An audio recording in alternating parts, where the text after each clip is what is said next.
Breathe.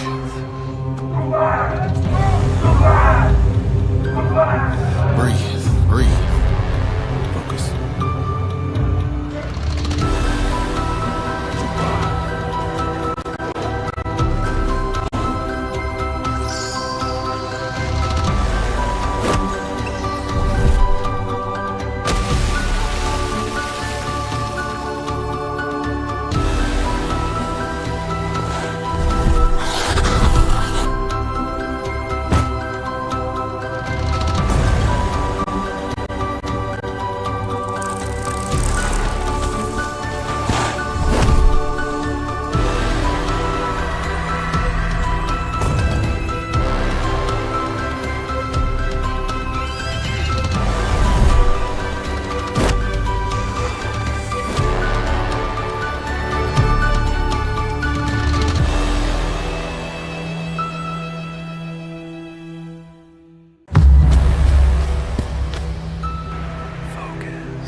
Breathe. Breathe. Focus.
Breathe. Breathe.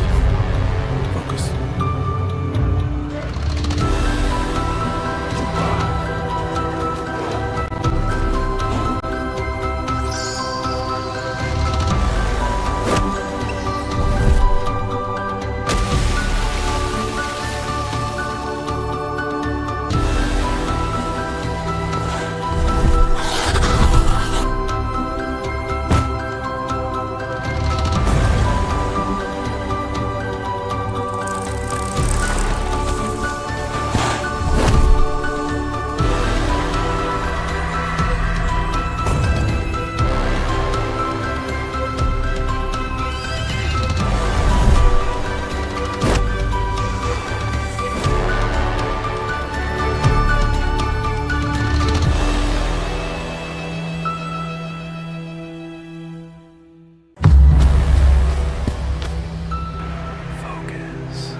Breathe. Breathe.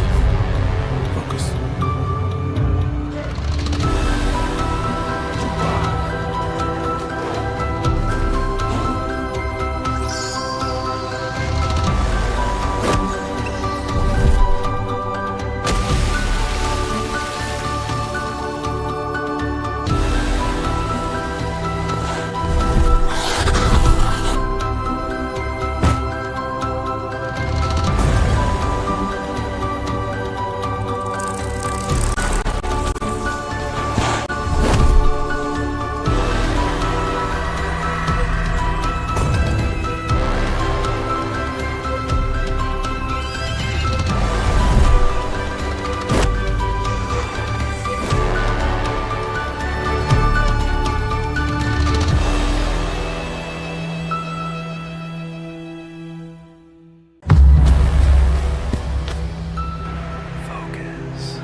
Breathe, breathe.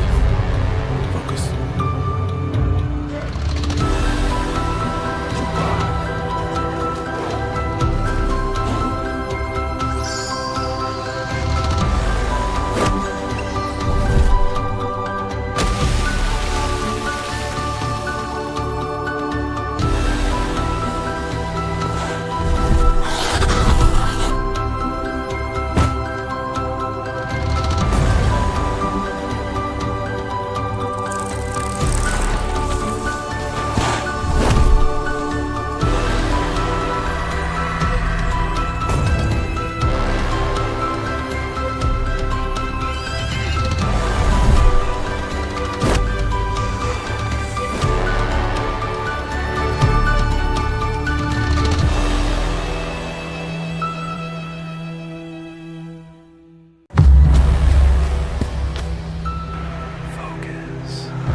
Breathe.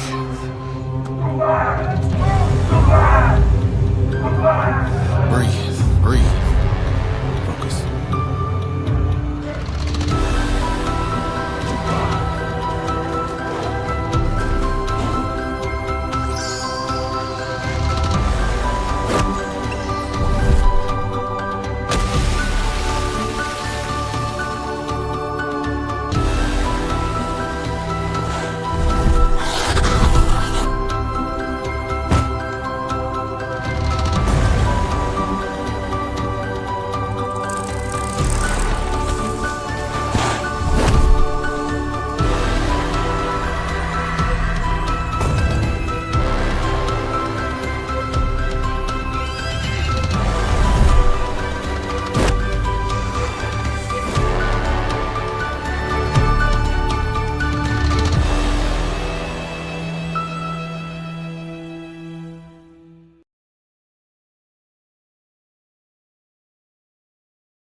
Breathe.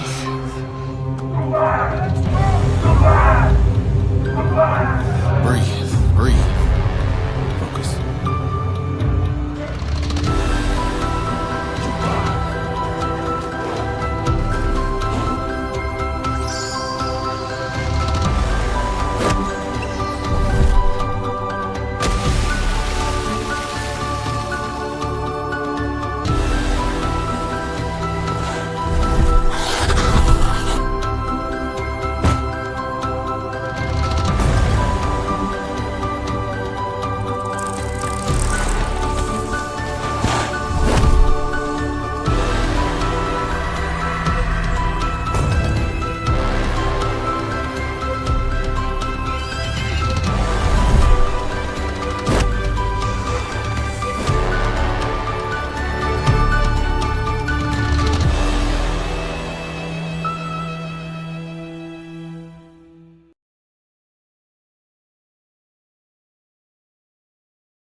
Please take your seat. The World Sports Summit will begin in 30 seconds.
Please take your seats. The World Sports Summit will begin in 30 seconds.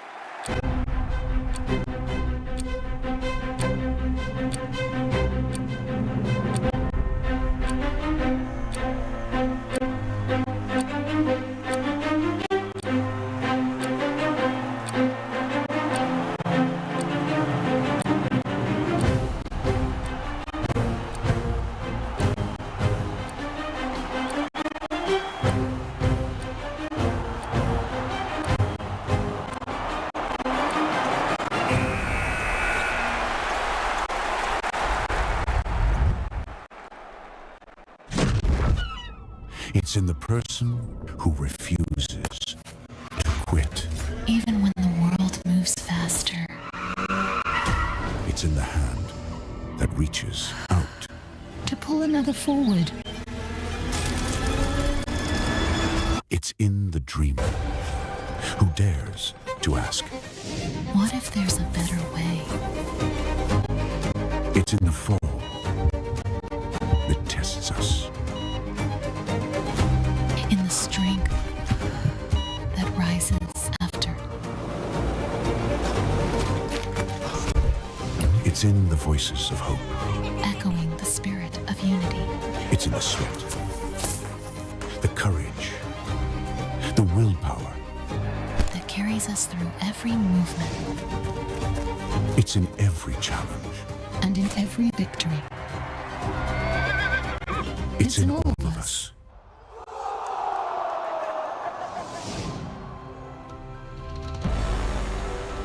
Your Highnesses, Your Excellencies, distinguished guests, ladies and gentlemen, please welcome the hosts of the World Sports Summits, Samantha Johnson, Alessandro Del Piero. Wow. Look at this. MashaAllah. Wow, this is very impressive. Hello and welcome, everyone, to the very first World Sports Summit Dubai 2025, a unique two-day event that brings together some of the best and brilliant minds in sport, all with one goal: to inspire, to create, and to make a lasting impression on the future of sport. And as you can see, I'm joined by two very dapper gentlemen right here. I have the very dapper World Cup winning, serial winner, Serie A, Champions Keep going, League. Sam, keep going. Alessandro Del Piero, an honor to share the stage with you again. Thank you, Sam. And here I have Hamid. Oh, hold on. I want something.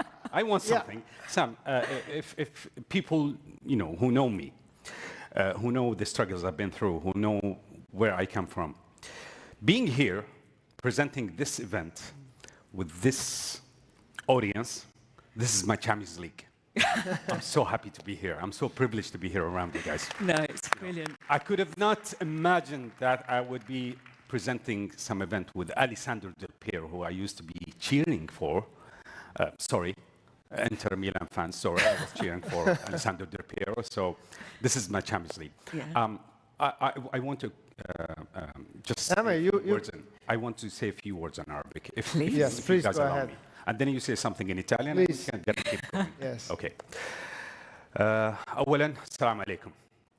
صبحكم الله بالخير. بداية أحب أرحب فيكم في دانة الدنيا دبي التي استطاعت أن تجمع هذه الكوكبة الكبيرة من نجوم العالم تحت سقف واحد، ومن يستطيع أن يفعل ذلك غير دبي.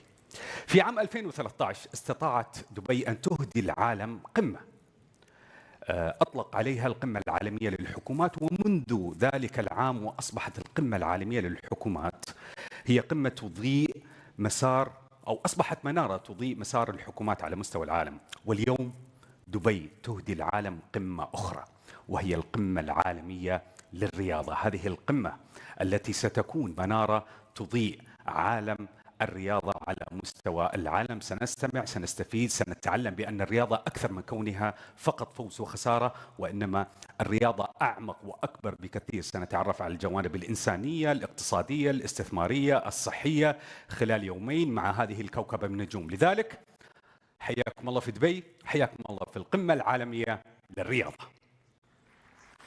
Sorry. Now you can say something in Never Italian. apologize. Sounds so beautiful. I'm going to translate it in Italian, what you just say, okay, guys?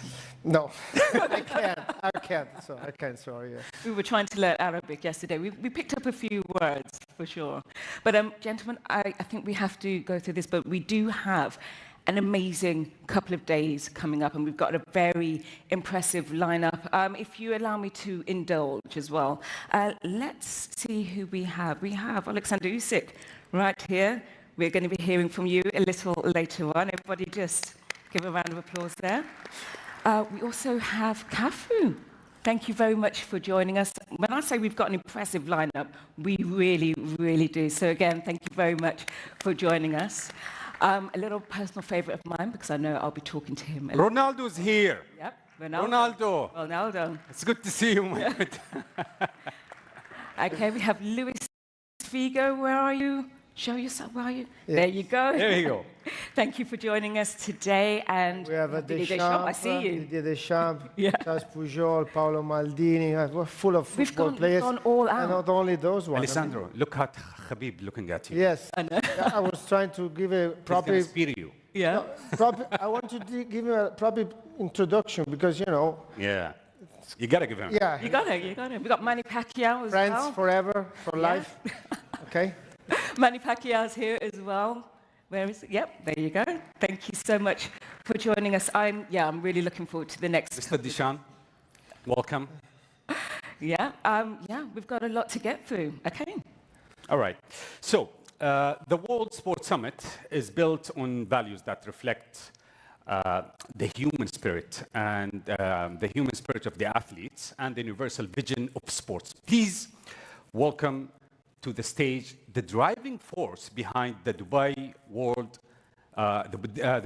World Sports Summit, His Excellency Khalfan Jum'a Bilhol.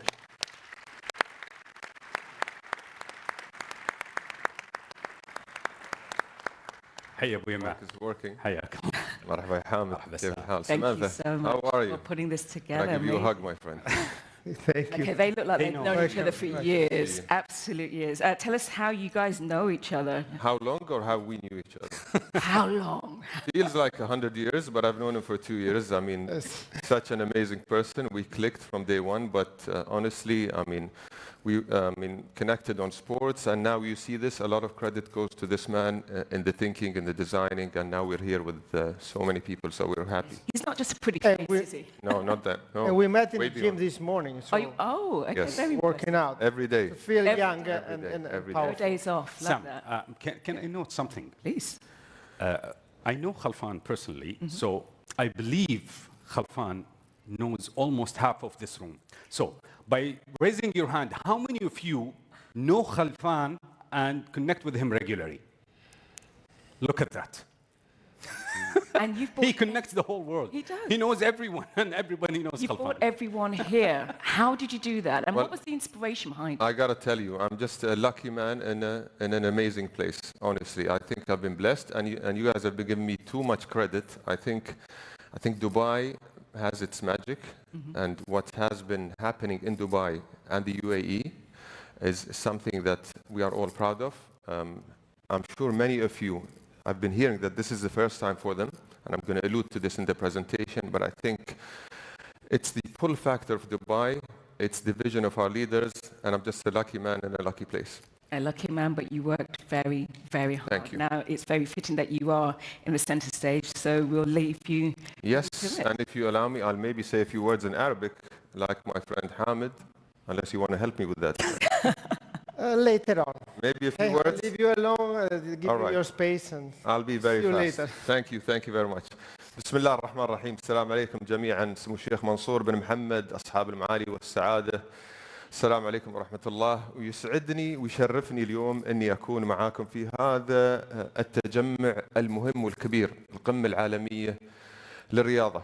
صراحة يمكن تشوفون من الحشد أنه تجمع كبير، والفريق أنا بعطيه طبعا الكريدت أنه اجتهد، لكن للأمانة بدأت الفكرة بتوجيهات سمو الشيخ حمدان بن محمد وإشراف سمو الشيخ منصور، وكانت الرسالة سهلة: نستغل نعمة دولة الإمارات. هذه كانت الرسالة، نستغل نعمة دولة الإمارات. نحن الله نعم علينا بدولة جاذبة لصناع القرار، للمستثمرين، للرياضيين، للطلاب، للسياح، واللي تشوفون اليوم نتاج جهد قيادة اشتغلت 50 سنة أو شوي أكثر، والناس تفكر أنها مئات السنين. فهذا بفضل من الله وهذه الرؤية. طبعا ليش الرياضة؟ كلنا نعرف أن الرياضة أكبر من الرياضة. الرياضة قوة ناعمة، الرياضة علاقات، الرياضة دبلوماسية، الرياضة سياسة. فاليوم بنتحدث عن هذه الأمور، ونأمل إن شاء الله أن هذه المحطة وهذه المنصة تكون منصة فعل خير وترابط وتراحم باستخدام الرياضة ابتداء من دبي وبدعمكم إن شاء الله. نقاشات شيقة مع نجوم عالميين بنتعلم منهم الكثير، أمور إيجابية وأيضا تحديات تكلموا عنها. والآن عشان الوقت إذا تسمحون لي أنتقل باللغة الإنجليزية. My dear friends, it's an absolute honor looking at the audience in front of me here, an absolute honor to be here in front of you. Honestly, seeing the athletes, the leaders, the officials, the entrepreneurs, the investors all gathering in one place called the United Arab Emirates. And I was just saying, when you look at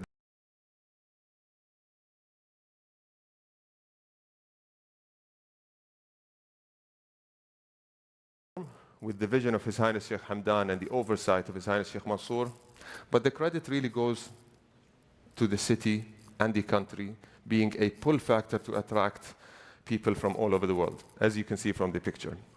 But the big question is, why sports? Why are we talking about sports? Because simply sports is beyond sports, and we all know this.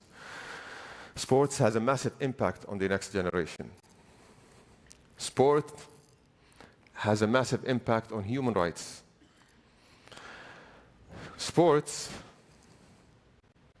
gets involved in faith and culture. From a humanitarian perspective, touching upon humanity, leveraging on the tools of sports. On education, there's always an angle for sports. And of course, the impact on communities and what it does to people, to cities, and to countries. Nations, and I apologize for my other colleagues from all over the world and athletes. We selected Italy in this picture, but we love you all. But the glory moment of winning a trophy really unites a country, as we know. So we all know that sports was never just a game. That's why this conversation is absolutely important for us. But what we also know, things that the athletes know more than any of us, is that there's a dark side in sports. There are challenges that athletes go through that we do not see, but we want to hear about and we want to learn.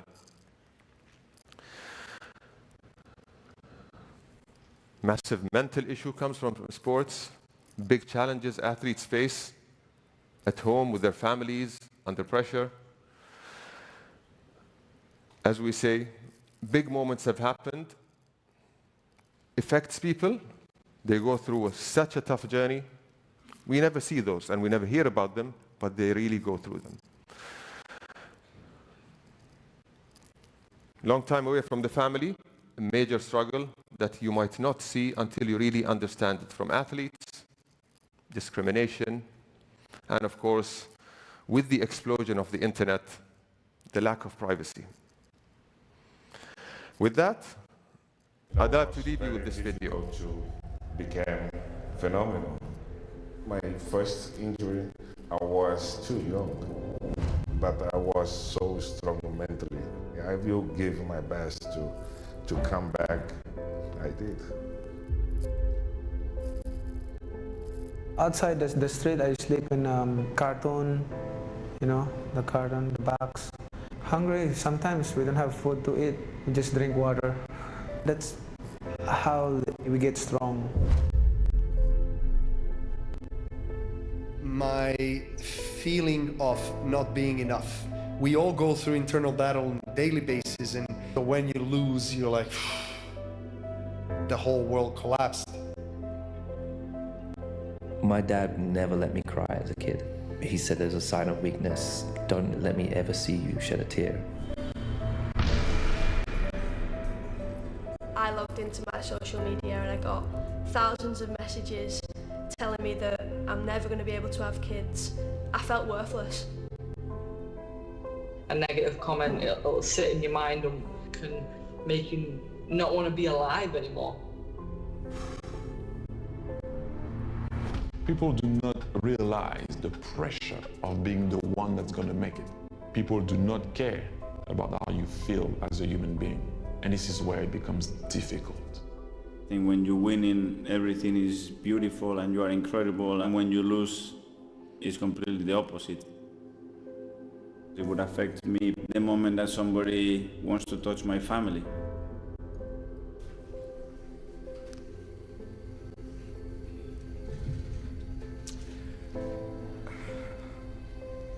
Desculpa, é que eu só queria jogar futebol, só quero jogar, só quero... Ho sbattuto i rigori e abbiamo perso il mondiale. Il sogno che avevo quasi raggiunto della mia vita da bambino, in un colpo solo ho perso 3 cose che ovviamente non tornano più. I think this is the most painful loss of my career. So mentally, I wanted that so bad. And you know my reputation, wherever I go, is a circus. If I go, the attention go from me, and I don't want this kind of attention.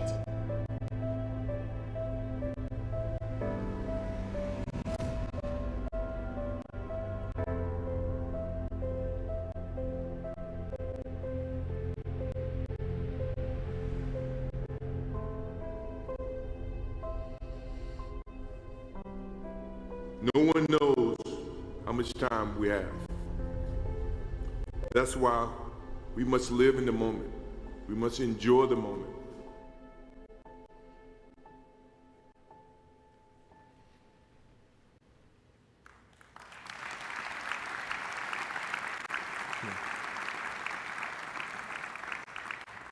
So as we all know, sports has much more to uncover, much more to understand. Now the question is, why Dubai?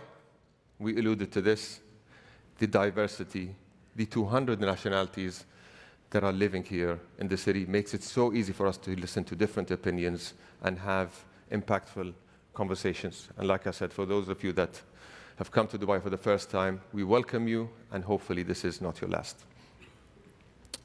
We're also blessed to have leaders that lead by example, leaders that are athletes by DNA, and leaders that are risk takers. And I'm not only talking about sports here.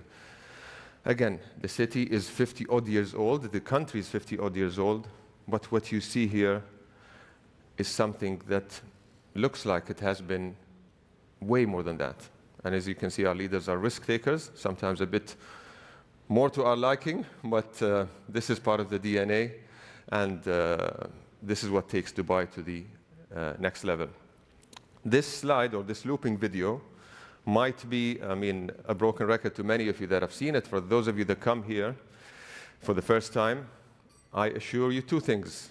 This slide, again, is a looping slide that is less than 60 years old. It's not hundreds of years old. And it's not AI, and it's not Gen AI. This is just a time lapse. This is not AI, this is DUB AI. The gathering, as I said, if we allude to the gathering, this is 1,500 people trying to speak about different topics that I mentioned. The hope is to inspire, to empower through the amazing conversations that we're going to have now, and hopefully transform through this platform.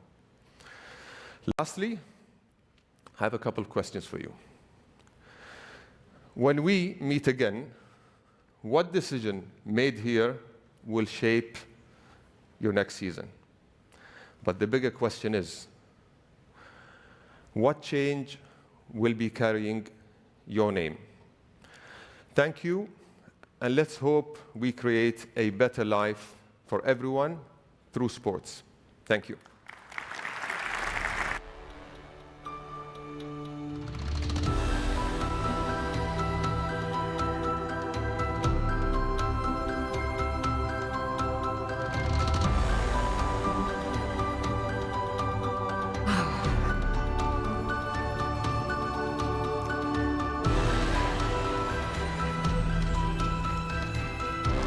Okay, Your Excellency, thank you so much for that very powerful keynote speech. We saw the VT for the first time yesterday during rehearsals, and I wasn't expecting to be so, I suppose, moved.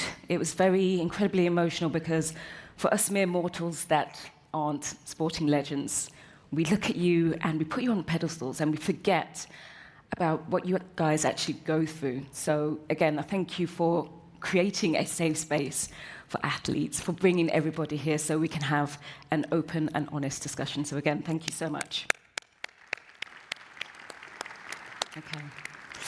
Okay, so it's an absolute honor for me now to introduce our first guest. And let's just say it's a special one. Let's have a look. We are making history here. Football is the most unpredictable sport. And Gianni Infantino will pass on the World Cup. We want to bring soccer in America to the next stratosphere. We all share responsibility. Football's role has to be support, to unite, to give hope.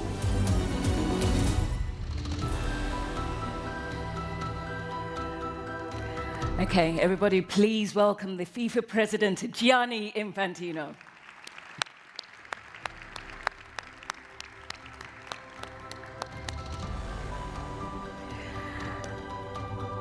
Ladies and gentlemen, do you know how many times I've said this man's name throughout the whole year? More than my own. We've just come back from DC to do the World Cup draw, and it was very, very successful. Tell me something. What are you looking forward to about being here at this World Sports Summit right now? Can you hear me, or shall I shout? Can we have a mic, please? Yeah. Sorry. I'm sorry. It's okay. Here we are. How are you, young man? Very, very well. That's Leo. He makes everything work smoothly. Please clap hands for, what's his name? Leo. Leo. Yeah. Yes, well, good morning, Samantha, Your Highness, ladies, gentlemen. It's a great pleasure to be here. I mean, Dubai is fantastic. It is. We know it, we've seen it. I don't think, dear Khalfan, anyone is here for the first time. I think those who say this, they lie. They must have been here already secretly to enjoy the beauties of this beautiful place. So, of course, I'm here for Dubai. I'm here for all of you. I'm here to take as well a lot of energy for the new year to come. So, looking very much forward to this conference. And thanks for having me. Yeah, we've got some great discussions ahead. But you know what? I'm going to leave you to it now. So the stage is yours. Okay, good. Thank you very much, Samantha, Your Highness, ladies, gentlemen, friends, legends of all the sports. So after this great introduction by Khalfan, and thanks very much because you really set the stage. Can we clap hands once again for Khalfan?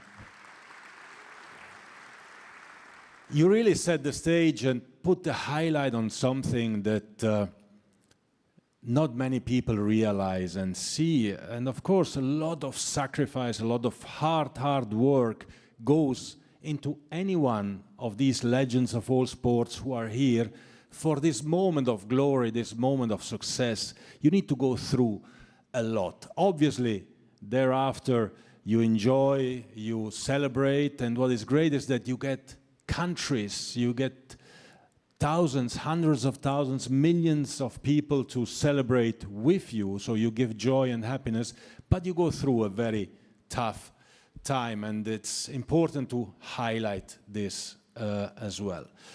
Now, my task after your brilliant introduction is to cheer you up a little bit and to remind ourselves and remember everyone that sport is about joy and about happiness. And we have here, as you can see, so what is this? Somebody knows? Didier, what is this? You don't know? Carlos? Cafu? Who knows what is this? Phenomenal. It's a ball. You would think it's a ball, but actually, it's much more than just a ball, because this is actually a magic instrument. If I put it here and I play it there, and you see it, and it comes back, you see, this is incredible, right? Look at this. Look, you play there, and everyone starts to become a child and happiness, and you can immediately see that that there are smiles on the faces of everyone. Why? Just because this ball is a magic instrument that transforms faces of children into happy children, and that transforms adults into happy adults. And we forget sometimes to be happy again in our lives. We take everything very seriously, and it's right to do that, but we always have to remember as well to be happy, to enjoy, and to have fun. And this is, of course, what football is about. Now, I've been asked, and you've read it probably in the program, to speak about the future of football, our sport, my sport. the next 90 minutes, and I've been given 15 minutes to speak about the next 90 minutes, which is a little bit complicated for me. So I don't have a watch. If I'm speaking too much, you just stop me and interrupt me. But because I could speak for hours, of course, about football and about the future of football. The future of football is bright, and what FIFA is doing in football and with football is obviously to care about development, about youth, about tournaments, about creating more possibilities for children, girls and boys all over the world to compete, to play, to shine. We increase the number of tournaments, of World Cups for under-17 boys, for under-17 girls. We are creating an under-15 World Cup festival where every country in the world, 211 countries who are part of FIFA, more than the UN, will participate at under-15 level. We invest a lot in the women's game. We'll have the next Women's World Cup in 2027, and before that, we'll have the first FIFA Champions Cup for women's next January in London. We'll have also Women's Club World Cup, and it's very important to invest in women's sport. We invest as well, obviously, in the game itself. We want our game to remain relevant, to remain the best game ever, to become better and better, more and more offensive. So we are looking at how can we make the game better. Well, we introduced, as you know, some years ago, VAR, video assistant refereeing, to make it more just, to give the possibility to the only person in the world who would not see a mistake that he himself has committed, the referee, give him the opportunity to correct the mistake that millions and millions of people back home or even in the stadium could see. So we introduced VAR, we made the game more just. We are making VAR better and better and better to get technology to help referees take the right decision. We continue to look at the laws of the game. How can we make the game more offensive, more attractive?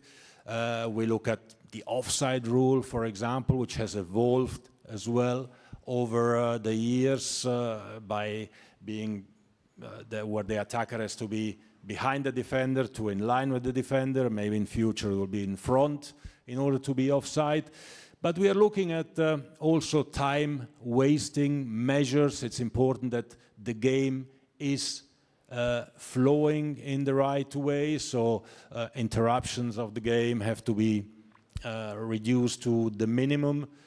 We are looking also, of course, at the players who are the main protagonists of football. The players are the most important element in football. These legends who have written incredible pages of our sport, who are here with us today, are what makes our heart beat. Our job, my job as president of FIFA, the job of everyone who works in football administration, is to set the stage for these artists to perform and to shine, because what they do is giving emotions to people. And there is nothing more beautiful than giving emotions to people, sharing these emotions with people. And that's why we have to be careful on what we do with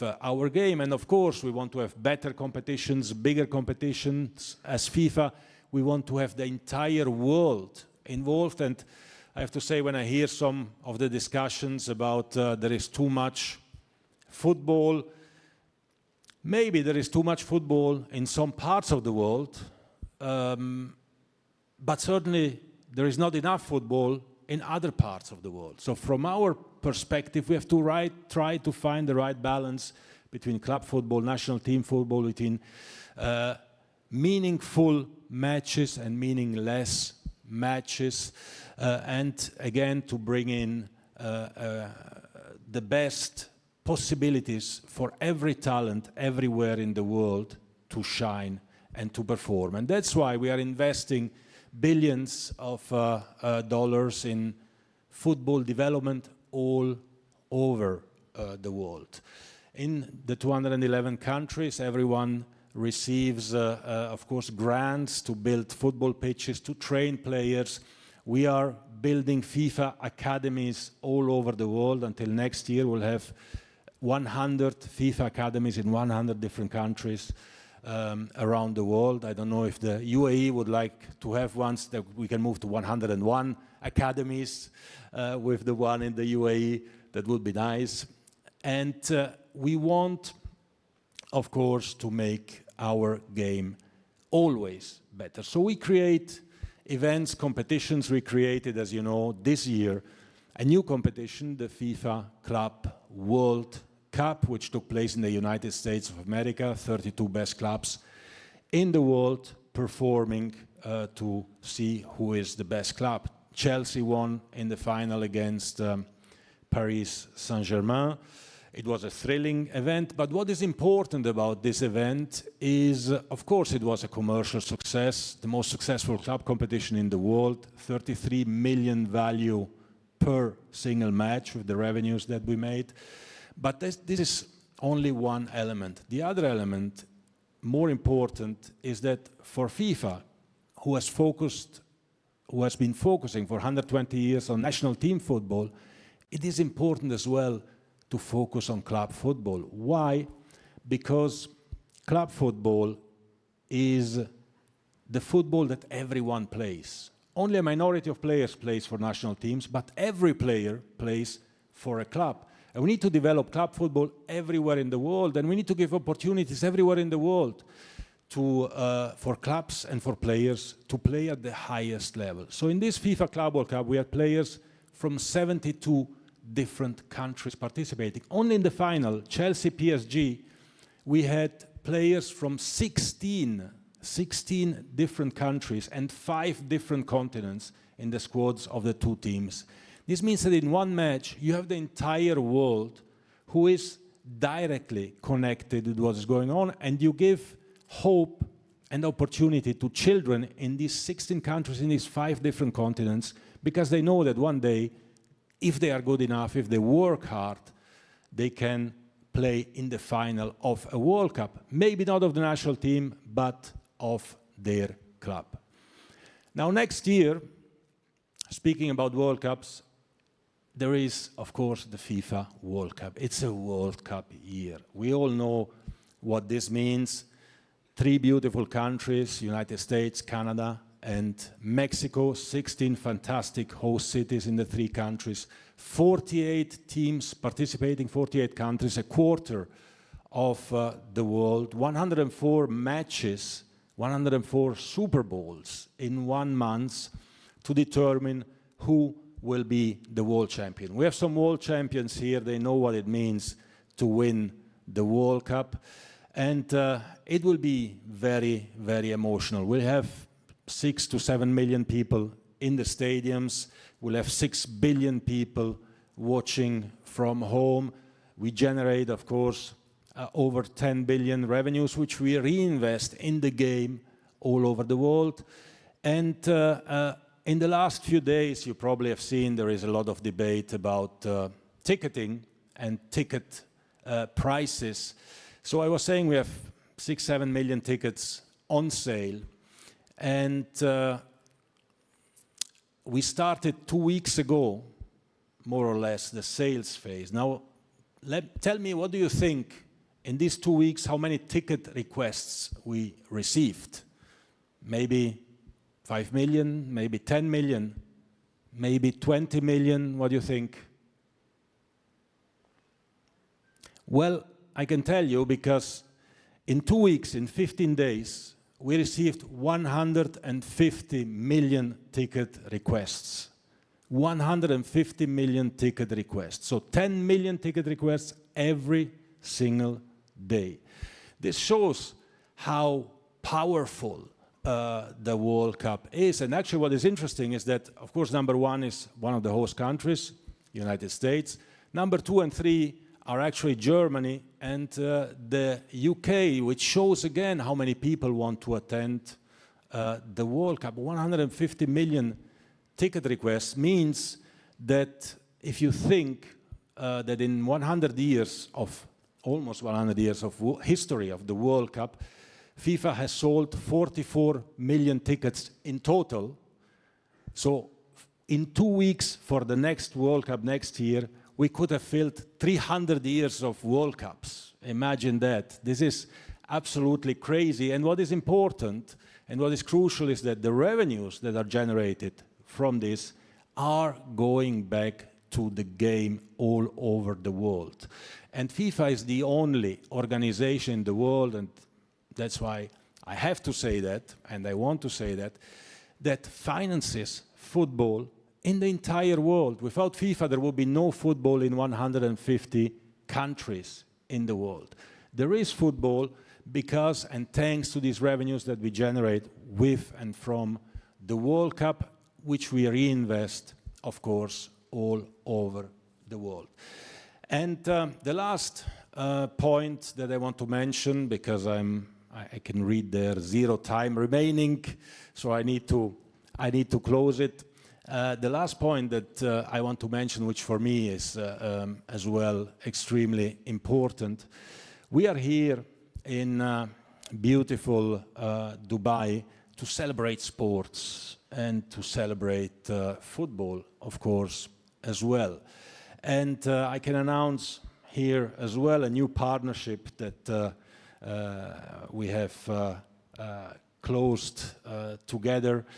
We will, as of next year, award the best players, coaches, teams, legends in the world here in Dubai. So as of next year, from Dubai, you will see and hear and learn who officially, because it's coming from FIFA, who officially are the FIFA World Football Award winners. So I would like to thank Dubai for this partnership, the UAE, of course, Your Highness, all of you present. We are having fun now. We will have much more fun in the near future, and we will enjoy even more so football and the unity that it brings to the entire world. Thank you very much.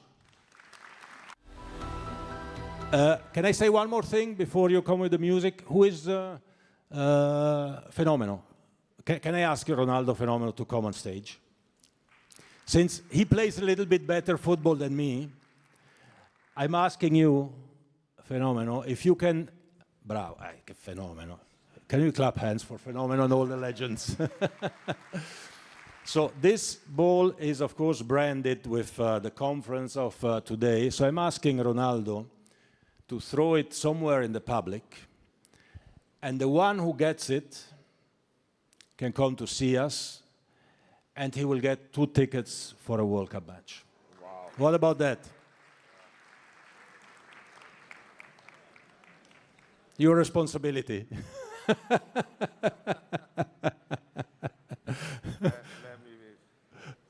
Who wants the ball? Who wants the ball? Look what I was saying before. Everyone.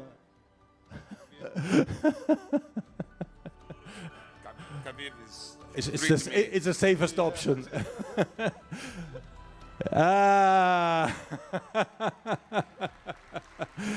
Congratulations.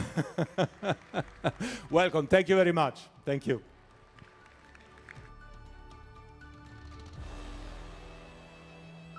That's Gianni. I also like to call him one of the... Oh, we've got a party. Please, carry on. Put on. Oh, thank photo? you, guys. Okay. I have a question. Tickets is VIP? For you, everything, you know. But I already buy regular tickets. I need VIP, please. Okay, we make VIP and regular tickets. We sell it and we share. Thank you so much. Thank you. Thank you so much. I knew today was going to be fun, but I didn't know it was going to be this much fun. Everybody, the FIFA president, Gianni Infantino, thank you so much for that. He's also one of the busiest men in football. I think you all have to agree. Thank you so much. Right, up next, I'm not sure if legend is a big enough word for our next guest. Now, he's won a record 24 Grand Slam men's singles titles, spent 428 weeks as world number one, and at the Paris Olympics, he won gold. I think you know who I'm talking about. Let's have a look.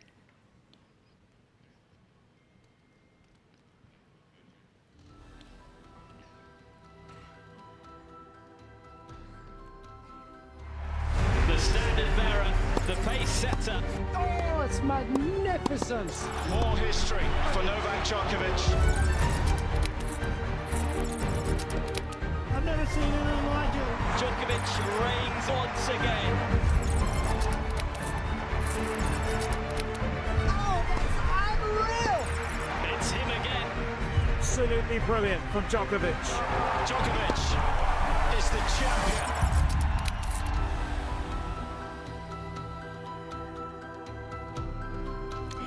Yes, he really is that guy. Everybody, please welcome Novak Djokovic.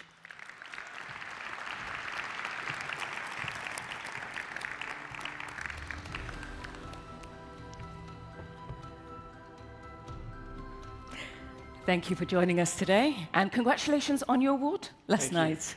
Lovely to see you. And speaking with Novak today, please welcome the journalist and broadcaster, Carrie Champion. Thank you very much. Thank you, friend. How are you? Thank you. Your Excellency, thank you for having me. I appreciate it. Thank you so much. Please, let's sit so we can begin this conversation.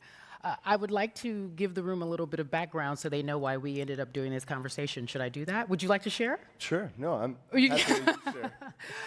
When Novak Djokovic, or when I first started working in sports, one of my first big interviews, and Novak was making his way in the world, was with Novak Djokovic. And I think that this is a full circle moment because I have watched the evolution of Novak Djokovic, and it has been nothing but spectacular. So congratulations to you and the longevity of your career. Wellness and longevity, I think now will be the hallmark for what people understand you do. So let's get into it. As we talk about this career of yours, how have you been able to remain at the top of your game for so long? Well, I think it's, first and foremost, it's dedication, passion and love for tennis that has given me and granted me with all the most beautiful things that I have experienced in my life, in my career. No one in my family or in my country has ever really played tennis. Or, I mean, in my country, of course, we had some tennis stars, but not on that level. And so I was supposed to be a skier. I was also playing football when I was younger because my father was a professional skier. We grew up on the mountains. And then tennis came as a sign of a destiny for me. You know, I was 4 or 5 years of age, and they were building 3 tennis courts in front of the restaurant business that my parents used to own. So it really came by accident, even though I don't believe in accidents, and you know, everything happens for a reason in life. So it was a divine intervention, in a sense, for me to really be presented to tennis, and I fell in love with it. And it still is, but especially at that time, very expensive sport for a country that was going through a lot of turmoil, a lot of difficulties, adversities, war-torn country.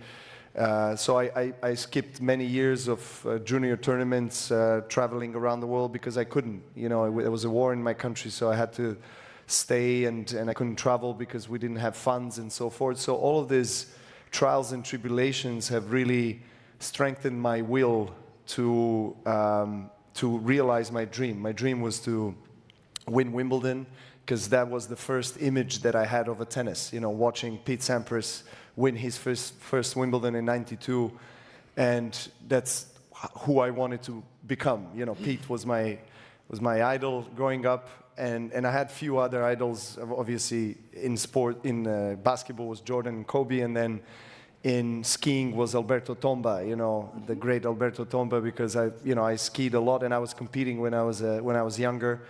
So I was doing a lot of different sports, but and till I was 10, 11, we didn't know whether tennis is going to be the sport for me. Mm-hmm. And then my parents sat me down and they said, you love to ski, you love to play football, you love to play tennis, but you got to decide for one. And because we don't have funds and we don't have time to, support you in all the three different sports, so I chose tennis, and I think it was not a bad decision. Yes. And it was of course a struggle for my parents. So I owe them my great gratitude for allowing me to live my dream. And I always feel like even still at age 38, when I'm playing, I'm not playing for myself. I'm playing also in a sense because to my parents, mm-hmm. particularly, and also the people in my country that follow me, because I feel that we are all playing together. By this time already, I feel such a strong connection with my people that, every match that I play, it's really followed in my country. So I feel that gives me strength and motivation to keep going.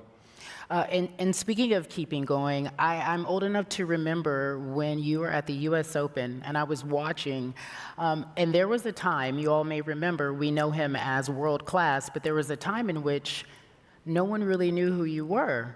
And I feel like that had to be intimidating, but you had this intestinal fortitude even when you weren't as well known. And I just want to take a quick look back at the US Open and listen to the commentators as they reference Novak Djokovic. Let's talk about the guy that he's taken on today, Novak Djokovic, and what do we know about him and what can you expect from him? This kid is the youngest kid in the draw. He just turned 18 last week. He's tall and he's skinny and he's very, very hungry. In fact, when you look at him, it looks like he's hungry literally and figuratively. Do I like him against Korea? No. But we'll see what the kid's got. So that's Novak Djokovic, and you will know a lot more about him. She was right. She was right. I'm still hungry. You're still hungry, exactly, in every possible way. I think that's a beautiful way to remember how when no one knew who you were, but you always had this fire inside of you. And that is what I believe you have been able to really translate on the court. You have this grit and this grind, the style in which you play, and it is mind, body, and soul. Can you talk to me about your mental strength and why you have been able to set yourself apart? I think hunger is a good description of it. I think obviously my background, my childhood days that I was just referencing a little bit, and the way I was brought up has contributed a lot to my mental fortitude, to the development of my character, of who I am, my values. I think it's important that you know where you come from, you respect that, you respect your family, your culture, and then you bring out your best self to the world. And I think growing up in adversity, you want success even more because you have something to prove, not just to yourself, to your close people in your life, to your family, but to everybody else who is watching you. I mean, tennis is a wonderful sport. It's a global sport. We travel around the world, experience incredible things. But it was never a traditional sport for my country, nor for the region, to be honest. So it was a big chance that was taken by particularly my parents, but as I said, without their support I wouldn't be here. And I think in the face of adversity we grow the most. Mm-hmm. Do I wish that everybody goes through war in order for them to become mentally strong? No, of course not. But I think that it's important to create circumstances and environment for a young athlete or a young person that, he or she needs to understand that he or she needs to create its own path and needs to be challenged mentally and physically in order to get the most out of themselves, so what they can offer to the world. Because if they're presented everything on a daily basis, they get spoiled and you get too comfortable. Correct. So it's important to get out of the comfort zone because we all talk. I heard so many numerous interviews by the world top class athletes, not just athletes. They all speak that out of the failures and losses, they learn the most. And it is true, because that's when you are really getting some honest self-reflection, and then you discover the sides of you that maybe you not only that you didn't know existed, but you never want to encounter. So in the losses, you know, I mean, for me, when I lose a match, even still today, I don't want to see anybody for, you know, for a few hours or whatever. I just want to be by myself, because I need time to reflect on what just happened. And but the next day you wake up, it's a new day, it's a new opportunity, it's a new chance for you to be a better version of yourself and to really accomplish yourself and to basically correct the wrongs that you did yesterday. So I feel like this is where the strength comes from, is the mindset, really. It's the constant dedication and devotion to be better every single day in every aspect. I come from individual sports, so, and from really challenging circumstances in my childhood. So I had to mature much earlier than I did. So I was 12, 13 years of age. You know, I always tell this story, but it's quite a powerful story. My father put 10 Deutschmarks at the time, which is equivalent to $10, and to me, you know, and my mother, my two brothers, they were too young, but, you know, and he said, this is all we got. So if you want to play tennis, you know, which is an expensive sport, it's not enough. It's that plus all the other jobs that you have to do in a way to substitute me when I'm not around, when I'm working and trying to provide for the family.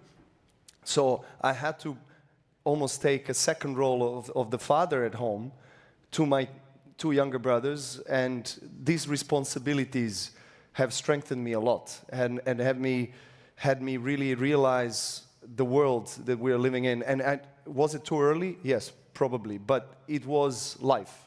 At that point, they had no choice. And so, but it made me very appreciative of everything else that I have in life today. So anything that happens within my career or business or anything like that, I always try to reflect on those moments, because it grounds me. It gives me humility and modesty, but also peace, because I know who I am, I know where I come from, and I bring that value inside of anything that I do. And I think on the long run, that's the biggest win. I think I have been told, right, great story. Please clap. I have been told, covering sports for most of my life, that the greats have amnesia. When you are playing and you don't win, you sometimes have to forget immediately in order to continue to be so great. And there was one loss in particular of yours that, to me, really reminded us that you are this kid from Belgrade who was put in a position to lead in a way at a very young age, and you have so much soul while you play this sport. You give it your all. Do you mind if we play this one particular loss at Wimbledon? Just a word for Goran and your family and your team up there. Look pretty stressful up there today. Yeah, it's nice to see my son still there, still smiling, you know.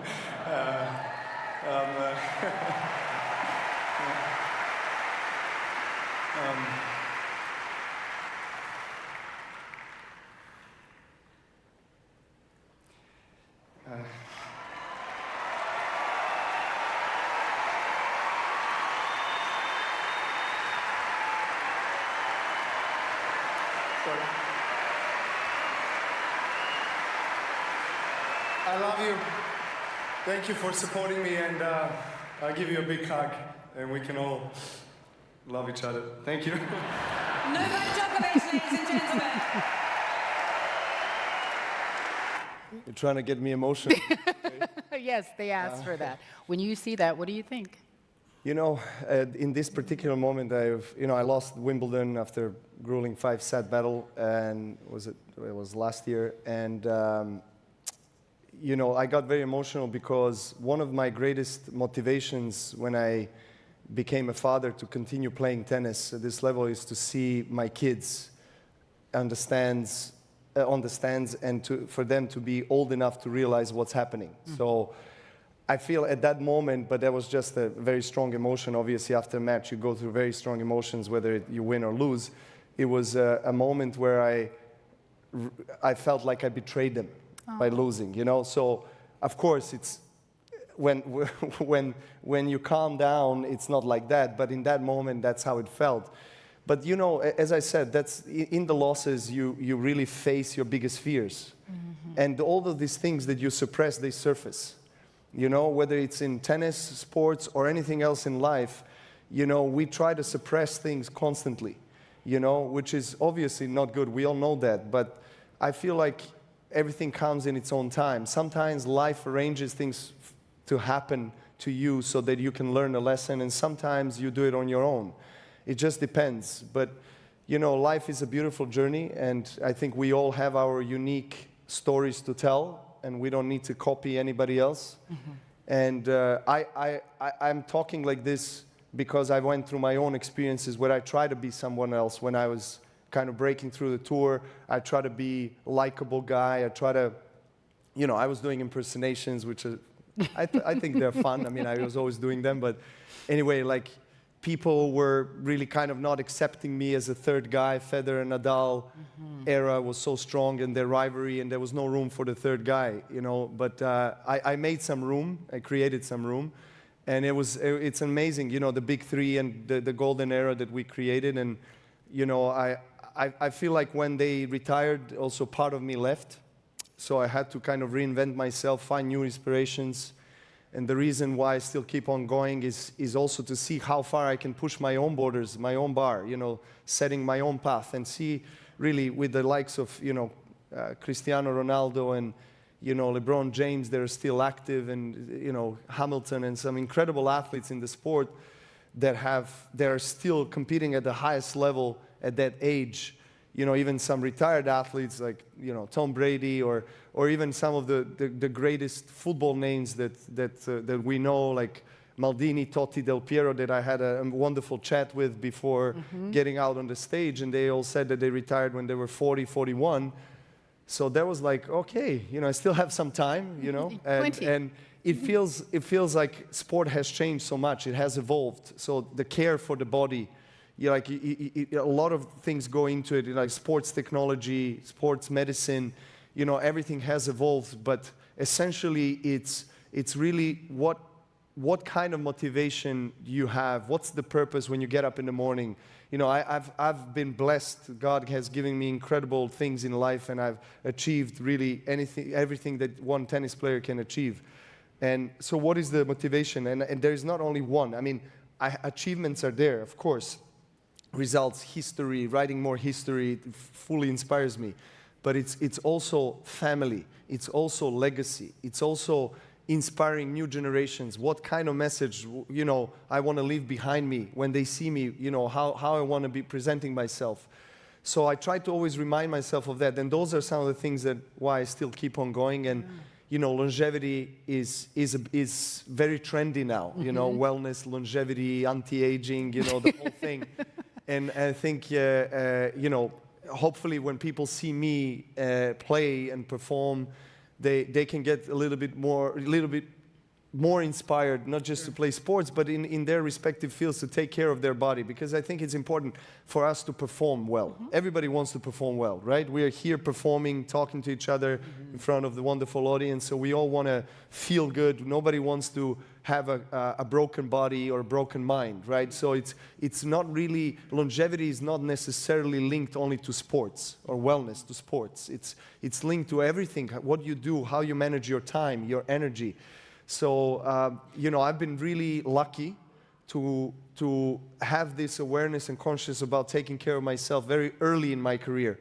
You know, my tennis mother that passed away, I like to call her my tennis mother, she gave me all the fundamentals, not just about tennis. When I was, you know, 8, 9 years of age, she would take me home to her house. We would listen to classical music. We would look at the videos. Then she would, of all the greats, men and women, tennis players, we would switch off, and then she would tell me, okay, now you have to visualize exactly every shot that you just saw, and visualize yourself how you play that shot.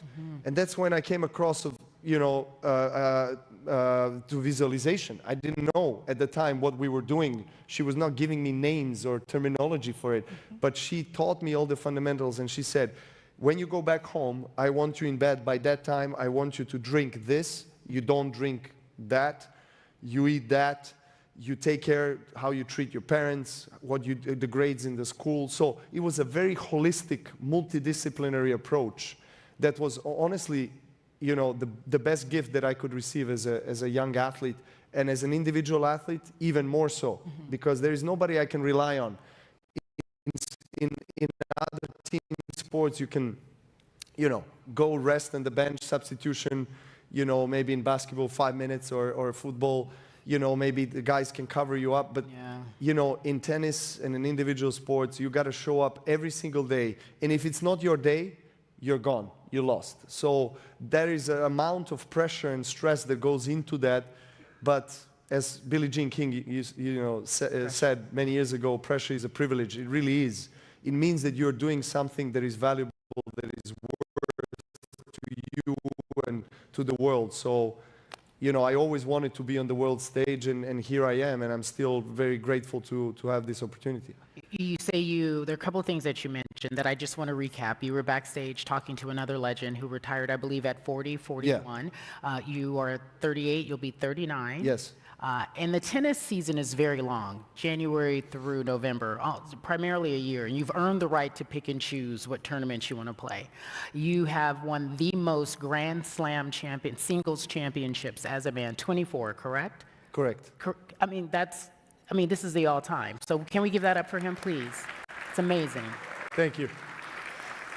Not too bad. Not too bad. You're so humble about it. He goes, they made room for me in between, Roger Federer and Rafa Nadal. You made some room. You made some room for yourself.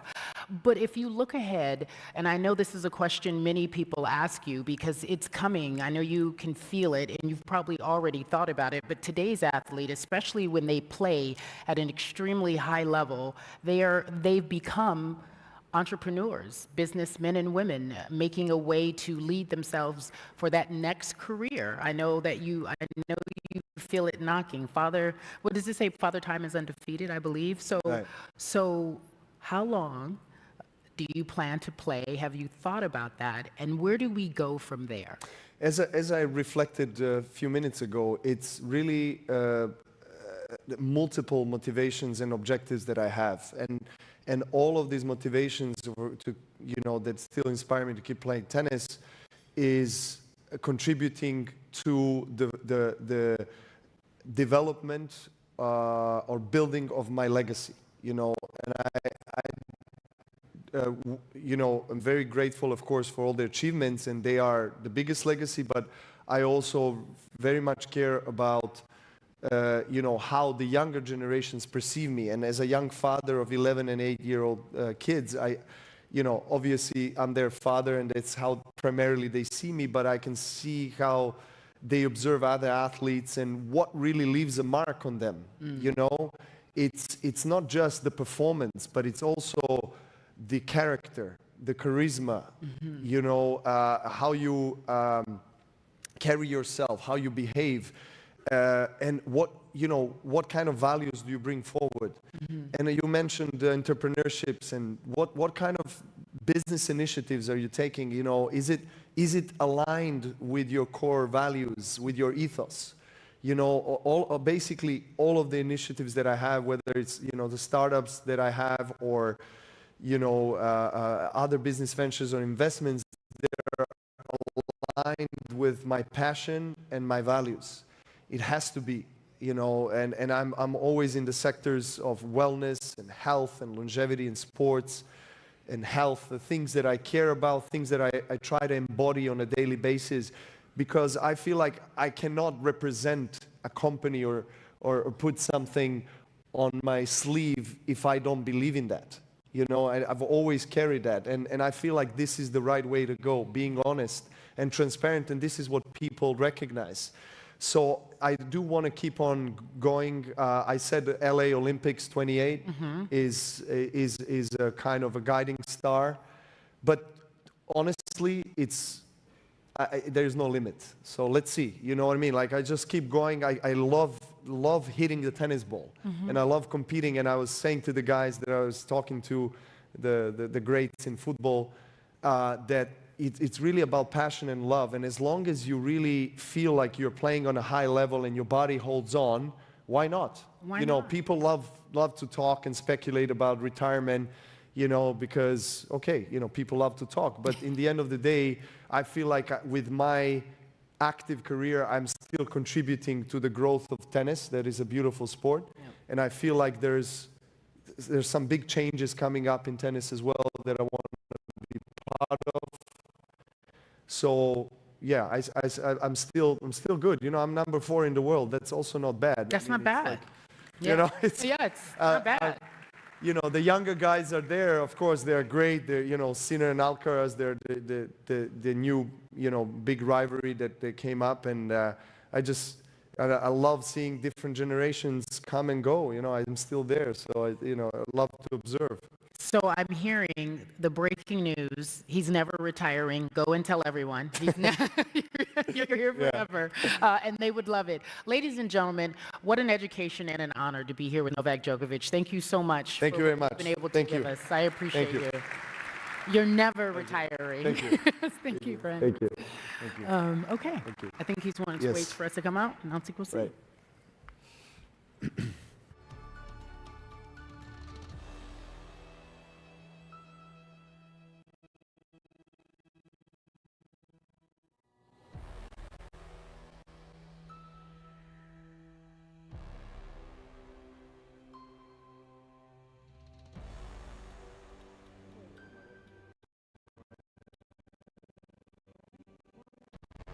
Awkward that we're talking and nobody can hear us so far. So I'm waiting for the mic to be on. Nobody listen. All right, Novak Djokovic, what a conversation. It was very inspiring, Alessandro. I wanna throw back on the conversation that the struggles that Novak Djokovic, and I think it's not just Novak, it's every athlete. There are stories that we heard, and there are untold stories about each and every one of you. You know, I believe you told only 30 to 40% of your stories of the struggles you went through, correct? Yes, exactly. Let's wait for the mic. I'm gonna speak loud. Can you hear me now?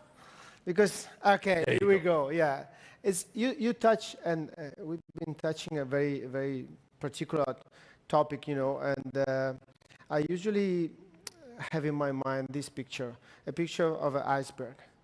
So on the iceberg, we used to see the tip of the iceberg. You know, it's beautiful ice with the sky blue and everything. And this is what we show usually in our life. This is what people see about footballers, tennis players, every kind of sport, or businessmen that have a huge success, you know. But the majority of what is under the water is what exactly you say, you know, pain, life-changing, it's challenges, average days, bad days, okay, so and so. What I mean, we are all human beings, first of all, and second of all, we all know, and I bet every sportsman here can say yes, 100%. We've been through a lot of tough moments, you know. Personal tough moment, it's not only related to our sports, you know, even personal tough moments. Somebody lose their parents or relatives or some kind of things that happen in your life. And everybody grew up with different challenges and different fears. You know, I'm not talking about spiders or snakes. I'm talking about real things, you know. And you create your mind, your character, your personality in one way. But, you know, that things come back sometimes.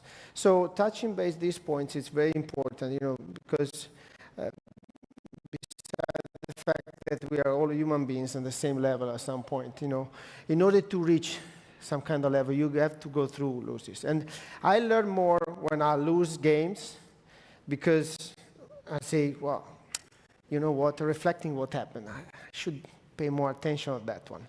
Oh, I was didn't evaluate in the right way that kind of things that, you know, say, I'm going to be easy, that one. Oh, that's it, okay, I already know that.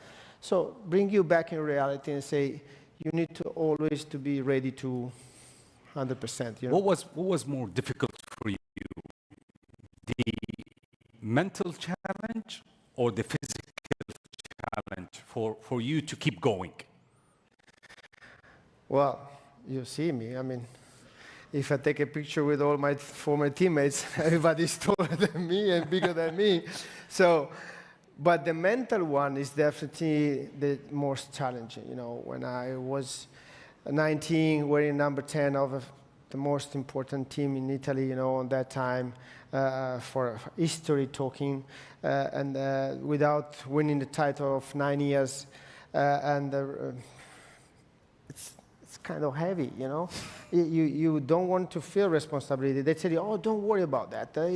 You play, you're 19, you're young, don't think about that. But what everybody told me, don't think. Of course I'm going to think. It's happening. Tell me something else, you know. Take me to take a cappuccino or something.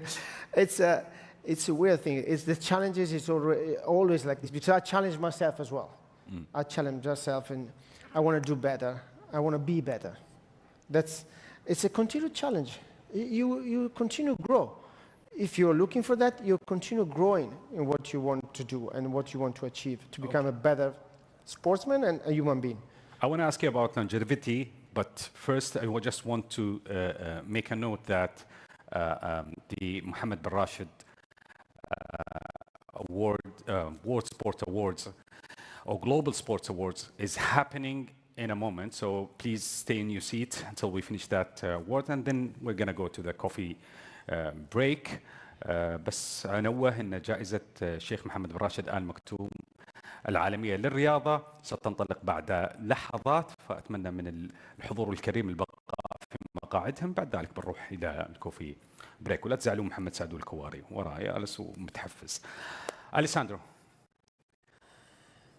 if you had the current medical evolution, would you play more years?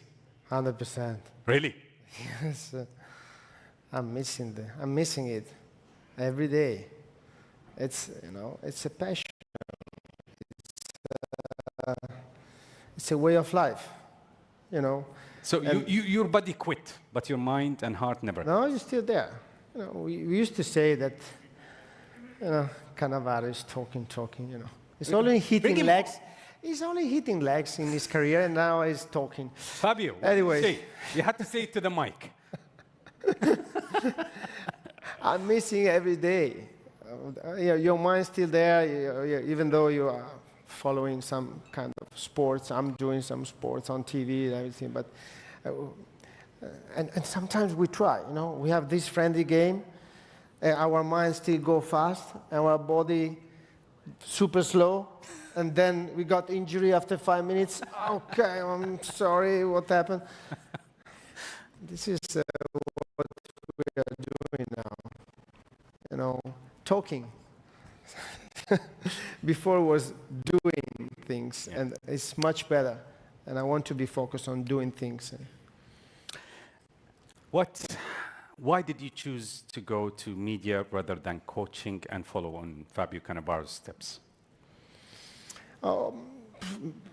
Let me say opportunity. I mean, that was the thing. I mean, I have this opportunity to work with best TV in Italy and then in US as well. So I like it. It's and in the meantime, I became a coach and did my batch. But to be a coach, you need to be involved all day, 24/7. Okay. في هذه الأثناء مشاهدينا أعزائنا الحضور، نرحب باسم الشيخ حمدان بن محمد بن راشد آل مكتوم ولي عهد دبي الذي يصل ويشرفنا بحضور هذه القمة العالمية للرياضة هنا في دانة الدنيا دبي، لحضور جائزة أو فعالية جائزة الشيخ محمد بن راشد العالمية للرياضة مع كوكبة كبيرة من نجوم الرياضة على مستوى العالم، سواء في كرة القدم أو حتى في الرياضات الأخرى، كرة القدم الأمريكية، التنس والملاكمة. أرحب بحضورنا الكريم. Ladies and gentlemen, I would like to officially welcome His Highness Sheikh Hamdan bin Mohammed bin Rashid Al Maktoum, Crown Prince of Dubai.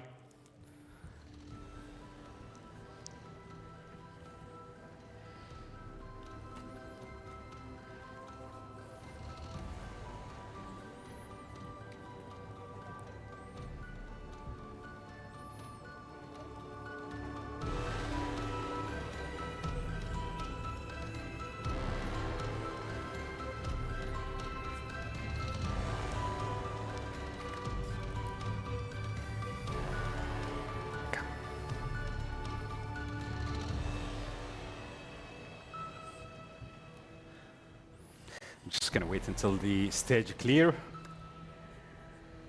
All right. أهلا بكم من جديد. Welcome back. Coming next, something very special on this first day of the World Sports Summit with more. I'm delighted to be joined by sports journalist, broadcaster Mina Razouqi and Mohammed Sadoun Al-Kouari.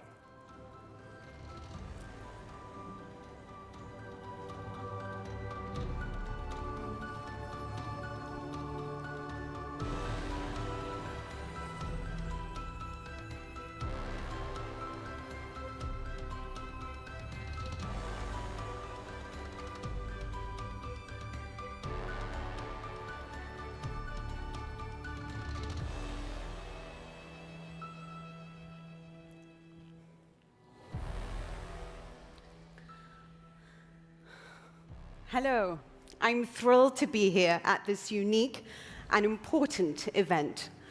It's a fitting setting to present one of the most prestigious honors in all of sport, the Mohammed bin Rashid Global Sports Awards. Your Highness, Sheikh Hamdan bin Mohammed bin Rashid Al Maktoum, Crown Prince of Dubai, Deputy Prime Minister, Minister of Defense, and patron of the Mohammed bin Rashid Al Maktoum Global Sports Awards. Your Highness, Sheikh Mohammed bin Hamad bin Mohammed Al Sharqi, Crown Prince of Fujairah, Your Excellencies, distinguished guests, welcome back. Welcome to the 13th edition of the Mohammed bin Rashid Al Maktoum Global Sports Awards. I'm Mina Razouqi, and it's an honor for me to have you here with me today. This year, the awards are presented in a new format, implemented directly following His Highness's direction to ensure Dubai continues its global ascent in sport. بسم الله الرحمن الرحيم. سمو الشيخ حمدان بن محمد بن راشد المكتوم ولي عهد دبي، نائب رئيس مجلس الوزراء، وزير الدفاع، راعي جائزة محمد بن راشد المكتوم العالمية للرياضة. سمو الشيخ محمد بن حمد بن محمد الشرقي، ولي عهد الفجيرة، أصحاب السعادة والمعالي والسعادة، السيدات والسادة، عشاق الرياضة حول العالم، من دبي عاصمة التميز ومن قلب القمة العالمية للرياضة. وبعد أن شهدنا معكم الجلسات السابقة من القمة العالمية للرياضة، نلتقي بكم الآن لنحتفي بالإنجاز ونكرم من صنعوا الفارق في الدورة 13 من جائزة محمد بن راشد المكتوم العالمية للرياضة. أنا محمد سعدون الكواري. هذا العام وبفضل رؤية سمو الشيخ حمدان بن محمد بن راشد المكتوم تأتي الجائزة بصيغتها العالمية الجديدة، متسقة مع روح القمة العالمية للرياضة، لتؤكد أن دبي لا تكتفي بتنظيم الأحداث بل تصنع المستقبل الرياضي العالمي. والآن يسرنا أن نرحب بسمو الشيخ منصور بن محمد بن راشد المكتوم، رئيس مجلس دبي الرياضي، رئيس اللجنة الأولمبية الوطنية. يرافقه سعادة خلفان جمعة بالهول، نائب رئيس مجلس إدارة مجلس دبي الرياضي، لتكريم الفائزين بالجائزة في دورتها 13.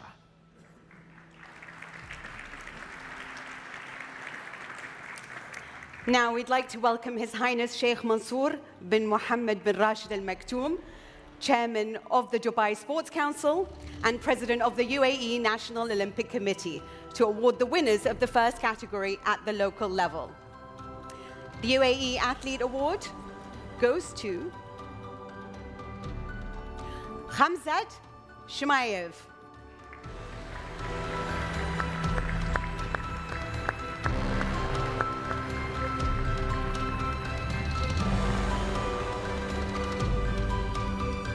It's better.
الآن إلى الجائزة الثانية، إلى الإنجاز المتميز على المستوى المحلي، والجائزة ذهبت إلى نادي العين لكرة القدم، ويتسلم الجائزة سعادة محمد إبراهيم المحمود عضو مجلس إدارة النادي الذي فاز بجائزة الفريق الرياضي الإماراتي لهذا العام.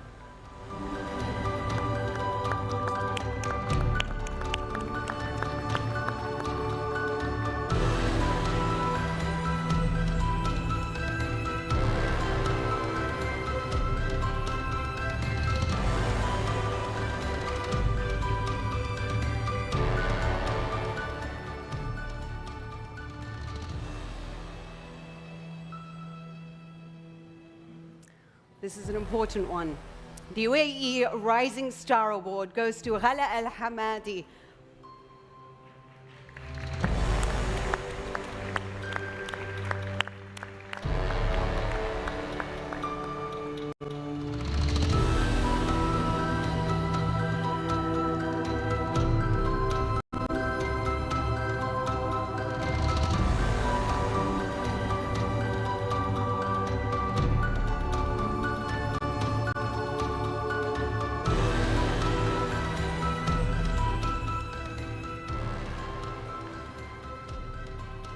ننتقل الآن إلى جوائز أخرى على مستوى المنطقة.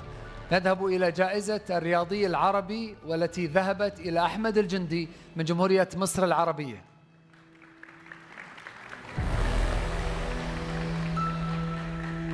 We are moving on to the second category, which is the regional awards. The Arab Outstanding Sporting Career Award goes to two winners. Uns Jabor from Tunisia and Mu'taz Isa Barsham from Qatar.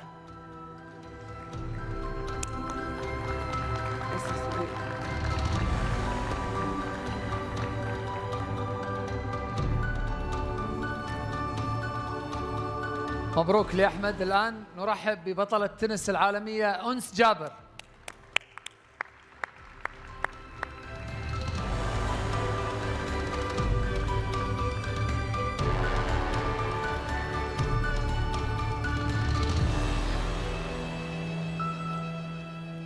والآن نرحب بصاحب الإنجاز التاريخي والميداليات في 4 أولمبيات مختلفة، أفضل رياضي في تاريخ دولة قطر، معتز برشم.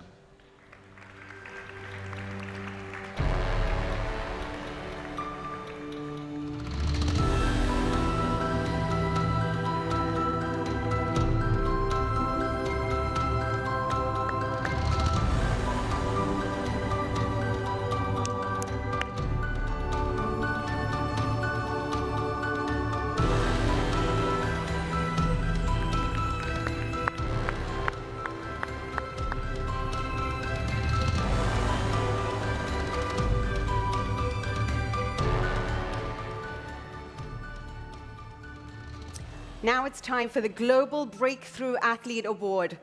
And it goes to Arshad Nadeem from Pakistan.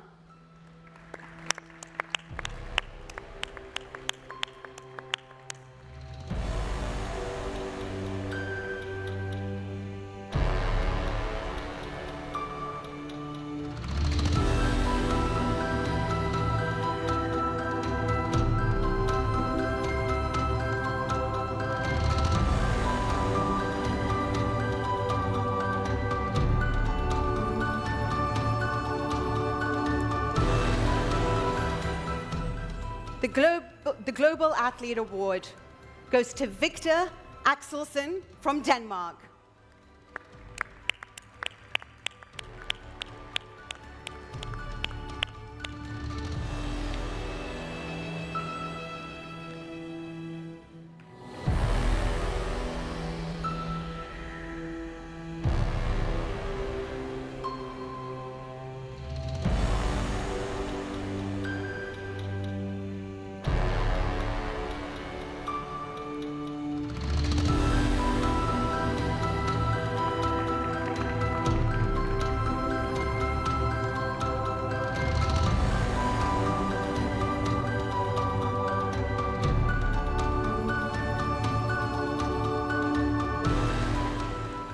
The Global Inspirational Athlete Award goes to Ibtihaj Muhammad from the United States.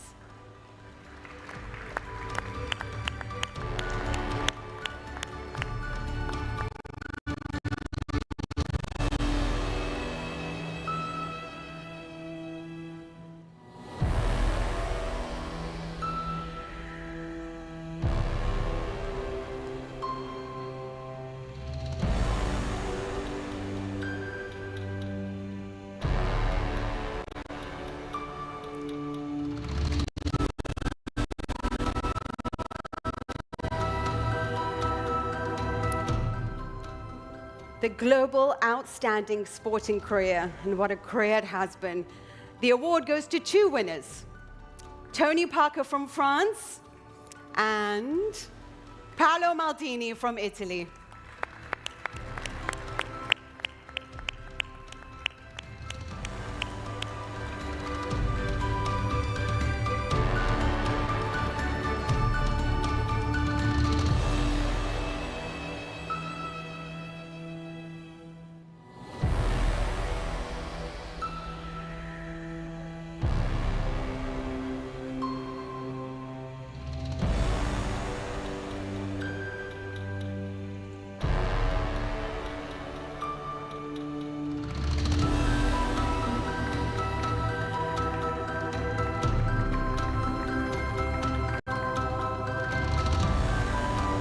الآن نشكر سمو الشيخ منصور بن محمد بن راشد آل مكتوم رئيس مجلس دبي الرياضي على تكريم هذه النخبة من الفائزين.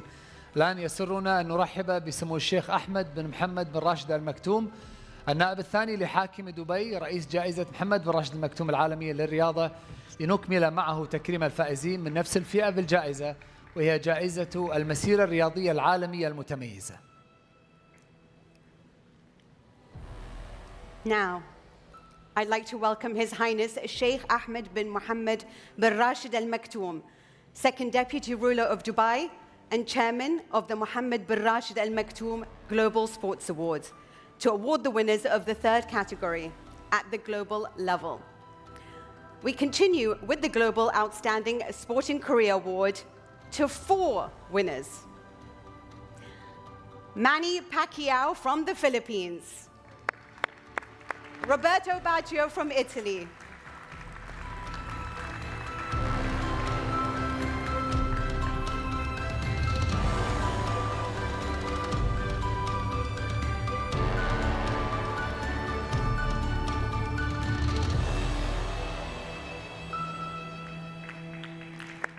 Now it's Roberto Baggio. Please come on board.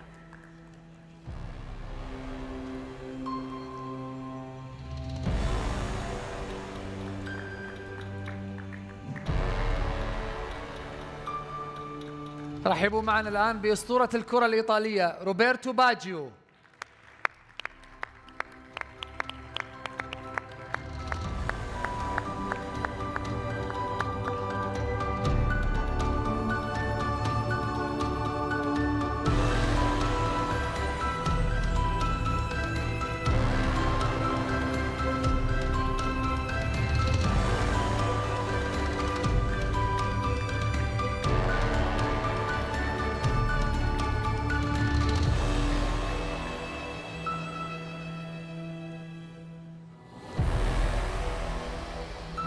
Ronaldo from Brazil.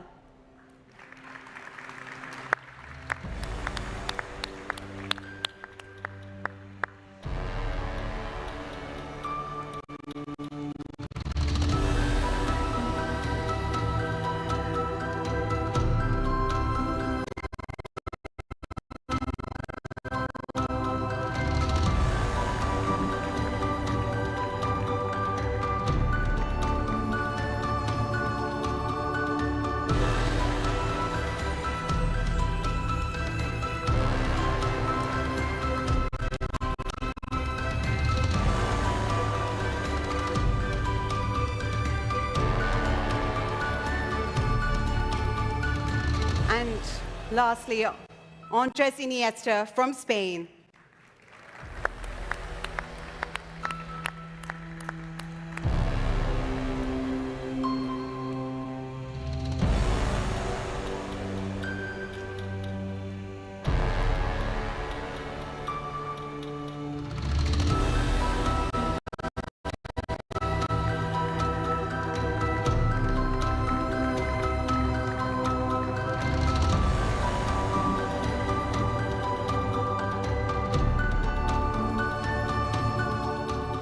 والآن نصل إلى لحظة استثنائية في مسيرتنا في هذا الحفل، ونبدأ بتكريم الشخصية الرياضية العربية، وهي جائزة تمنح لقامة قيادية كان لها حضورها ورؤيتها، وكان لها أثر بالغ في تطوير الرياضة ودعم الشباب وتعزيز مكانة الرياضة كقوة ناعمة للتنمية والتواصل بين الشعوب.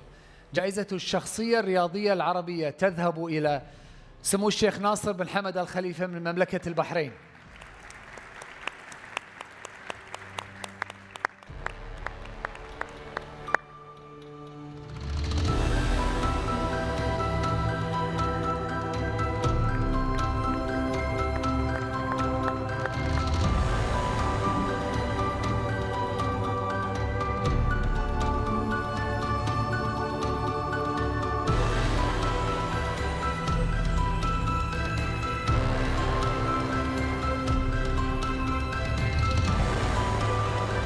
ننتقل الآن إلى تكريم الشخصية الرياضية الإماراتية، وهي جائزة تجسد رؤية قيادية أسهمت في دعم القطاع الرياضي وتمكين المواهب الوطنية وتعزيز دور الرياضة في بناء الإنسان وترسيخ مكانة دولة الإمارات كنموذج عالمي في التنمية الرياضية المستدامة. وفاز بهذه الجائزة سمو الشيخ محمد بن حمد بن محمد الشرقي ولي عهد الفجيرة.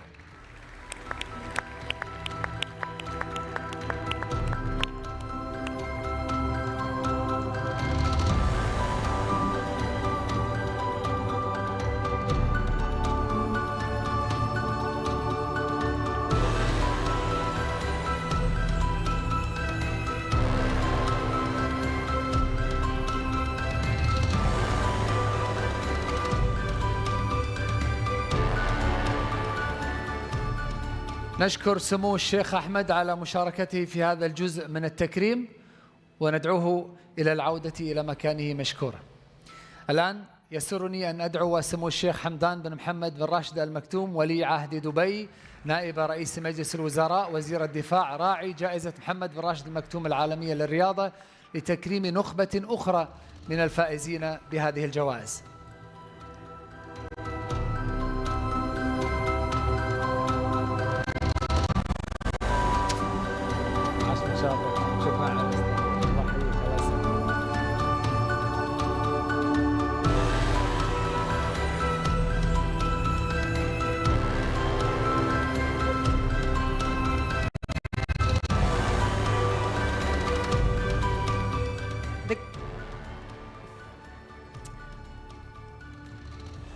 The Global Sports Organization Award goes to FIFA, received by His Excellency Gianni Infantino, President of FIFA.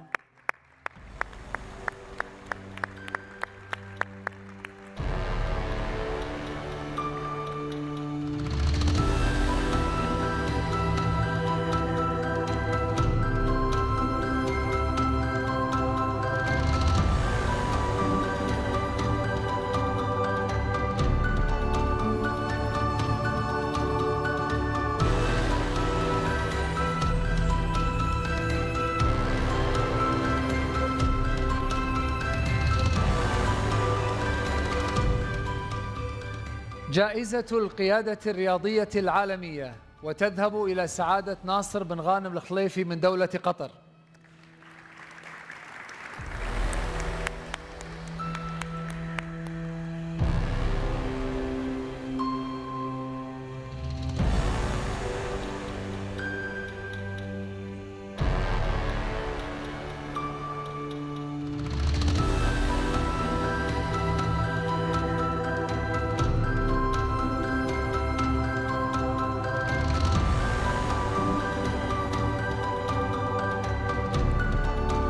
نطلب من سعادة ناصر بن غانم الخليفي البقاء على المسرح لتسلم جائزة أخرى، وهي جائزة الفريق الرياضي العالمي والتي فاز بها نادي باريس سان جيرمان الفرنسي لكرة القدم.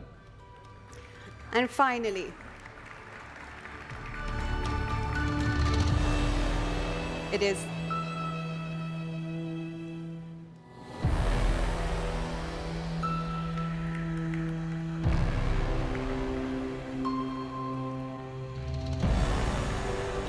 congratulations to the winning president. And finally, for the global category, the Global Lifetime Achievement Award goes to none other than Novak Djokovic from Serbia. Congratulations.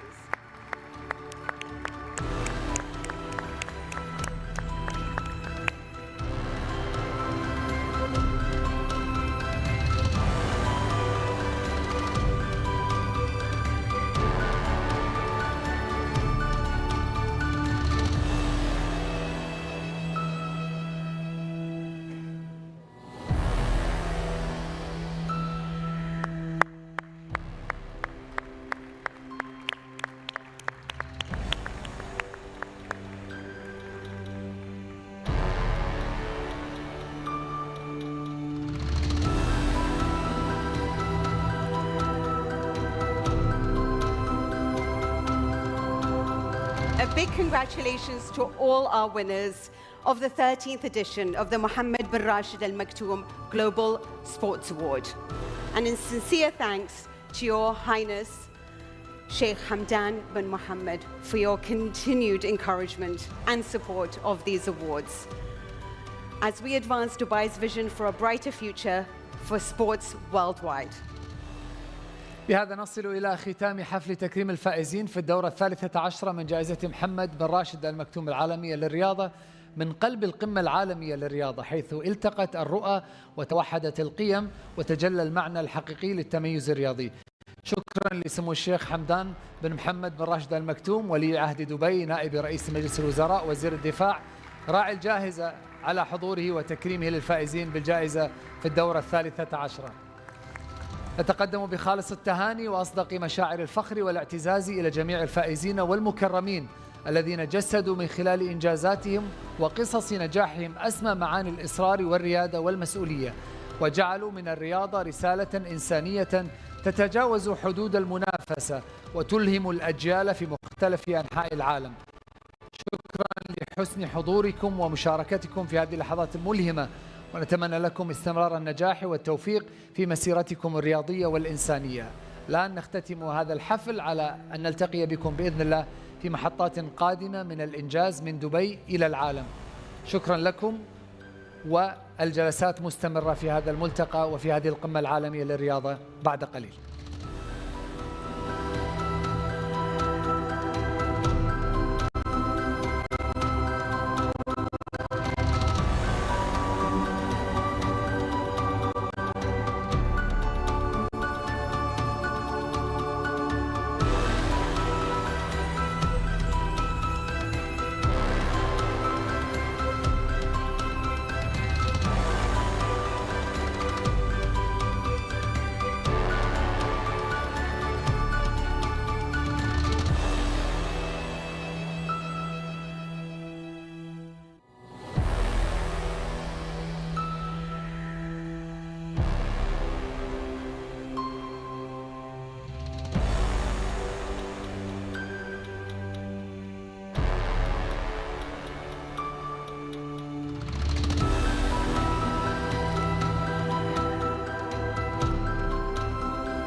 Wow, what an impressive ceremony. Everybody, please, another round of applause for our winners.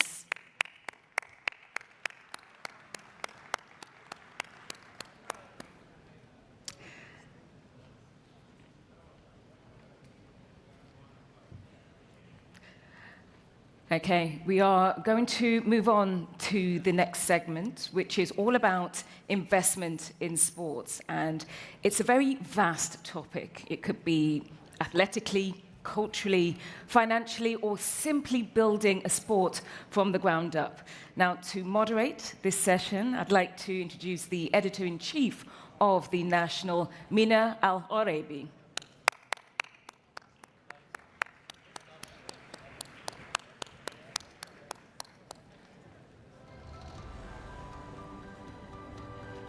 Thank you for joining us, Mina. Thank you. Okay.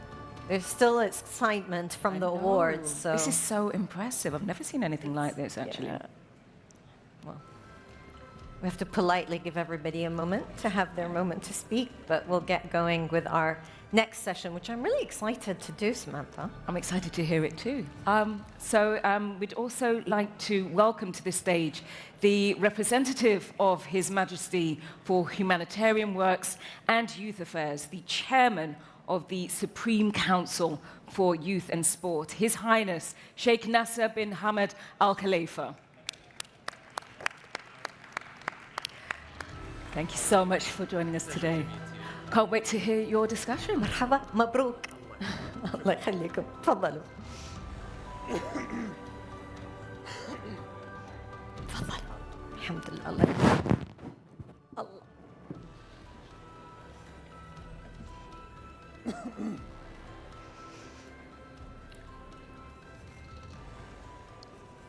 يا أهلا وسهلا. Your Highnesses, Excellencies, athletes, ladies and gentlemen, thank you so much for being here. I know there's a lot of excitement after the awards, but I have the distinct pleasure of speaking not only to one of our awardees, to an incredible athlete, incredible soldier, and leader here with us on stage. And the title of our session is Leading from the Front, Discipline of a World Champion and Vision of a Prince. So we'll get on with our conversation, Your Highness, but first I want to say just a couple of words in Arabic since we are here in Dubai. Assalamu alaikum. شكرا لحضوركم ونشكركم على هذه الفرصة أن نتكلم مع سمو الشيخ ناصر بن حمد آل خليفة.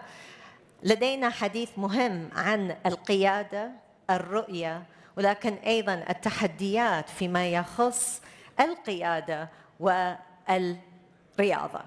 So I will switch back to English for our guests. Your Highness, you have become a champion for world endurance, an incredible athlete, but also a leader and motivating athletes, not only in Bahrain, but in the wider Arab world, and I would say in the world when they look at endurance sports. And endurance riding, Ironman, all of these sports require a stamina, not only physical, but importantly, a mental stamina. And so when you make decisions, decision making, when it comes to these endurance sports, how do you make those decisions and how has it affected your growth as an athlete, but also as a leader? Thank you very much. في البداية, Your Highnesses, Your Excellencies, distinguished guests, Assalamu alaikum wa rahmatullahi wa barakatuh. Before that, I would like to sincerely point out how humbled I am, how honored I am to be an award recipient. And I would like to thank His Highness Sheikh Mohammed bin Rashid Al Maktoum, His Highness Sheikh Hamdan, His Highness Sheikh Ahmed, His Highness Sheikh Mansour for this opportunity. Back to all of the above mentioned, let me start with leadership. Leadership is key in all of this. And I would like to attract the audience's attention in here that If you pretend knowing everything, then this is not leadership. Leadership actually is summed up in 4 powerful words. I don't know yet. If we break down these words, and let me ask you a question about these 4 keywords. How many of the historic breakthroughs in our time have started with, I don't know yet? All of them. All of these historic breakthroughs started with, I don't know yet. So if we leave here, if we leave this summit, pretending we know everything, or we have understood everything, then we have failed. I would rather have you leave this hall with a curiosity, with a little bit of questions, and also the courage of having and admitting uncertainty. If we have done that, then I can guarantee that we have built leadership and we have moved it forward. So let me focus on leadership, which is key. And with this word, I would define it with one simple word, which is discipline. Discipline sums up everything. Makes you a champion, makes you unique, makes you outstanding, and makes you move out and detach from the pack. Or else, you're gonna be just an ordinary person. So you should have a mindset of, am I even a human?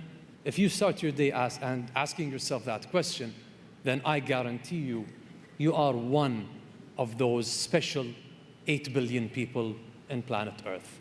So with discipline that you have to not say it or order it or seek for it, but by proving it, leading from the front.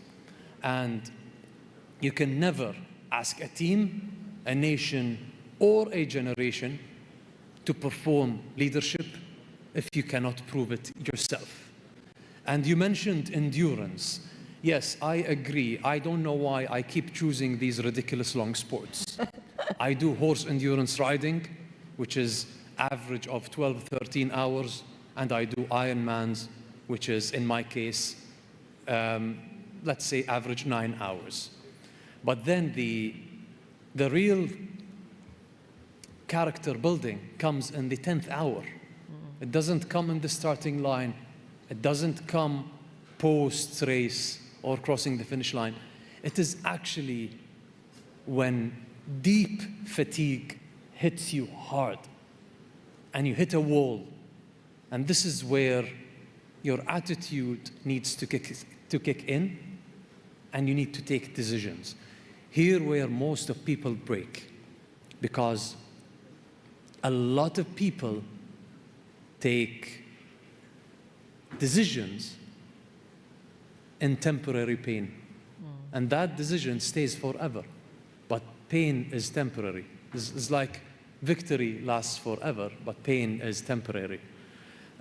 So there's a lot of effects on mindset and how people think. And when do you decide? Because in my experience as well in the military life, I've experienced that our training was done by design. They will only ask you when you are at your worst. And sports is the same, and life is the same.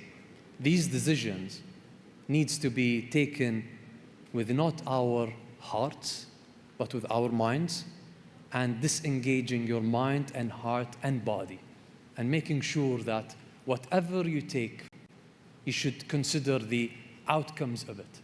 So this is what's important. The attitude and the discipline and the self-proof that you prove to people that I can do it. This is what I do with my institutions, the organizations that I lead back home. Either it was in the political, in the security, in the military, or the sports. I perform the same way towards my colleagues and make sure that if I lead by example, I would never ask people to do something if I'm not willing to bleed for it or to show that I can do it as well. And I think that inspiration, we've seen you time and again, not only win and a world champion for endurance, but also take those moments when you didn't win, but say, we're going to come back stronger. And I love what you said about the decision making. When do you make the decision? Because sometimes when you're under the greatest strain, physically and mentally, is when you have to make that all-important decision. Now, part of that stamina and inspiration came before the Paris Olympics. You challenged your athletes in Bahrain and said, gold or nothing. We're going to go big or go home. And he did go big. MashaAllah, Bahrain doubled its tally of Olympic medals, 4 medals at the Paris Olympics, and previous to that had 4. So tell me about that moment of thinking, preparing for Paris, but also making sure that Bahrain was able to meet your expectations and the country's expectations. Well, let me tell you, by the slogan we chose, gold only, is not arrogance. This is just to clarify things. Because I'm a believer that silver, bronze medal, 4th, 5th place, all of it is an outcome. But gold is a mindset. And I wanted to build that deep inside my athletes' hearts and minds, that we only accept gold. And this way, we engineer their thinking, their day-to-day training, and their preparation physically and mentally for that event. It have given us a lot of positive outcomes. Bahrain we have doubled up our medal counts. We are the #1 Arab nation in the Olympics, if we see it that way. But again, we have doubled our gold medals in the Olympics, and as well as our preparation in the next coming events. But again, this is too technical. What we have gained from that, if you want to ask me, what have you gained from that slogan? Have you made your athletes tired or whatever? It's not that the case. It's the questions that the athletes have been asking us have changed. And the athletes stopped asking what's in it for us. They started asking us this, what else can we do? So we saw motivation, and we saw a change of attitude in 2 ways. Either they won, they want to win more, and if they lost, they want to continue pushing forward to win. So it is a change of mindset that we have played well, and making sure that it stays in the back of the head that we only are gold seekers. Your Highness, you said the idea that it is mindset to strive for gold. And there was this term in Arabic, gadha. Gadha is you're able to. You are capable. And so building that confidence at a time of uncertainty is important not only for athletes, but as His Excellency Khalfan Balhol said at the opening of this amazing event, he said, this is about intergenerational. This is about thinking how we inspire everybody, communities, but especially young people. And of course, among your responsibilities and duties are thinking about the youth of Bahrain and thinking how young people are influenced. At a time, you've also spoken about a comfort crisis. You don't want people to be comfortable and not be motivated. What's your message, perhaps, to a young person that's not interested in sports? How do you motivate them? How do you get them in? And how do you use the sporting prowess at a time when many people are probably sitting behind the screen? Well, I'm happy you mentioned that, because my son's here and my nephews are here watching me speak. And actually, we go through a global crisis of comfort. And that generation is hooked behind screens. If you go back to our generations, and if you remember back in the time when you go to school, it looks like a rehab center. Everyone is in a cast. At least one is with a cast. Which means that we have been spending a lot of time outdoors, experiencing and also having adventures outdoors. Now, I always say that I'm a father of 5, and I'm a proud father of those 5. But if you are, thank you. If you parents, this is an advice. If you want to ground your kids, and my kids are listening to this, lock them outside the house, not inside this time. It's different. So you mentioned the word Gedha. I don't know if you have seen the TV show that we have produced. It's out in a Shahid platform. It is a military experience for civilians.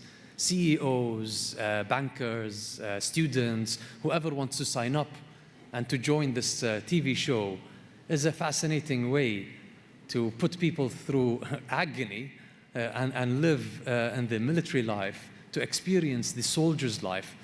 And the outcomes were 2 things. First of all, to gain the appreciation of the civilians towards their soldiers whom are serving day and night in their countries and abroad, maintaining peace and also risking their lives. Why do they do that? Because they don't want others to do that. They are the ones who are willing to do it and volunteer to put their lives at risk to make sure they maintain stability and peace. But again, we have done it in a way where we build hardship. We make sure we introduce hardship, either physically through those participants or our programs that we are building back in my home, or also through a viewership that people can appreciate through hardship. There's a lot of lessons learned. And at the end of the day, we are not building, or we are not beasting bodies. This is a military word, beasting. We are actually building and engineering a mindset. You know that cycle, right? Good times produce weak people. Weak people produce hard times. Hard times produce strong people, and so on. And that cycle we live in, we want it, we liked it or not. And we want to maintain that formula where we have to think out of the box. How can we live so much in great times, as long as possible, with strong people? This is the nearly impossible formula that we need to continue to serve. So it is all about the mindset. It is all about the hardship that a person has to go through, and also to engineer yourself and ask yourself a lot of questions. How can I face these challenges and turn these problems into opportunities? And to your point about discipline, to maintain discipline when you are comfortable, it's very difficult because it's easy to forget that, God forbid, la samahallah, the hard times do come around one way or the other. So to be prepared for that. Absolutely. I want to shift gears because Bahrain, incredibly, over 2 decades ago, brought Formula One to the Gulf, and we've just enjoyed a beautiful Formula One finale in Abu Dhabi. And congratulations to the winners and to McLaren, Mumtalakat. And so, you know, Bahrain went from not only being a host to being a hub. So I want to talk about motorsports because that is also an investment. So making those decisions in investing in motorsports, Bahrain's also invested in cycling, Team Victorious, very important. How do you make these decisions and the investment mindset that comes with these sorts of sports? Wonderful. First of all, you're speaking to a horseman who deals with 1 horsepower. Okay, just let me refer to my elder brother, His Royal Highness Prince Salman bin Hamad. He is our champion behind all of that achievement in the Formula One sector. And congratulations to him and the team from Formula One by creating Bahrain as a motorsport hub. We started Formula One in 2004, and shows you clearly with patience and strategy. Now we are holding on to something, holding on to a jewel that is really making Bahrain recognizable. You mentioned the word victorious. Victorious is a chain of teams that I have created with my team in terms of endurance, in cycling, in horse equestrian sports, in football, and in many different entities. And Victorious is not just a team, it's a identity that I'm building. Let me tell you an interesting story, especially that my friend here, Nasser Al-Khelaifi, is between us here, representing Paris Saint-Germain. He might be targeted now with the words I say, but I need to be careful because who can face Paris Saint-Germain these days? I'm associated with Paris FC, and when they were way out of league and they were low performers, we jumped into that football club and we started building up with the team over there and the board over there. How can we change that team's mindset? And if you look at their jersey today, they have Victorious on their jerseys. A lot of pessimistic people told me, well, this is a big ask. You know, we are underperforming, we are in a second league, and you put Victorious in our shirts, and we've been losing or having a lot of draws. I don't think it gives the right impact. Where are we today? We are in the first league. And that football team got promoted and are performing well. I'm happy with them. But again, if you go and ask them what happened, yes, a lot of work happened. But again, the identity of the responsibility of carrying the word Victorious on their jerseys, entering the football pitch, changed their mindset again. And they want to be accountable for that. So having a team is not just us seeking for gold medals, but it is for seeing my country's flag up on podiums worldwide, globally, and shows you that we are, I don't say we are a small country, we are in a manageable size country, if I want to be clear. Makes me proud, makes me refer back to our national identity, which we refer to ourselves, we are made of gold.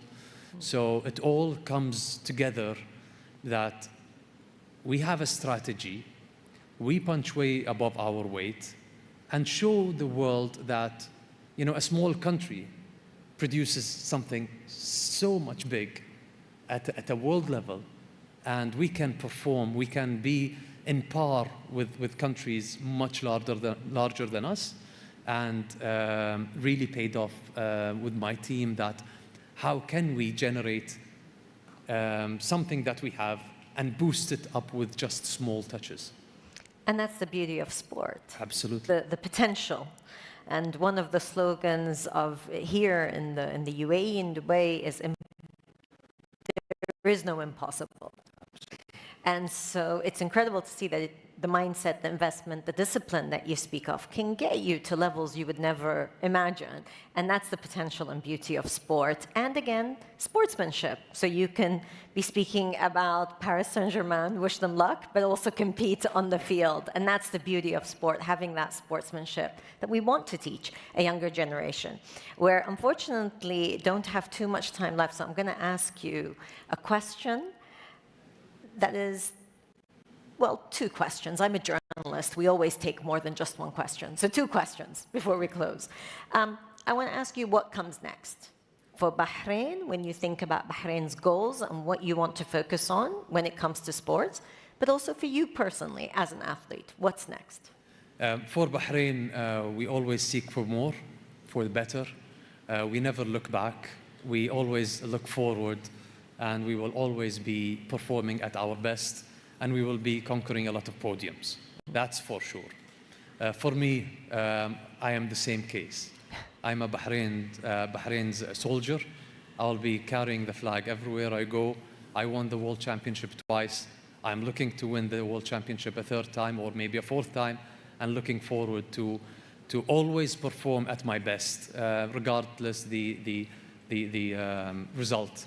Like my colleagues here and I mean, fantastic athletes from around the world. They always do the same. It doesn't matter if you win or lose. It's how do you perform.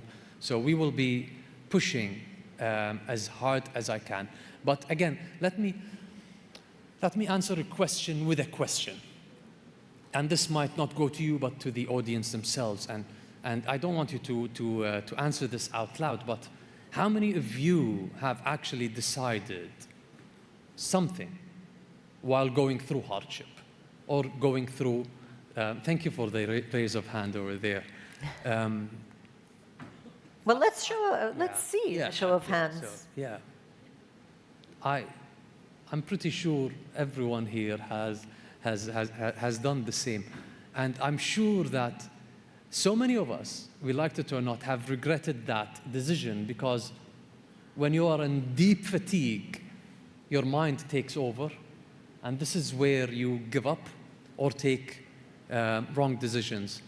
So again, I would like to repeat this.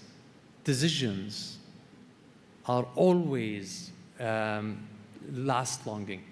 Do not take them in a temporary position or in a situation that you are in real pain. This is what makes a gold medalist different than any other person. When you have 100 or 1,000 or 1,000,000 people start a marathon run, there is always one winner. It's not about the number of people, but that one winner went through the same pain, the same journey as everyone else. But what differs a champion, a winner, a leader from others is the one who blocks the noise and just goes forward.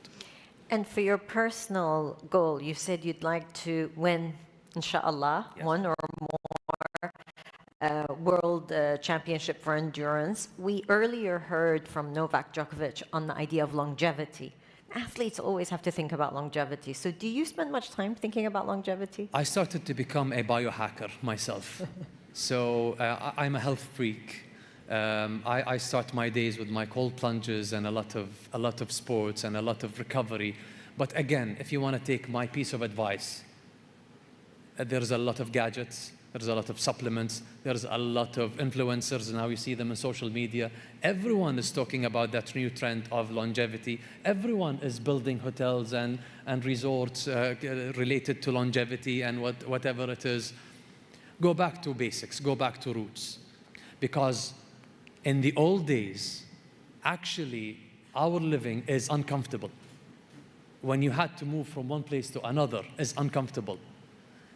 So be uncomfortable, get out of your comfort zone, and the key thing is sleep. Just make sure you sleep well. You go deep and sleep well, and then things fall in line. Anything else is just an addition. So this is the cheapest thing I can offer you today. Great advice. Take care of the asset, and you are the asset. Thank you so much, Your Highness. We've got much learning from you. Thank you so much. شرفنا. شكرا جزيلا. ممنون. الله يحفظك.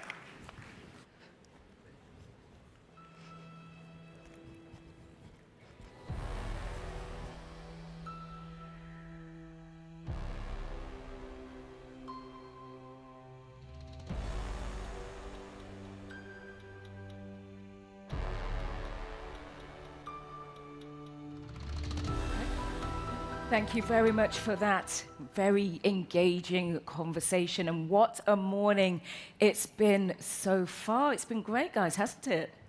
Amazing. Yes. We feel that something big is starting today. Oh, yeah, we've got Something, plenty of big names coming up later on, don't we? We have, who do we have coming up? We've got a certain Ronaldo, we've got Alexander Usyk, we've got Manny Pacquiao. I mean, when I said we've got a great lineup earlier today, I wasn't joking. like that. I was not joking. No, are you going to interview Ronaldo? Ronaldo Nazario, lucky you. Yes, I am. I'm a very lucky I'll be girl. standing right in the corner. Just in case. Just in case. It's okay, but I've got it. I've got this. No, I'm really looking forward to interviewing all phenomenal. Yes, for sure, it's for great. sure. And two boxers. I mean, And two boxers. you know, What are your thoughts? You know that I was playing an exhibition game, football, with Alexander Usyk. Oh, really? So that was interesting. Okay, you got to break it down for us. How did that go? It went well because I made sure. You've been very careful with your words. I made sure that he was playing in my team. See? Something happened. Where is he? He's playing chess, not checkers. I love this. Okay. Okay, I've got a message for Mr. Infantino. Is Gianni still here? I have a ball. Do I get tickets? No, that's mine. I find it in the backstage. Thank you so much. You got to give him tickets. Thank you. Oh, okay. Thank you, President. We're all going to go to the World Cup Thank you next very year. much. Brilliant. Thank you so much. Free tickets. Okay, so I think this is the perfect time to say that this is our lunch session. So Yes. we have an hour for lunch. I hope everybody gets to mingle, have a great discussion, but more importantly, eat as well. Exactly. We need to do that as well. And come back for the next few guests we have. We have got Ronaldo, Pacquiao, and Usyk, correct? Yes. We do indeed. Enjoy your lunch. Enjoy your lunch, See you later. everybody. See you in an Bye-bye. hour.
Hi, good afternoon, everyone.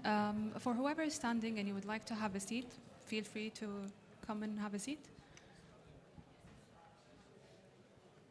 So we'll be starting the session in a few moments.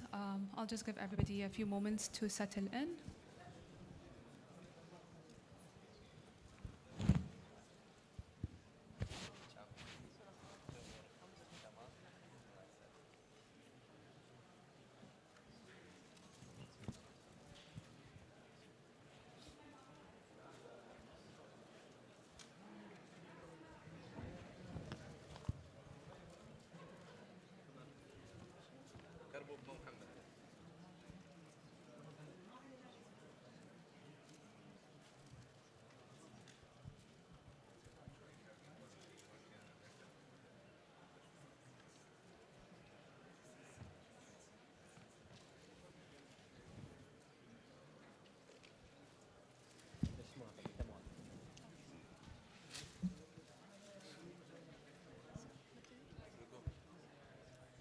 Okay, so good afternoon, everyone. Assalamu alaikum. My name is Hind Lemheri, and I currently serve as the Chief of Staff for the Open Master Games and also Head of Strategic Partnerships at the Office of Development Affairs, an office under the Presidential Court. Now, before that, and I'm very pleased to see very familiar faces here. Before that, I was part of the Expo 2020 team and the COP28 team as well. And those are mega events on a national level that have had a huge impact on the UAE and the message that we're trying to work on as well as a country, as a very young country, young and ambitious country. So events that go beyond being a spectacle, those are events that create different moments that send different messages. Tools of diplomacy, tools of soft power, tools of societal impact. And this is exactly why we're here today, to talk about sports beyond competition, sports as a diplomacy, sports as a community, sports as a way of life. And I'm looking at the speakers that we have here with us today, and each of them represent that. So I'll start off with His Excellency Talal Hashimi, who's the Executive Director of the Event Sector in Abu Dhabi Sports Council. His Excellency actually played a tremendous role in different international events, sporting events in the UAE. Among them were the FIFA Club World Cup, as well as the AFC Asia Cup, as well as the Special Olympics. And of course, now he's playing a very instrumental role in supporting us with the delivery of the Open Master Games Abu Dhabi. Your Excellency, first of all, pleasure to have you here with us. And it's a different setup than our usual Monday weekly management meeting that we have with you. Your Excellency, Abu Dhabi has been playing an instrumental role in sport events. That's something that we all know.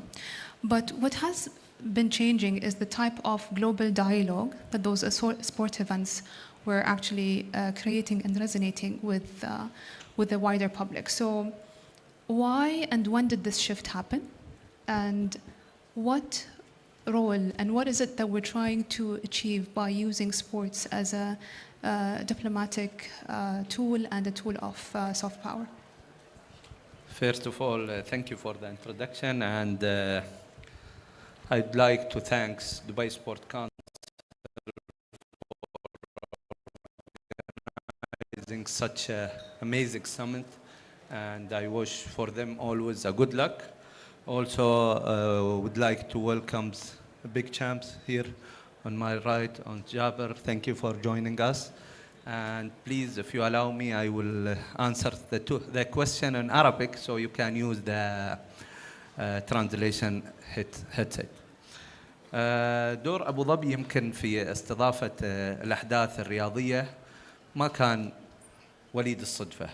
هو عبارة عن فيجن تم وضعه أو ترجمة لاستراتيجية واضحة من القيادة الرشيدة ومجلس أبو ظبي الرياضي عند إنشائه.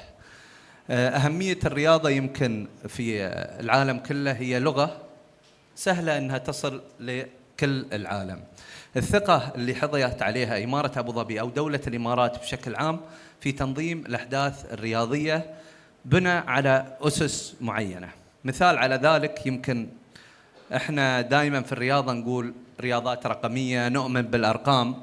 إذا نتكلم من سنة 2000 إلى 2020 دولة الإمارات استضافت 10 أحداث دولية معترف بها من الاتحاد الدولي لكرة القدم فيفا، بين كأس عالم للأندية، كأس عالم للناشئين، كأس عالم للشباب، نهائيات كأس العالم الشاطئية 3 مرات يمكن، غير بطولة القارات الخاصة في الشاطئية في إمارة دبي.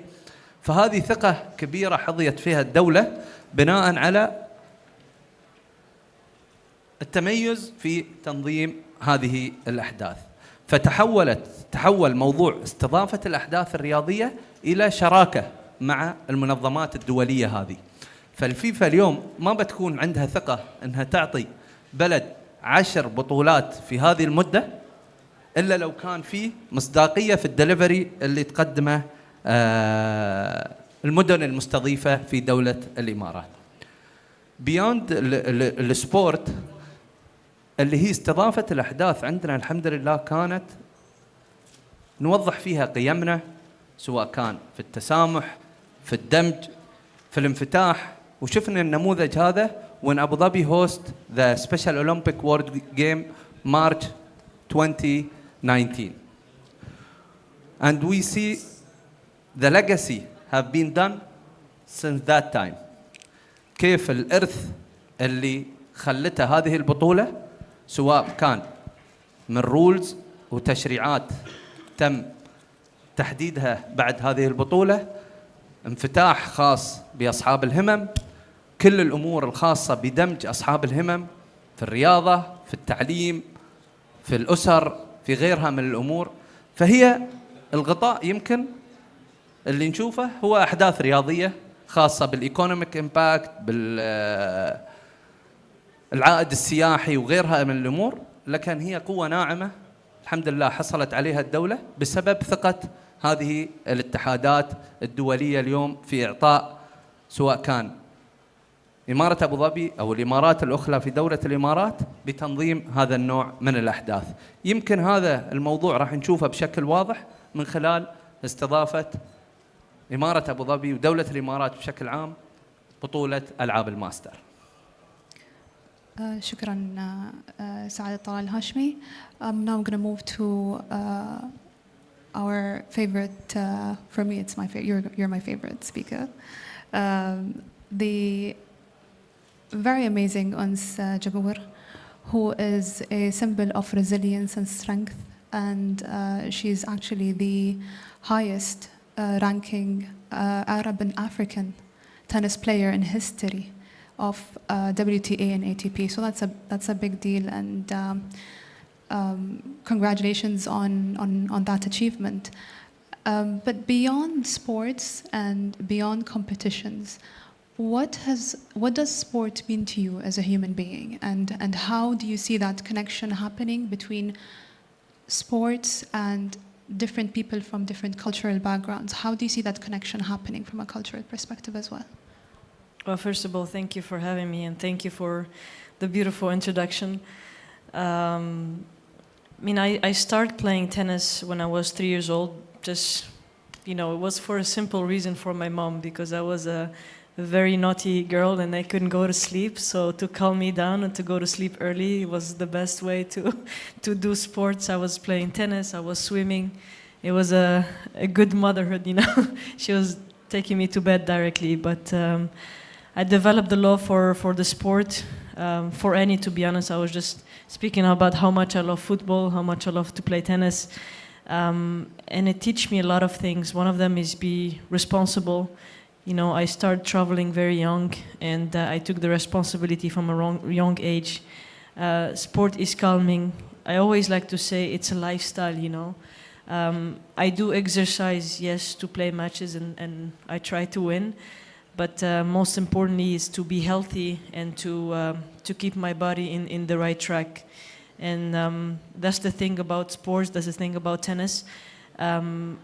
I am actually very lucky that I play professional tennis sport, and I'm grateful that I had this opportunity to do it, because honestly, it gives me such a healthy lifestyle around everything, my food, my exercises every day. Sometimes it could be very tiring, you know, when you practice 6 to 7 hours a day, but you have to keep the balance, you know, between the recovery and what you do. And I feel also like, again, I say it again, very lucky that I started playing tennis, and I see myself doing that. And I encourage anyone to just go for a walk, to try to at least 30 to 1 hour a day, you know, to do anything they like. It's very important. Sports also gave me the opportunity to meet lovely people like you today, and to be here and able to talk about my story. Thank you so much. And I'm taking notes for my nephew, who's very active, and I think maybe it's a good way to actually get him exhausted and tired for bed. Now, moving on to Salim Al-Agbari. Salim is actually leading on the Open Master Games. He's the chief director of the Open Master Games. And what Salim is trying to do and is basically reframing what sport actually stands for.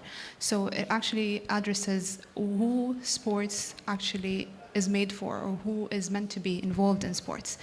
Salim, and we talk about the legacy a lot. Like even back in the office, we talk about the legacy a lot and the impact that we're trying to achieve a lot.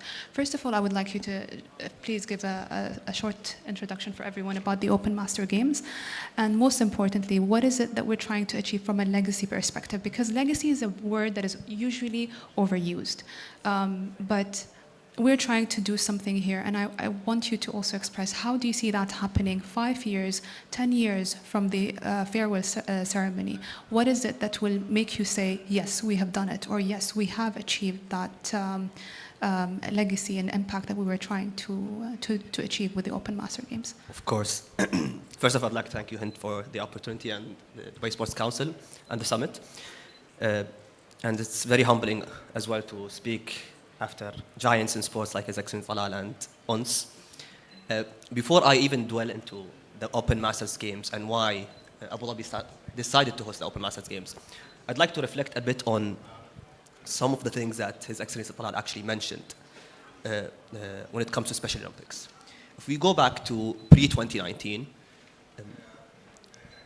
reality hit us really hard when it comes to the well-being of our community members, specifically people of determination and their families. Leadership realized that we have a very big challenge when it comes to the inclusion of people of determination.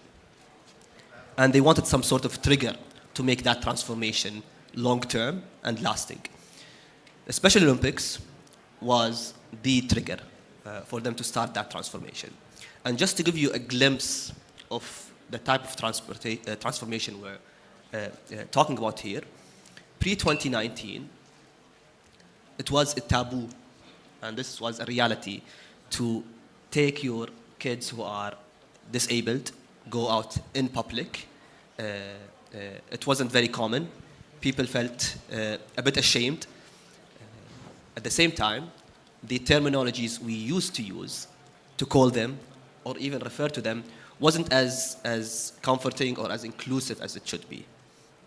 6 years later, we're talking about a completely different reality for people of determination. We started with changing the perception around them. The name nowadays is People of Determination, which is more empowering, more inclusive. We have dozens and dozens of policies, strategies specifically enacted or completely overhauled to make sure that we cater for the needs and the requirements of people of determination. Just this year, we have the first Middle Eastern and Arab team to win the gold medal in Special Olympics. Our women volleyball team won the gold medal in Special Olympics. So we're talking about a completely different reality, and the trigger was Special Olympics. And for us, the Open Masters Games is the same, but the audience is a bit different. The audience is much broader, much bigger, and much closer to the average community member in the UAE, which is your father, your grandfather, our seniors, our women as well, who are not as active as they should be. And the trigger for that was COVID. Right after COVID, we realized, specifically when it comes to our seniors, that they were very isolated, they were less active. And when we looked into the numbers, it was very shocking for us. Many people sometimes use the wrong numbers or the misleading numbers to understand how healthy the community is. Usually, people refer to the average age until you live up to. Life expectancy. Many people are aware of it. It's very high in the UAE. It's around 82, 83, which is considered very healthy. But when you deep dive and understand the number more, or look into it more closely, you'd realize that it's not the right number for you to understand how healthy your community is. The healthy life expectancy is a much better estimate to understand the health of the community, which is around 65 in the UAE, which basically tells us that on average, our seniors live the last 15 to 20 years of their lives in sickness, which is a big burden to have on yourself, but also on the family as well. So for us, the Open Masters Games has a much bigger vision surrounded around making sure that you don't just live a long life, but you live a long, happy, active life for the long term. So you end up enjoying your life as a grandparent or as a parent, being active with your kids, with your grandkids as well. So legacy, it's true, hint, to your point. It might be overused by some institutions or even some agencies, but for us, it's part of the DNA of how we think about those games. Lasting impact, long-term impact after the games is at the core of what we're doing. And that's why when we started Open Masters Games, the first thing we were discussing before even getting into the operational side of such events was what kind of impact do we want to see lasting after the games.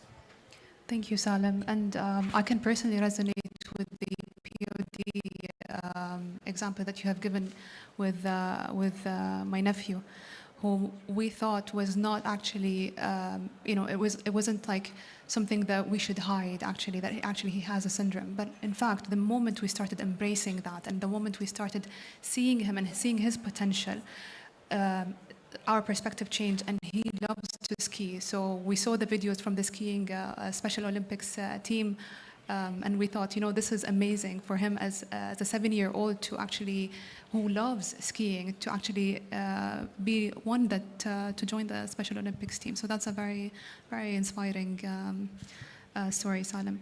Now going to Arij Al-Hamadi, who is a former colleague of mine and a UAE national football player, and also a Guinness world record holder. And I tell her she should flaunt it more often. So please tell us first about your record.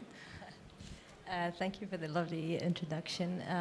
And it's an honor to be here. Thank you to the World Summit, World Sports Summit, and to be sharing a stage with such amazing profiles.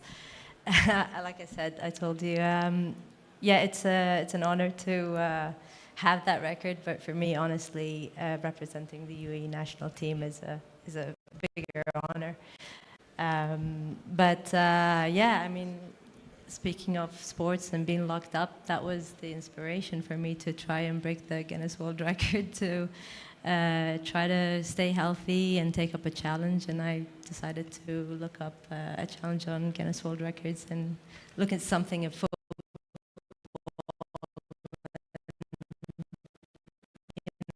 Try to put UAE women's football on the spotlight there, and then give me a platform to talk about it. So. And how do you think those global events, the sporting global events that we're hosting as the UAE, how do you think that is shaping the communities, the local communities? Because you're very active as well in the community. So I would love to hear from you as well. I think global events can have a really impactful, a great impact on people when they can change them from just being spectators to actually participating. As an athlete who got her spark and love for sport and football through global events and started at a community level participation, I know what it's like to see that visibility can give permission for kids, for women especially, to see themselves in sports. Yeah, especially I think football global events in particular have played a very huge role in changing that perception and influencing girls to participate. Back then, you'd rarely see a girl wearing a football t-shirt. That's changed today, and I think that change in perception is what matters. Yeah, so when you see that small but powerful impact every day, you see girls signing up, participating in leagues and academies, families, prioritizing movement, and just people seeing movement as a way of life rather than something as distant. I think that's where legacy really is. Amazing. Thank you so much, Arij. We're running out of time, so I had more questions for you guys, but we're running out of time, so I'll give you the trick question, which is basically the following, and it's addressed to every speaker we have here. When I say the word sport, when we say the word sport in the future, what is it that you would like it to be linked to in the future? So thinking from a future perspective, when they talk about sport, I'm imagining that's going to change. So what is it for you? How do you imagine it? How do you imagine sports in the future? Yeah, we'll start with you. I think we start with Ons. Okay. You put me on the line there. I was like thinking, I mean, I feel now they say a lot of things about sports, like entertainment, health. For me, as someone that loves to have a great time, and they call me Minister of Happiness sometimes. Yes, so I like to bring joy, and that's what I try to do through my game. So it's not just about winning and losing, it's about having fun, and would love to see more of that in the future. I would love for the parent, when they go with their kids to a sport, for them to enjoy, but not it's about the result and pushing them to win. It's about for them to move and have a great time. So for me, I would love to see sport as a happy place. Amazing, that's beautiful. If you allow me just to welcome His Excellency Ma'al Wazir Ashraf Sobhi. It's our pleasure to have you on our summit. I just met him before yesterday at 5 o'clock in the morning in Cairo, organizing Sheikh Zayed charity run. It was successful with 60,000 participants, and he was on the start line with us, supporting. And because of the support of Ministry of Sport in Egypt, we had a successful really event. So thank you very much for being here and the support we had just 2 days ago. For me, I think legacy is so important, from hosting an event. And alignment between organizing event and sport development. So if you decide, any government, city, decide to host an event, I think the most important is to do the alignment between hosting that event and to see on the future one of our local to be participant on that event or a champs of that competition. So this is, I think, one of the most important things we have to think on the future of sport of UAE. That's nice. And I'll make it short, given that we're running out of time. I think, just adding to Talal's points on legacy, what we want, the way we want to reframe sport around is to make sure that people consider sport as a way of life. It's no longer optional. It's not just a hobby that you pick and enjoy on your free time. It should be a must daily routine in your day-to-day life, whereby you be active, be it doing tennis, playing football, or any other sport that really pushes you to the limit to be a better person. Yeah, I'll keep it short. I mean, I think everybody covered everything here. Truly, I think I see the future of sport as, everybody's seeing it, that it's a welcoming space, a shared space, not a gated one. That's it. That, everybody should see it as a way of life. It's a privilege, it's a blessing to move, and it should be part of our daily lives. And that's, everybody can be involved in any sports. Amazing. So basically what we heard is basically sports, instead of it being a spectacle, is actually a global connection. Instead of it being exclusive, it's more inviting and more about being. Like, we've connected with a lot of people here that come from different parts of the world. So I'm so grateful that I'm here today, because the connection is exactly what we were able to see in the first few hours of this event. It was beautiful. And it's about community, and it's about, as On said, it's not about competition only, but it's also about participating. So, okay, it's amazing to participate and it's amazing to win, but also the ability to participate, that is amazing. Thank you so much. Thank you for our speakers, and thank you for you guys for taking the time to sit across this panel. We appreciate having you, and yeah, enjoy the rest of the summit. Thank you. Thank you very much.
Founders from High Rocks, but this wasn't your first career. We still don't have a mic, so while I'm introducing you, we'll definitely get that turned on for you. If we can have Mo's mic turned on, that would be great. Well, earlier on today, oh, have we got a mic yet? Is it on? No, we still need Mo's mic on, if that's okay. Any chance? Well, earlier on today, Novak Djokovic was saying how he grew up on 3 sports and decided to select tennis. A lot of people may not know this about you, but you grew up playing tennis as well as the sport you ended up selecting alongside Misha Zverev. And you then selected hockey, where you went on to win 3 medals at the Olympics, 2 of which were gold and 1 bronze. And the other impressive thing is it was over 3 consecutive Olympics, a lot of years of training. You've then come out of that Olympic career and gone into an entrepreneurial one. Tell us more about that journey. Okay. Yeah, thank you very much. I mean, yeah, as you said, Sarah, I keep saying this a lot in interviews that as an athlete in professional sports, especially in the Olympic world, which is in many countries in this world not necessarily commercially the same than the huge sports of the world, as an athlete you die twice, because the first time, your first life is basically over when you end your career, because nothing is the same anymore. Everything changes.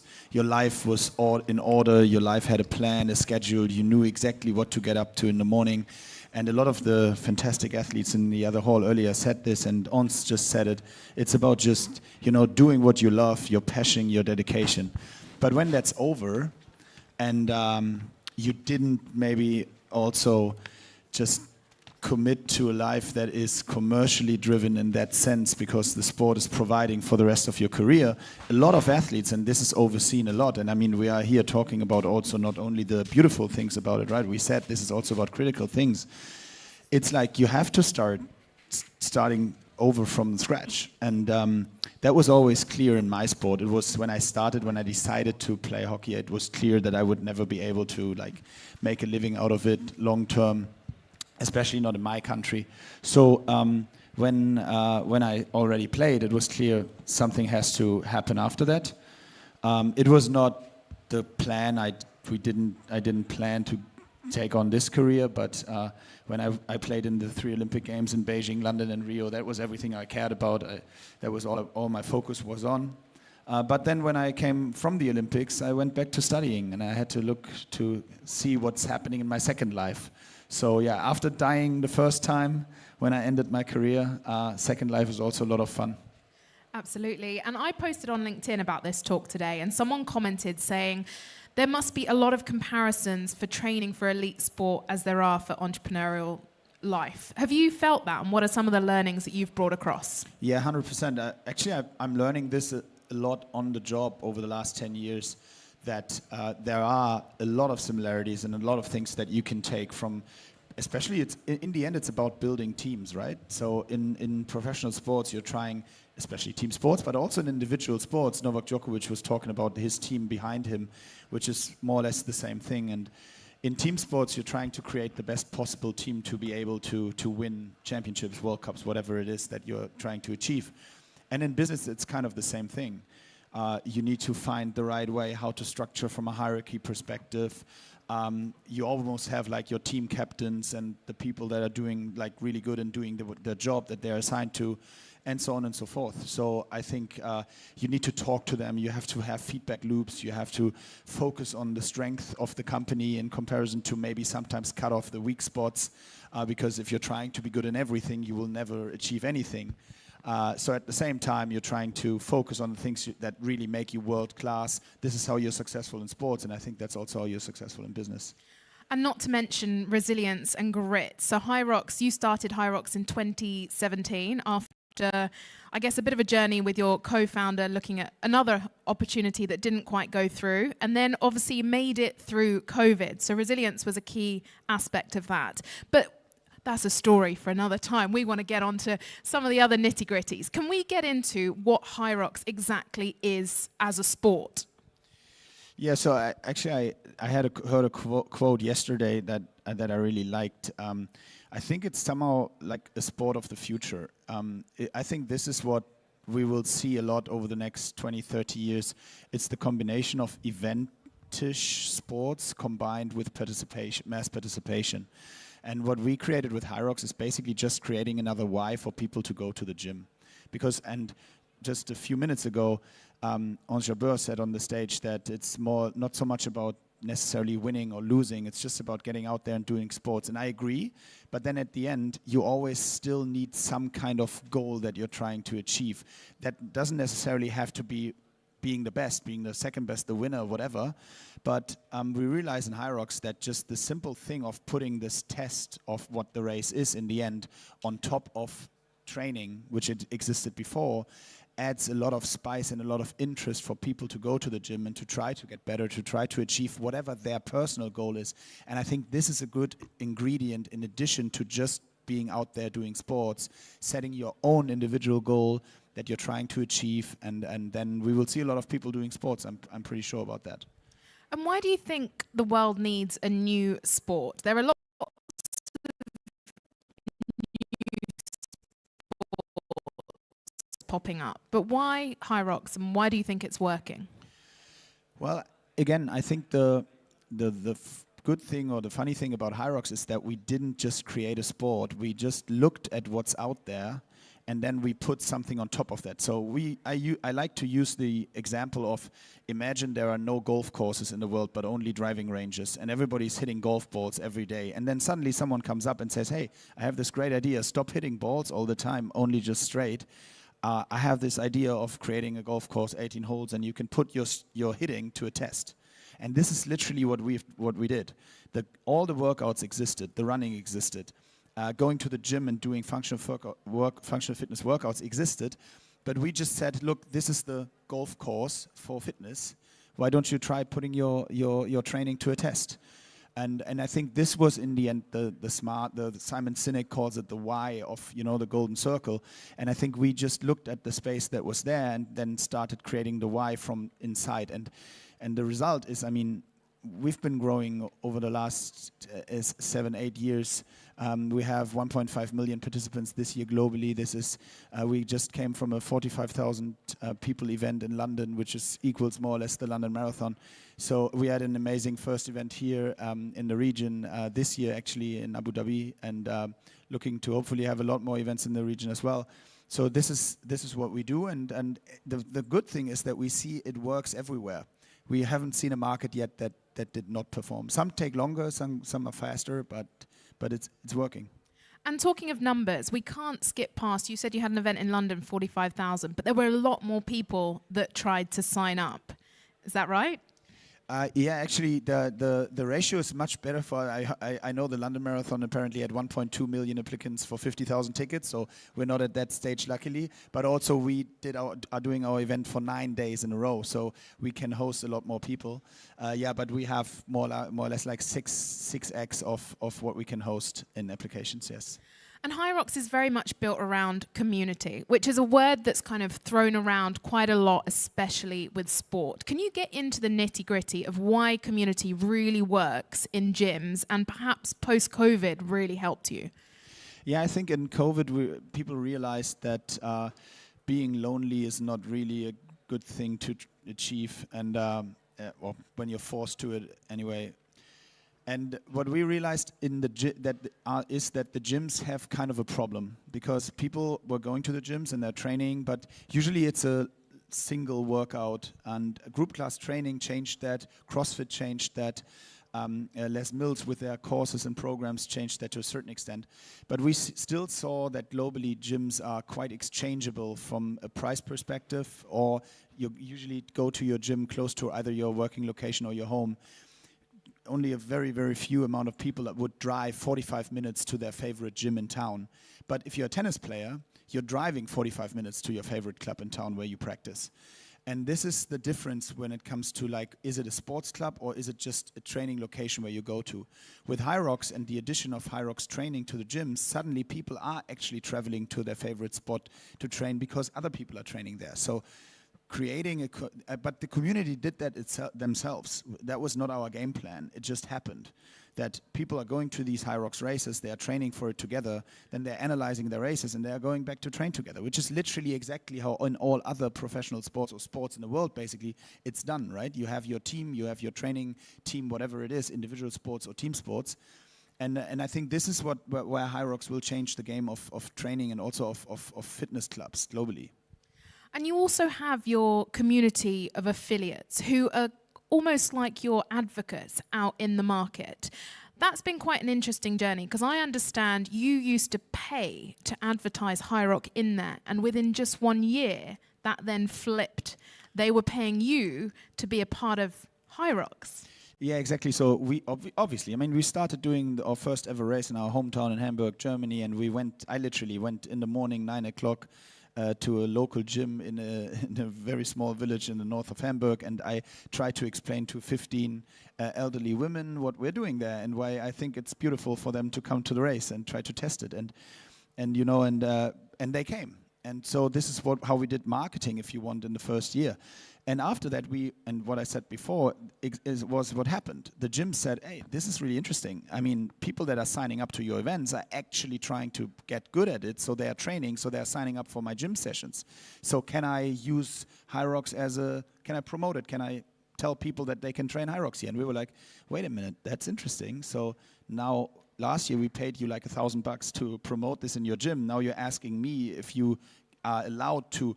And so we started creating like this subscription or licensed affiliate model. And now today we have like 12,000 global gyms that are affiliated and that are offering Hyrox training, which obviously is fantastic because we basically created a revenue stream out of a marketing channel, which is obviously quite a good thing to have for a commercially driven company. Is a perfect opportunity there that was grabbed with two hands. Something I want to delve into. So there's lots of new sports coming out. I'm quite personally involved in paddle. This is a new sport that isn't owned by one entity. It's not being licensed out. It's not being governed. It's growing at totally different rates in different markets around the world. Can you talk on that a little bit about how you're owning the IP, you're owning how it's still the same product. If I went to a Hyrox class in Mumbai versus one in New York, it'll still feel the same. Or even a race. I could compare my results directly between a race in London as I could in LA. Yeah, 100%. And look, I always use this example. Because people are, obviously Hyrox is not very well known still globally. I doubt that many people here would already have heard of Hyrox maybe. But if you just think about it, if we're having 130 events from Sydney to Los Angeles, right, in 2025 and 26, a few more. So if you imagine that someone would own the 130 biggest marathons in the world, it's tangible, right? You could imagine that that's a pretty good business.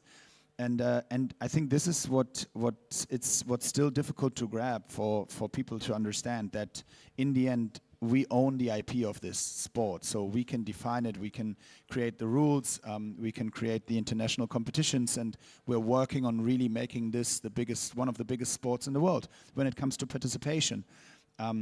Again, we can scale it. A marathon, London will never close the city for another day.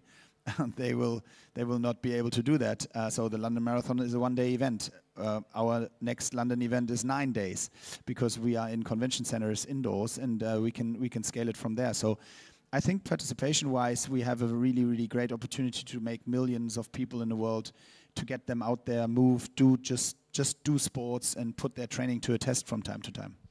And we touched on that it's oversubscribed, and I think I've heard you talk increase the price to enter some of these races. Sports, coming back to like paddle, they've made it impossible for players to play in certain markets because it's too expensive. But you're keeping that price point at an affordable rate that it can be for everyone. Is that a conscious choice? We are 100%. I mean, of course, price sensibility is a very important economical topic for us as well. But still, as you said, we could probably double the price right now. In short term, we would probably still sell a lot of tickets. But that's not the game plan here. It's not about squeezing out the money at that end. In the end, right now, it's more about creating the environment of a 365 days approach to doing sports, and in our case, best case, Hyrox. So on top of just the race, We are creating the whole gym and training environment. We are also adding experience events. We do our first cruise in October next year, where we chartered a cruise ship and just do like 4 days of training and high rocks fun together with 2,500 people on a cruise ship starting in Spain.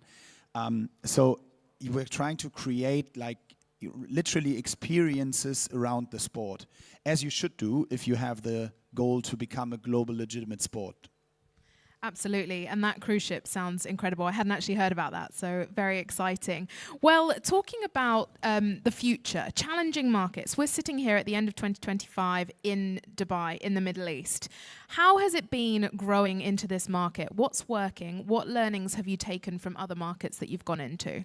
Yeah, it's quite interesting because, I mean, what we realized with, I think we're in a little bit more than 40 markets now, and it's interesting to see that the markets are different. Here we have a different gym environment than in comparison to, for example, the US, which is also very different to the UK, which also is very different to Germany, and I could go on across the world now. So it's always about, I think, understanding the local market and what works well, what does not work well. We have a playbook how we went into most of the markets, but then we have to adjust and have to figure out what's the smartest way. It's also about when are people doing sports in what regards, right? I mean, there are also cultural things. So here in the middle of March, it's not the best idea maybe necessarily during Ramadan to do like sports events, or while at the same time in Germany or Europe, you would not necessarily have an event during Christmas. So you have like these different local approaches to figure out what is the best way, how to structure, how to do a global schedule, and how to get people to, in the end, do sports, get out there, be active, and take part in these huge events. And this region is very, very interesting for us. We saw the first events. We saw a lot of participation that I think not everybody expected also. We have a very, very high participation number percentage of women globally. More than 50% of our participants are female. So it's great to see that also women like to challenge themselves, to go out there, to train, which I think many people doubted. But apparently it's there. So we have the proof, and that's also a cool thing to see. So yeah, I'm really looking forward to quite a few events in the region for 2026 already, and then growing from there. And how are you finding sort of the weather? Because typically indoor sports really thrive in the summer here. You know, there's not as much going on. You're not fighting so much with the attention economy of other events. How has that been for you with events in this region? Yeah, same. I mean, we are structuring the events from that being Bahrain, Abu Dhabi, Dubai, wherever we go in the region. We will have events basically every 2 months, more or less, in that cadence. So that's at least the idea. But now we are talking to all the local authorities and trying to figure out the best possible schedule for 26 and 27.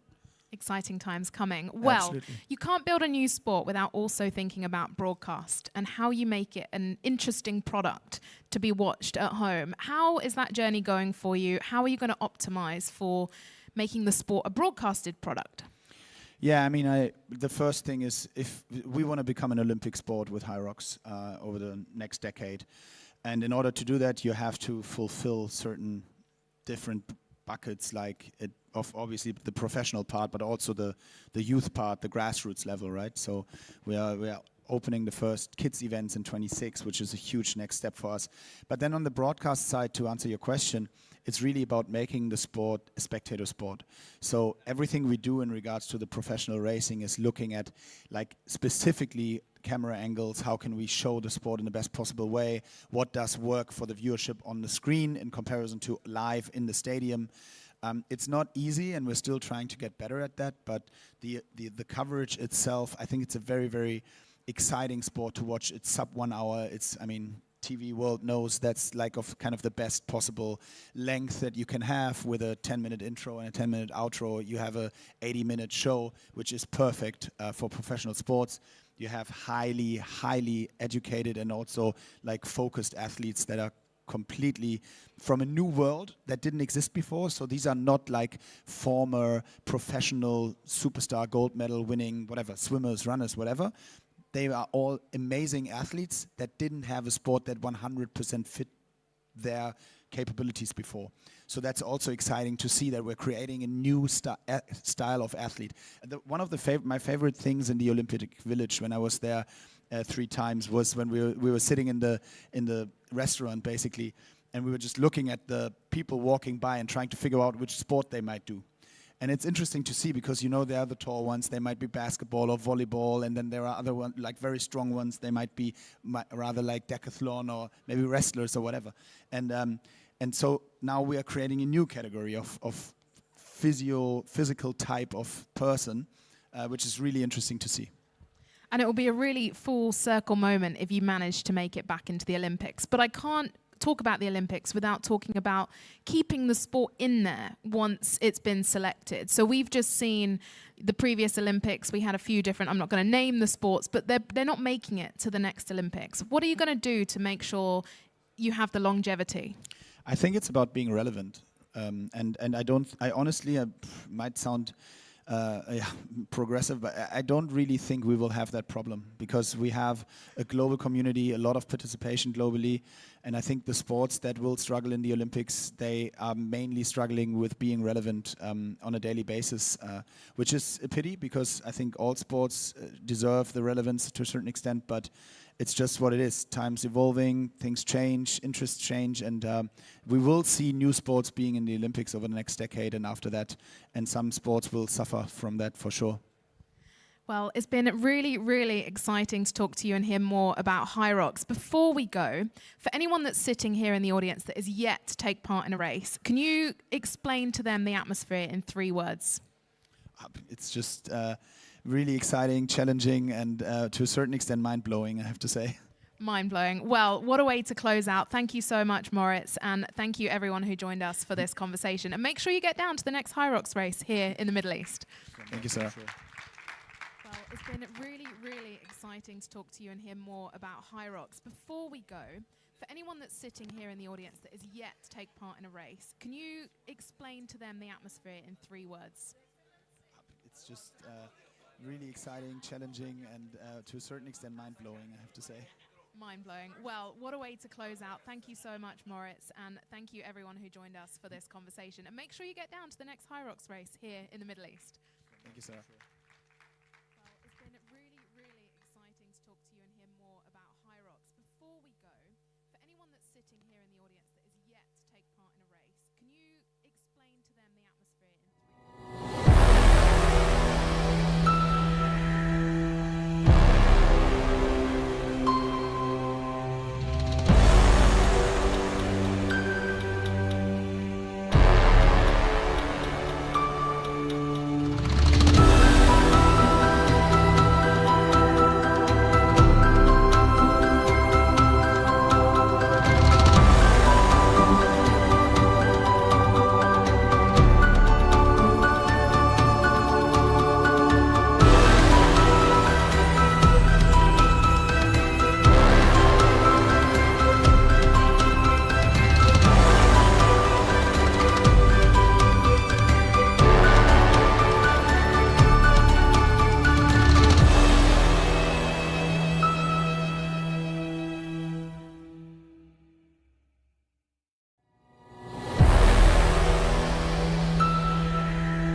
Okay, good afternoon, everybody. Welcome back. I hope you've had a lovely lunch because we've got a huge session coming up. We've got a great afternoon coming up.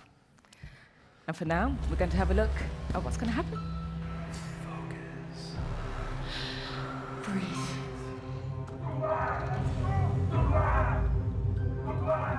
Breathe. Breathe. Focus.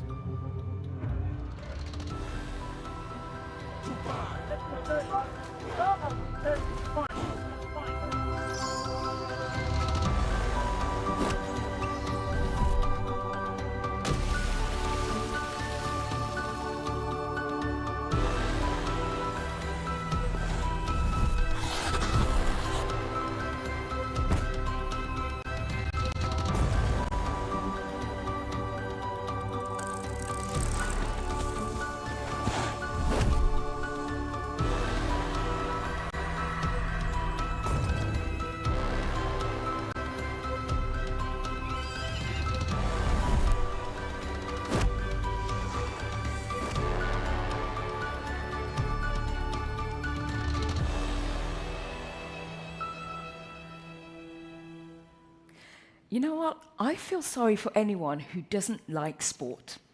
Like any kind of aspect of sport. How can you not feel inspired by any of the legends? What you've just seen, it's just, I don't know. I could never be that person, ever. Ever. Unless you agree with me. I do. I totally do. I wouldn't know what to do with my life without sports. Exactly. Without watching sports, without playing sports, without discussing sport. Yeah, what would you do without it? Don't ask me that question. I mean, I'm so glad that everything worked out in some way. Yeah. You know, I love sports in general. I mean, I love even watching other sports because you can learn in every detail. So from other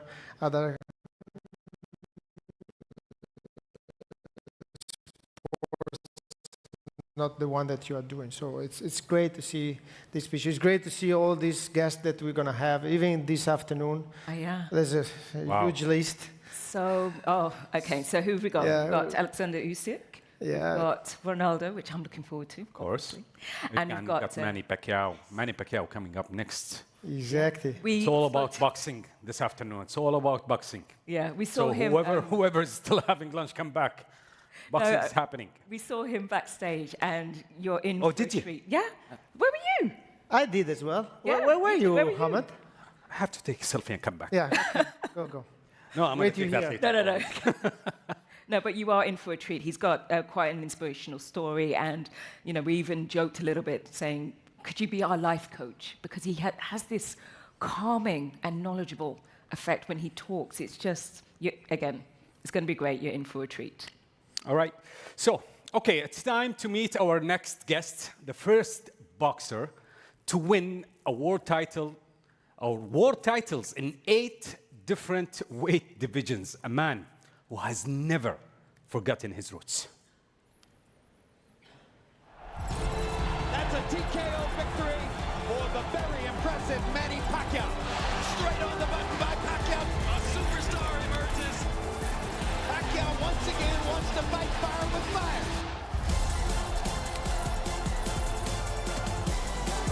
Manny Pacquiao has beaten Oscar De La Hoya. This is a dazzling display of boxing skill, power, everything.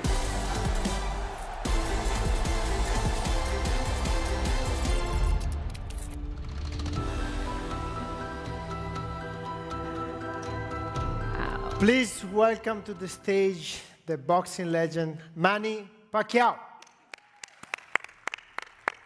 He's going to get his selfie. I have He's going to get it. He's going to do it. Get it. So everybody passes here have to get a selfie with him. He didn't lie. He may tell a There you joke, go. but he Thank didn't you. lie. And to moderate this session, please welcome the internationally renowned, renowned broadcaster and journalist, Sarah Stone.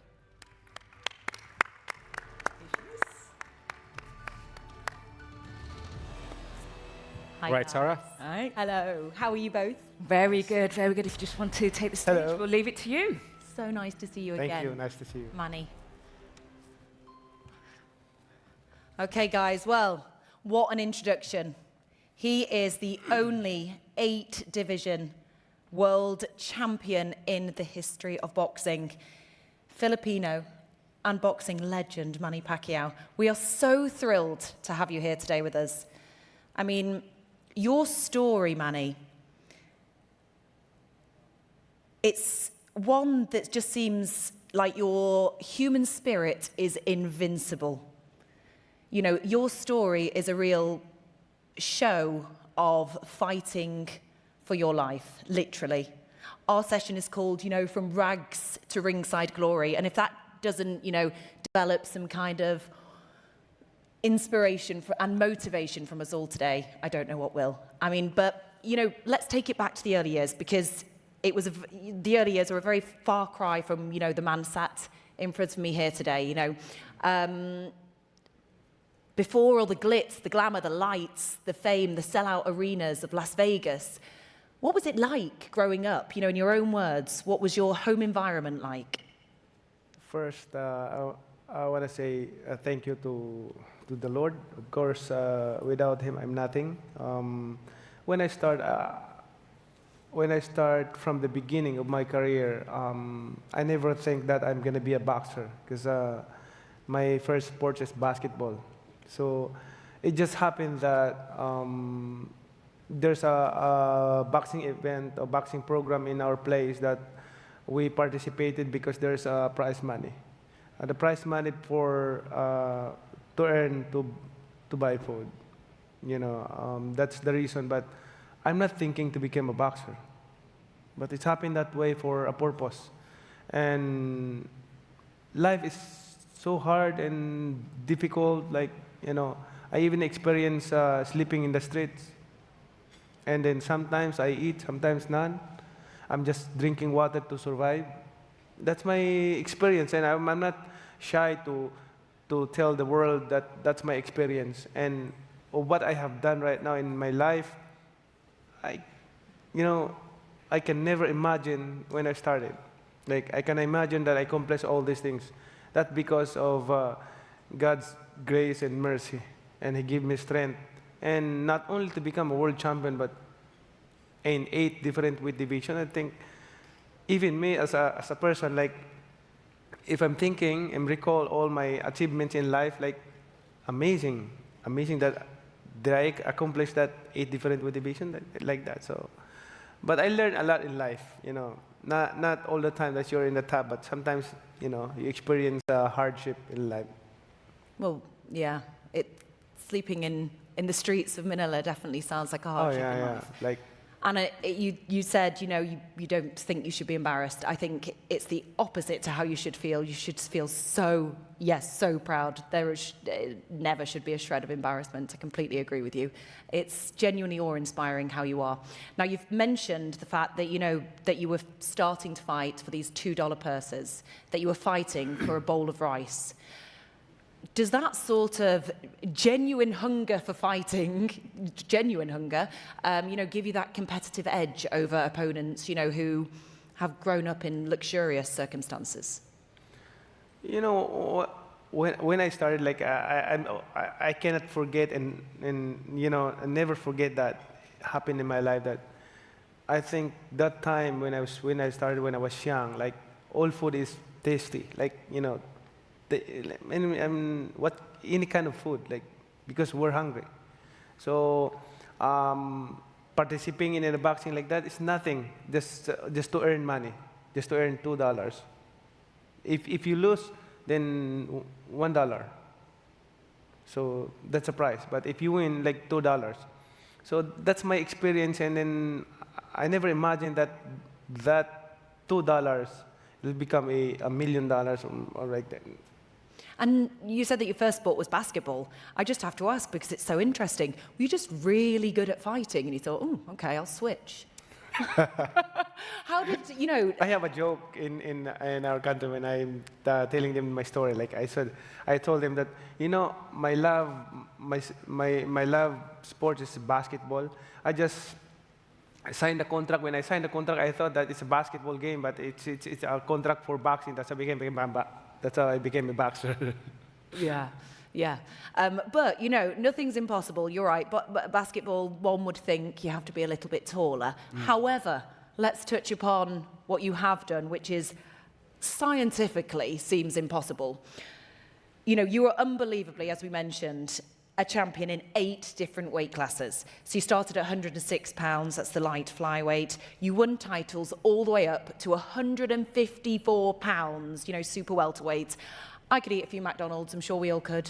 You know, we could all gain a little bit of weight and hope for the best.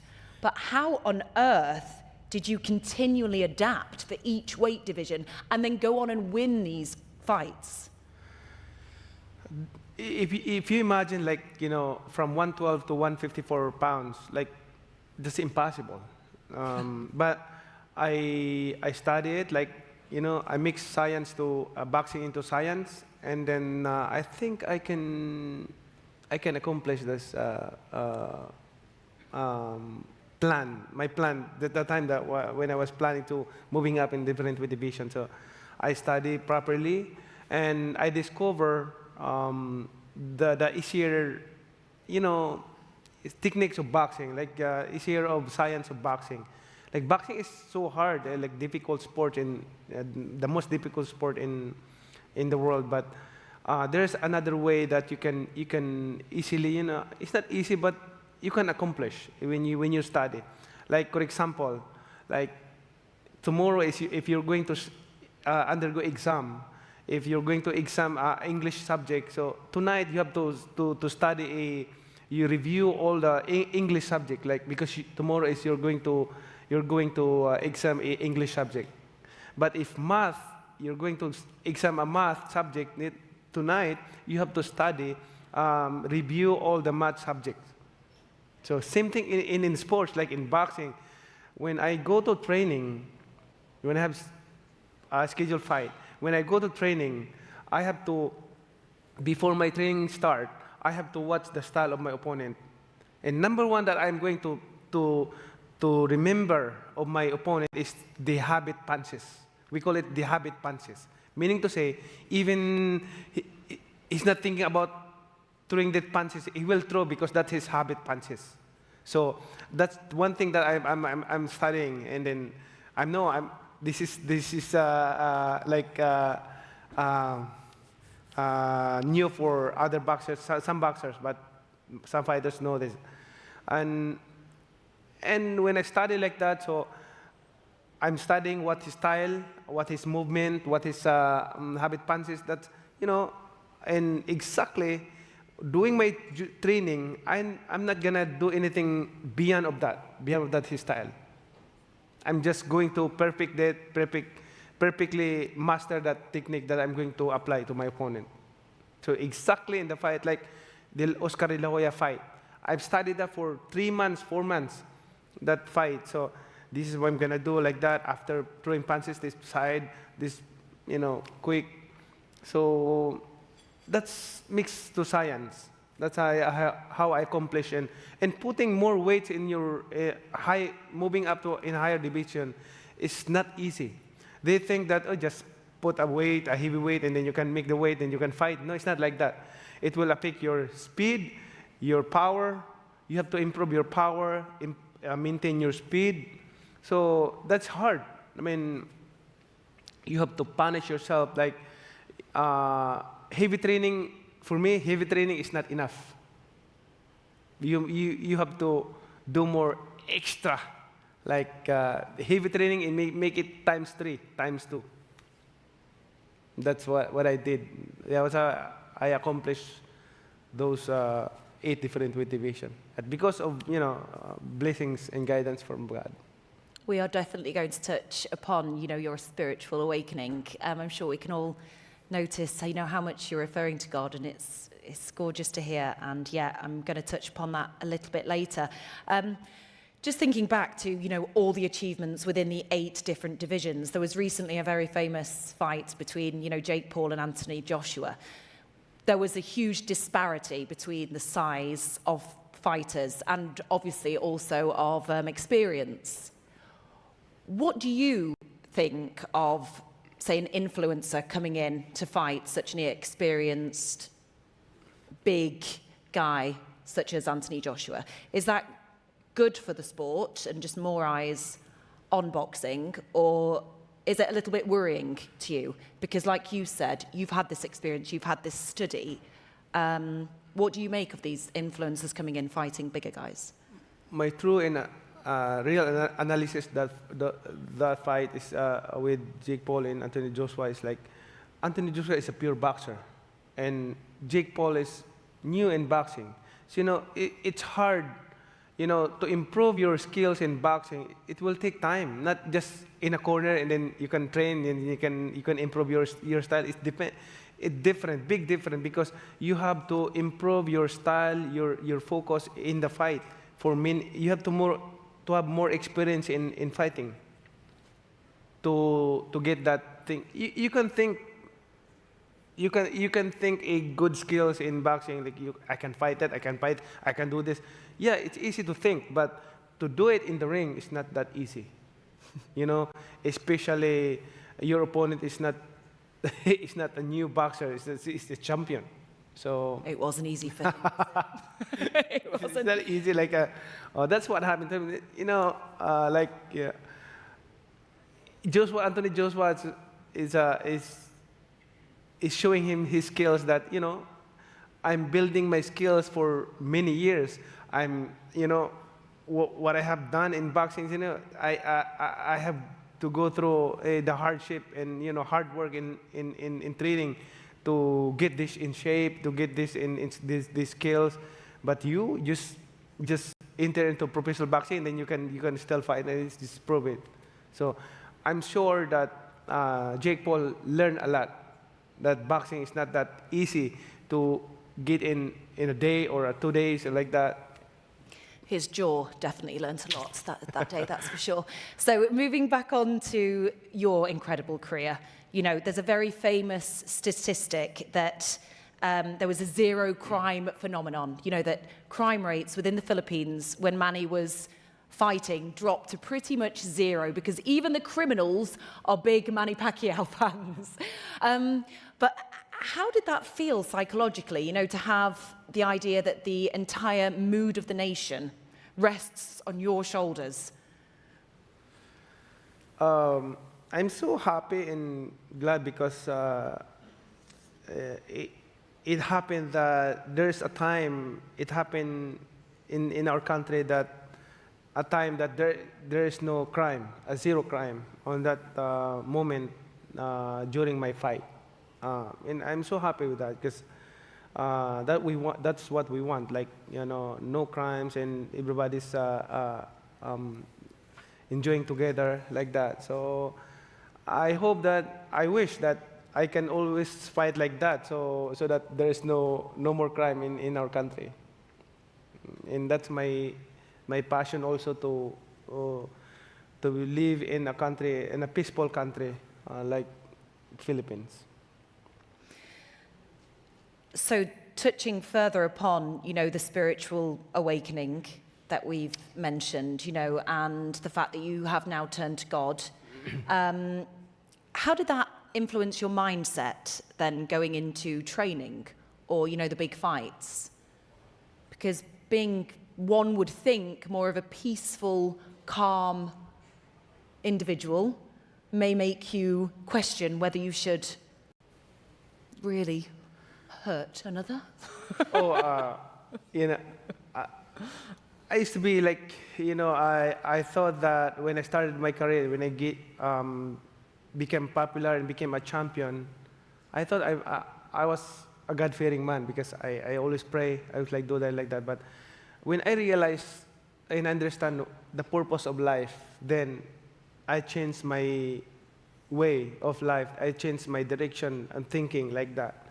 So you cannot say God, and then you have a lot of vices in life, like drunkenness, committing sexual immorality, adultery, everything like that. So and then you have faith to go to the church and praying to God.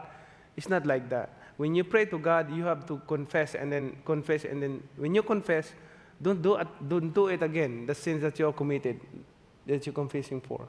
So that's what I learned in life, and because of God, my life experience it's really unbelievable because billions of population of people around the world, but I think I can say I am one of the blessed people in the world because there's a moment that in my life that I heard the voice of God in my life. I'm sure it's a kind of what we call this, like overacting, but it's happened to me. I'm gonna be a liar if I don't tell you that. Like I heard the voice of God, and when I heard the voice of God, I felt like melting like ice, And then when I heard the voice of God, and I said, Lord, forgive me. I was just kneeling and then facing the ground, bowing down, and Lord, pardon your servant, forgive me, for I have committed sin against you. Despite of all those things, despite of all those success in life, I have committed all these things because that moment I learned using drugs. I learned I have a lot of girls, and then I learned, a lot of things, like committing sexual immorality, adultery, everything like that. And I think the whole Hollywood area is like, they know me, because so that's my old life. But when I repent, turning back to God, and then I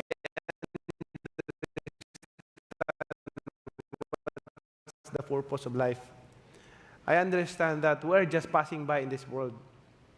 You know, make sure that we have to make a legacy that we can leave behind, that can help and inspire other people, especially to the next generation. That's the most important thing, that each and every one of us, that we have to know and understand the purpose of life. So make sure that you can leave a legacy that can inspire and help others, especially those next generation. And just very quickly, I can see that you're getting emotional, and that's so lovely to see how much it all means to you. And it actually very, very inspiring to hear you speak. And you could be as a motivational speaker and, you know, somebody that, you know, really preaches about God to many, many people. Is that what got you into, briefly, the world of politics? We've not even touched upon your role in politics. The very reason to enter politics, I entered politics because the first thing, I hate politicians. Most of them, I hate them because I blaming them because of when I saw people starving, poor, because of them. Right? That's I'm blaming them. So, but when I enter politics, because I want to help the people, I want to help more people, and that's what I'm doing. Even my own hard-earned money, I help the less fortunate people. I giving free houses. I build subdivision, not only once, but many subdivisions, and giving them free the houses, housing lot. So I'm happy doing that because that's your legacy.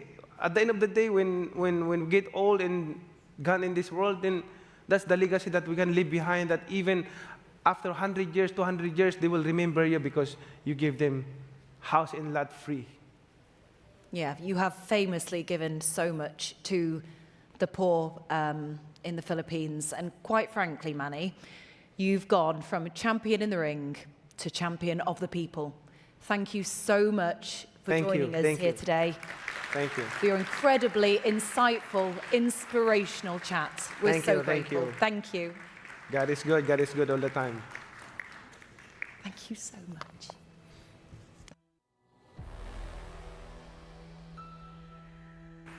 Thank you, Sarah. That was wonderful. Thank you.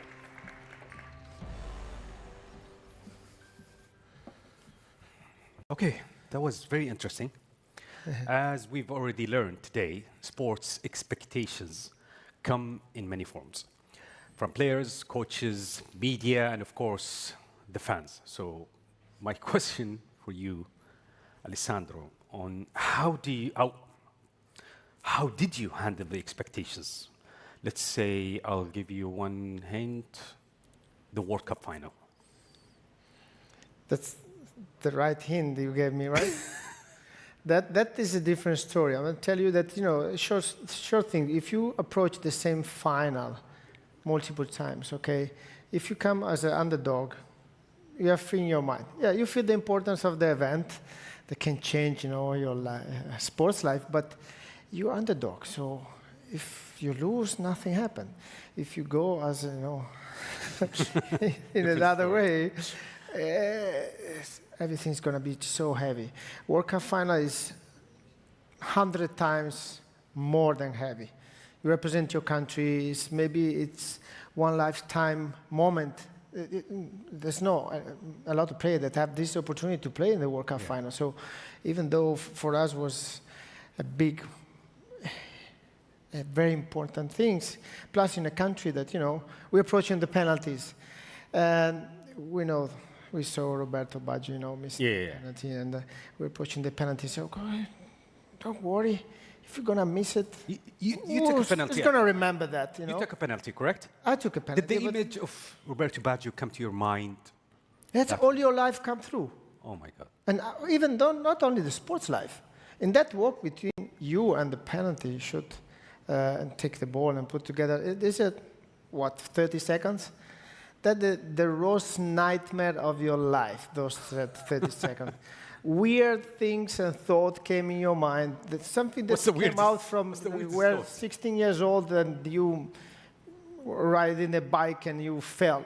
That's what happened to me. Some thought like this and said, it doesn't match. What am I doing?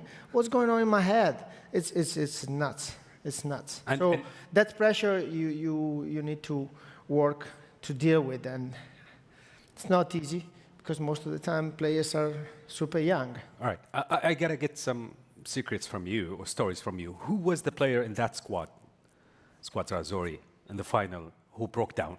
And who was the player who did not care what was happening? Well, I tell you this. Some of them are here, by the way. On the final whistle, we go to the penalty, so we got some kind of huddle close to the bench, you know. Yeah. And then Coach Lippi was, who's going to take a shot. Some of us, I'm here. Show off. You need to show off. Some other got picked, and then at some point, okay, what happens if we go further than 5 penalties? Who's going to be? And then we turn around, and Gattuso already took off his shoes. Was sitting on the bench and say, Rino, but you don't talk to me. I've done what I have to do. I've done. So there's a lot of story behind. Yeah. Wow. The last name I would have imagined you mentioned it was going to be Gennaro Gattuso, because I thought he was going to be the first one to take a penalty, but expectations are different from player to another one. Anyways, when it comes to football, massive expectations are also placed on the club owners. Investing in football team is a business decision, but it's also much more than that. Communities live and die with their teams. So, as an owner, how do you meet those expectations? And yes, build a super team. Perhaps no one knows that better than our next guests. For the last 14 years, we've been building the club. It's Paris Saint-Germain. It's how they roll. There is a new name at the top table of European football. We're so proud as a French club winning this title. I was really focusing on our goal. We're building the team for the future. The real work starts today. They are a power in European football now.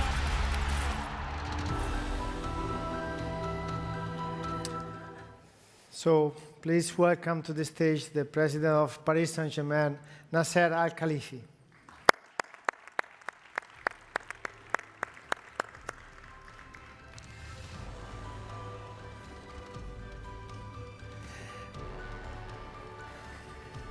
Welcome back.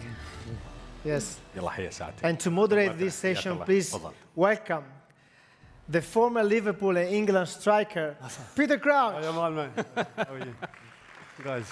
Okay, I'm going to leave the set for you guys, but I've got one question. I don't want to ruin your session.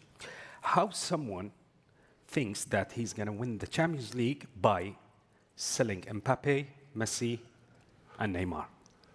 Nobody can answer that question. This is the first question. I feel like he's coming straight with the first question. But thank you for allowing me to be here. I was never invited as a player.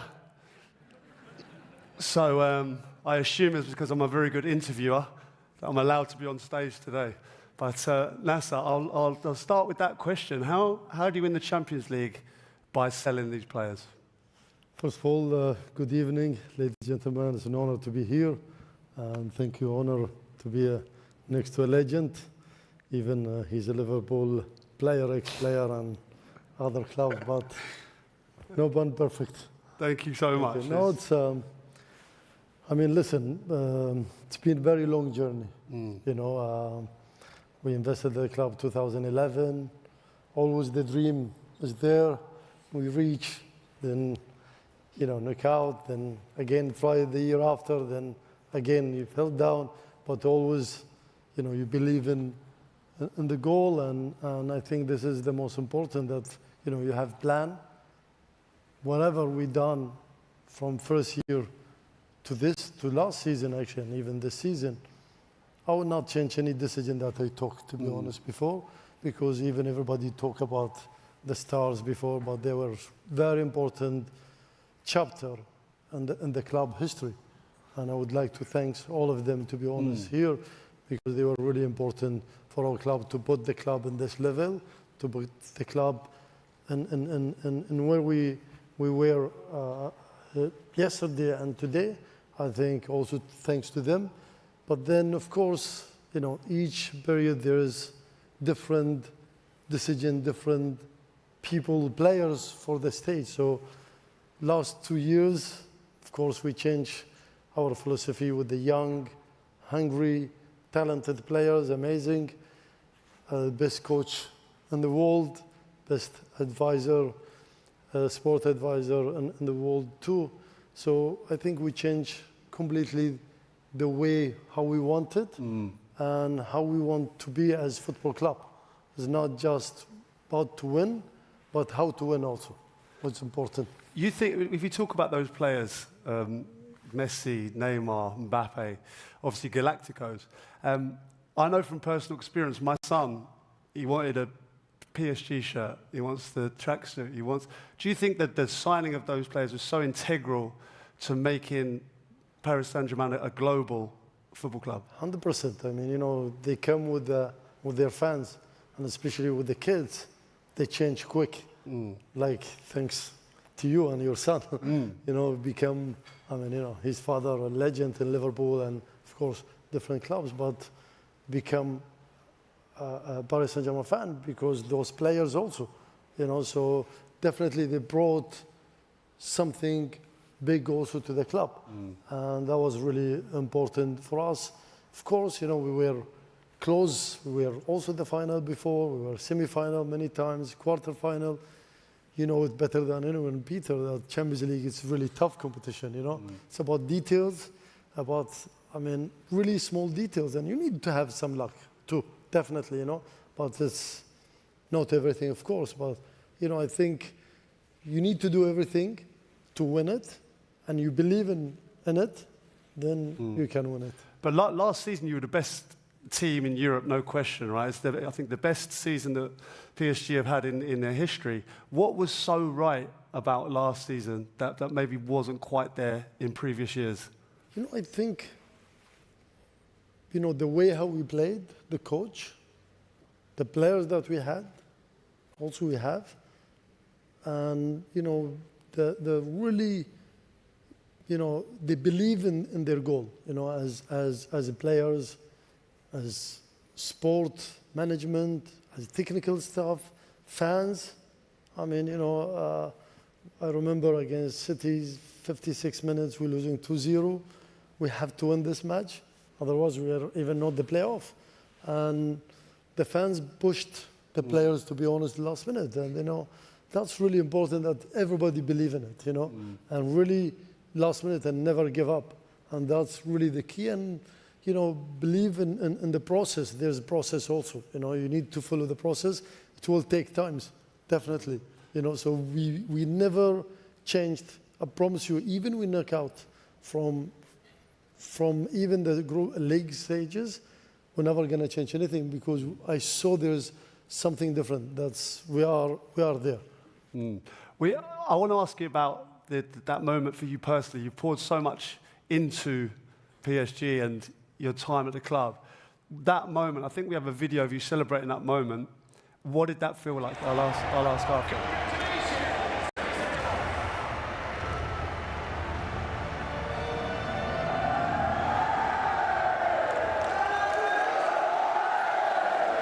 Absolutely momentous occasion for you personally. And the players seem... A very special moment, to be honest. You know, it's like a goal being for 15 years, you know, working really hard, believe in it, working every day, you know, trying to convince also who around you. You know, the team is not about me, to be honest. It's about the team, the management, my own team, personal teams that really close people to me, family, friends, the team of the staff, convince the coach to come to Paris Saint-Germain with a new project, sport advisors, the players themselves, one of the players, like, I will not mention his name, was going almost to other club, and a main player. And, we met, I remember, and, we have this discussion. I said, we're building something in the team. And if you think you are bigger than the team, or more important than the team, or you think that I have to play, you guarantee me that to play, don't come. And that's convinced him change his position, because the philosophy actually that we're working, the team is bigger, the club bigger than anyone, and everybody working for the team, everybody working and proud of the logo of Paris Saint-Germain. And that's the secret, the team spirit, to be honest. I see them like one family. And spending time together, defending together, attacking together, suffering together, winning, celebrating together. That's the real team. And how important was Luis Enrique to this situation? With regards to the discipline, we were talking before about, potentially players arriving late and that being nipped in the bud very, very quickly. How important has he been to the transition of PSG? To be honest, we've been talking off the stage that he's amazing coach, the best coach in the world, but also the best person, to be honest, one of the best person I met, because as a human being, as really disciplined also, because, he approved that what he's doing is right, is protecting the team. I asked him first, first time I met him, I said, who's your best 11? He said, I don't have best 11. I said, okay. I said, I have best 23, players 24. Whoever train the week in the week, train hard, the best who gonna perform in the training, he's my best player. So if you can see, now we are almost finishing the first season. We never played with the best 11. Best 11 for you, for us, for the media, but not for the coach, because each week he look at the performance in the training and then he decide in the matches. So that's the unique thing about Luis Enrique. He have no names. The names is the performance. The CV, your CV is for the week that you train and how you give and how you put efforts in the training. But obviously, you work with some top managers. The list here: Carlo Ancelotti, Laurent Blanc, Unai Emery, Thomas Tuchel, Mauricio Pochettino, Christophe Gaultier. Where do you stand on those, and were they part of this journey that you were on? All of them really important to the journey and to Paris Saint-Germain. I would like to thank all of them, honestly. Starting from Koumboire, Carlo Ancelotti, Thomas Tuchel, Pochettino, Christophe Gaultier, Laurent Blanc, all of them, of course, Luis Enrique, Unai Emery, amazing. Premier League doing fantastic today. So all of them really were part of this journey, an amazing journey. And of course, all of them tried to do it and tried to win. But, with Luis Enrique was a little bit different, honestly, with the team spirit that, second youngest team winning Champions League in the history. That's a show that really we going in the right direction, even if we don't win. This year we try to compete for sure, but even if we don't win, and Champions League is really difficult to win, but at least we are there. We are competing against big teams, and we are one of them today, proudly. But we should stay very humble, work hard, same objective, that working hard, match by match, until the end, and then result, only God knows the result. Can I just ask you about why PSG? We see a lot of investment, certainly in the Premier League, foreign investors, people that want to get into football. Why was it Paris for you as a place and as a football club? The truth first, we love France. We love the culture there, and I think Paris is unique, one of the most beautiful, best beautiful cities.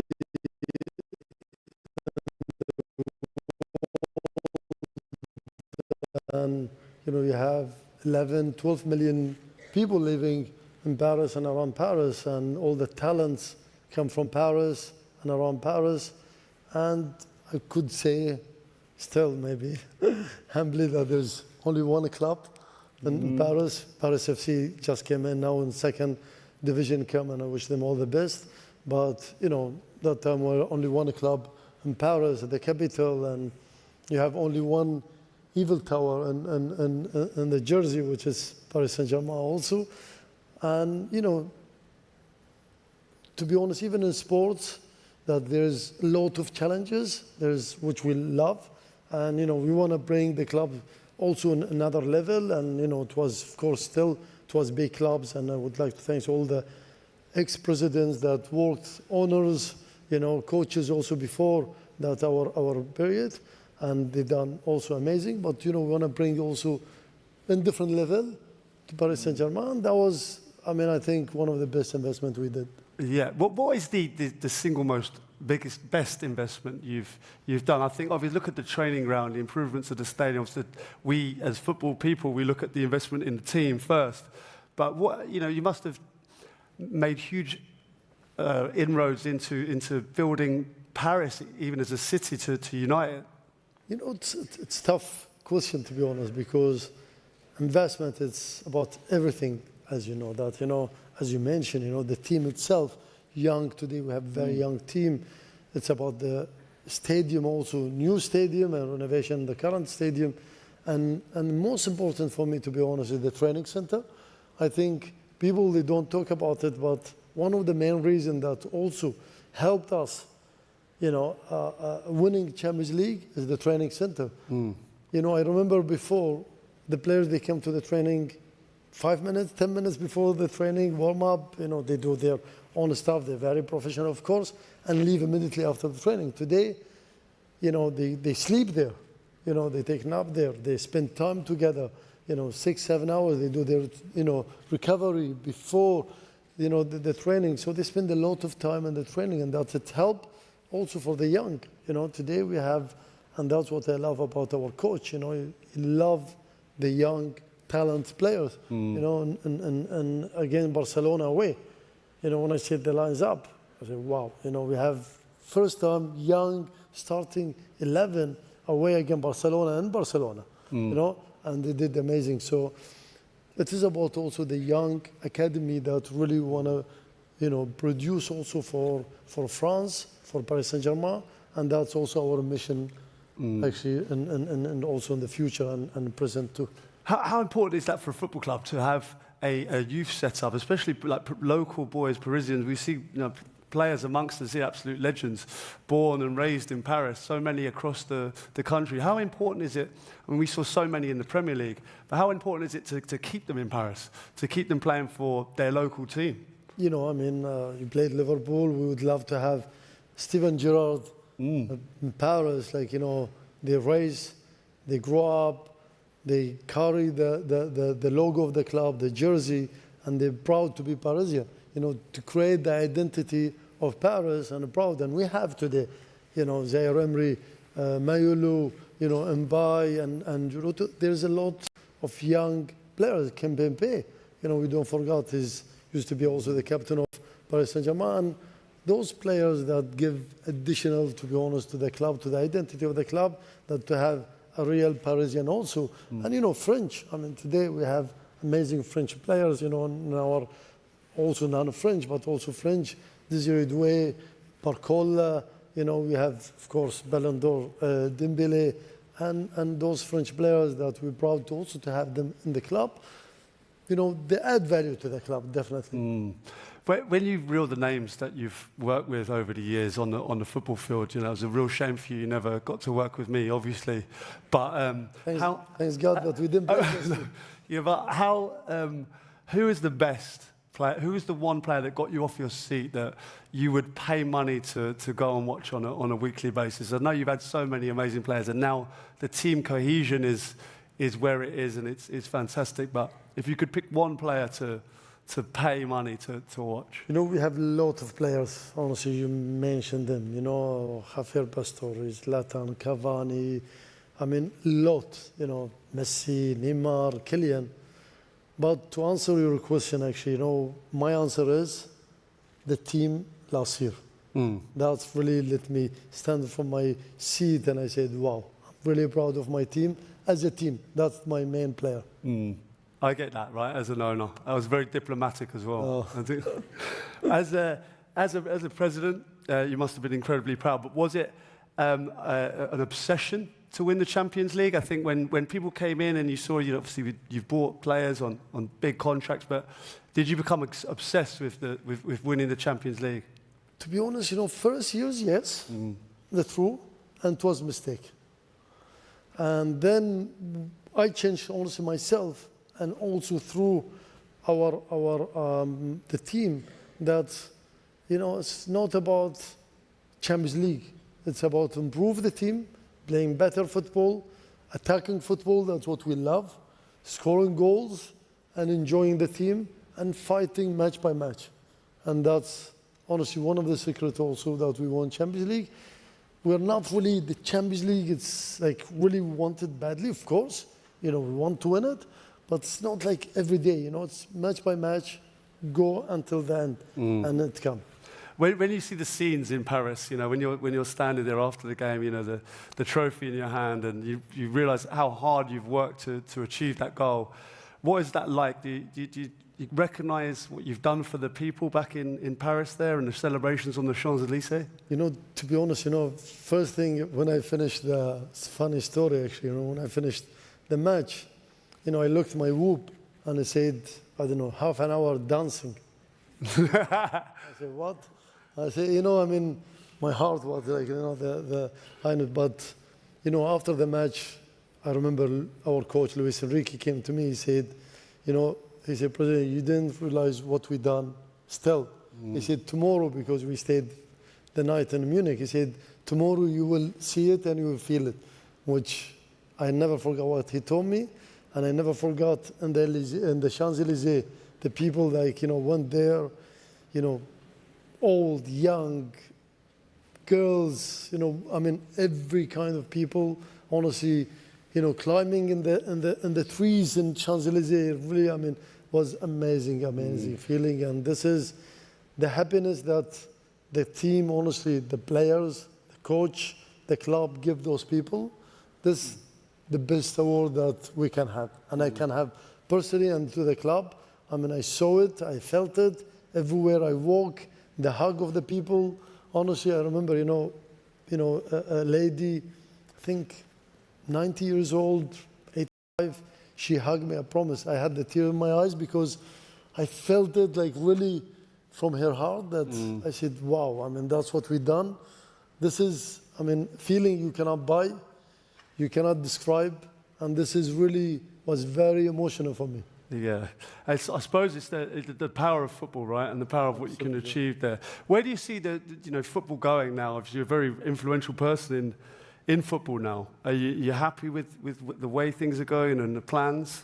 I think, to be honest, in Europe at least, with the young players, look after their health. That's really important. The new format of the Champions League, it's amazing. Europa Conference League and Europa League.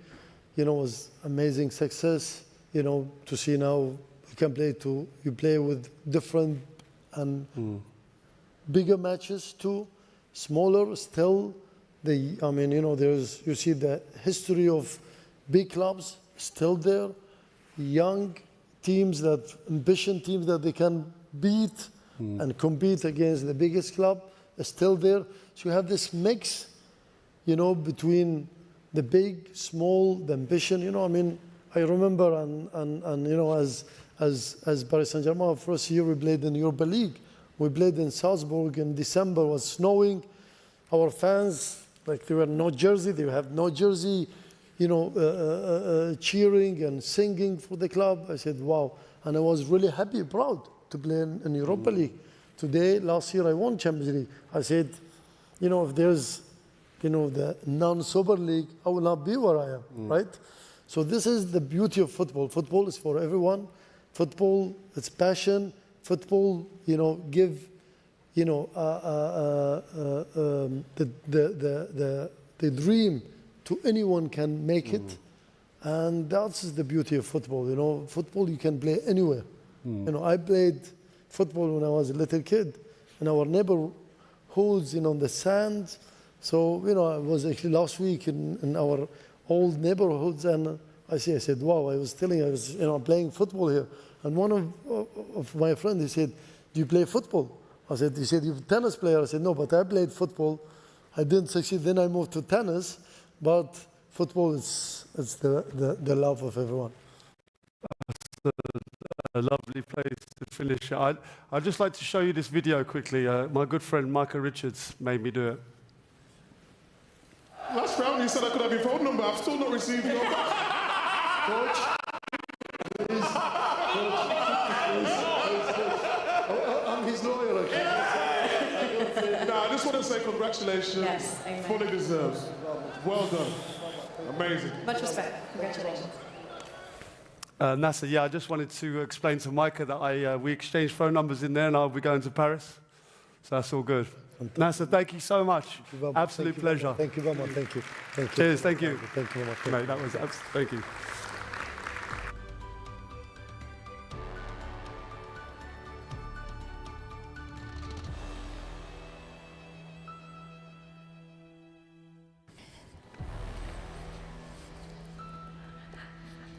I don't know about you, Alessandro, but I'm really enjoying these conversations. I'm just wondering, is there anything that Nasser cannot do right now? He's brilliant. I don't know. It's going to be the next question for him. We're going to invite him. We invite him back and then ask him another. It's great to see behind the scene what's going on, because you see the game, the 90 minutes, but then there's a lot more. There's a lot more. The organization and thinking and passion. Definitely. Right, we are going to move on now, and we're going to move on to a different sport. We're going to be focusing on tennis and two athletes that have long been a force for passion, innovation, and change. From Melbourne to Paris, Wimbledon to New York, the 4 tennis majors are some of sport's most famous events. And it looks like you are kind of dressed for tennis. Like I could see you at Wimbledon. So are you Really? Yeah, why not? Are you Tennis. a tennis fan? Yeah. The first thing that came in my mind is tennis. Yeah, Wimbledon. Come on. Okay. You're a natural athlete. I think you could be good at it. Thank But what's your relationship with tennis and Well, now, Italy as well? as Italian, tennis is for us is things that we're really proud about. We got the number 1 on the ranking and multiple number 8, number 15. A lot of great players. This movement grows so much. We have incredible talents. Even my little son played tennis, because got the inspiration from these amazing athletes, not only Yannick Sinner, of course, but many more that are competing and doing great things, Berrettini and other ones. So, yeah, it's a lovely sport. And it's funny because there's a lot of connection between football and tennis. And we like each other playing on the other sports. I don't know why this with a connection, but You like a challenge? You like to do something different, maybe? it's for me. It's discovering an individual sport. Ah, yes. That's the challenge, because playing a team sports in one thing, individual is a different assets. Yeah. From my point of view. When I'm talking with some of them, they say, "Okay, we're working on that. I have my team. I have more staff. It's only you against the other ones or against yourself." It's a different challenge. Yes. Well, it leads nicely to our next section because we are going to talk about the pressures of the sport as well. And we know that sport is not all about the glory. It's about handling that pressure and big expectations, as we spoke about earlier today. And today we have 2 very inspiring women to talk about it all. So let's take a look.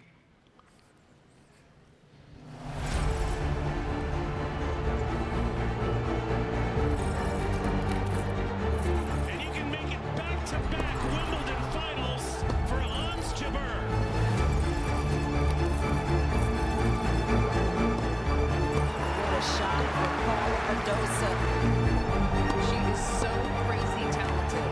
She sees the angles so well, Jabeur. This is a magician right there.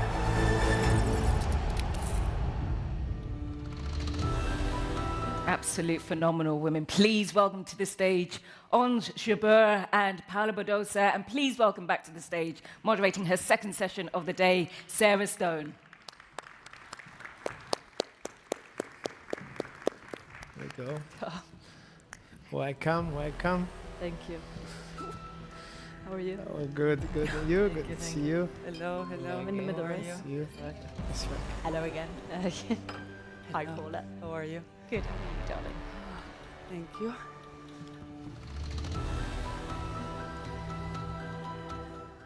Okay, I'm delighted to be joined by Spanish superstar Paula Badosa and Tunisian legend Oz Jabeur. And congratulations again, Oz. She needs to sit down. Yeah. We've actually got 4 people up here, Yes. haven't we? We do. Congratulations to Oz. Okay, so tennis, arguably the loneliest sport in the world. You know, you're alone on the court, you're alone in your head. So who better to discuss such an important session than these 2 powerhouses sat right next to me now? Thank you so much for joining me, ladies. Pleasure. So Paula, you know, there was a period when your results and your notoriety and your fame rose very, very quickly. You were famously dubbed the next Maria Sharapova. Now, that might seem like the ultimate compliment to many, but, you know, did that sort of label feel like a burden of expectation to you? Yeah, I mean, 100%. I think that label came when I was 17, 18, and, you know, at that age, I think mentally you're not ready to handle all that weight of expectations, all that pressure. Also, I had the media side also expecting me to be, in a very young age, a legend, because they were comparing me to a legend, you know. And I think I think the maturity in that moment wasn't ready. So having that label in my back during that young age, it was very difficult to manage and to handle. And because of that, I went through very difficult, or let's say dark moments in that age. And also to do the jump as a junior, because, well, in this case, we were very good juniors. We won a slam as a junior, and then changing that and going to the professional, that's like the reality, let's say, on the tour, going there. It was very difficult to manage in that moment. And as you say, it's a very lonely sport also. So to deal with all that was difficult. We'll touch upon the dark days a little bit later on in our session.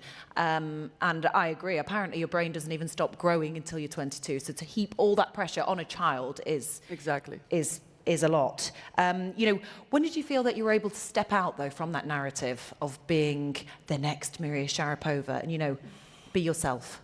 Yeah, it took years. It took years. I had to build my own name, you know. It was a couple of years of working on myself, on having very clear, or saying that I want to be the next Paula. I don't want to be the next Maria Sharapova.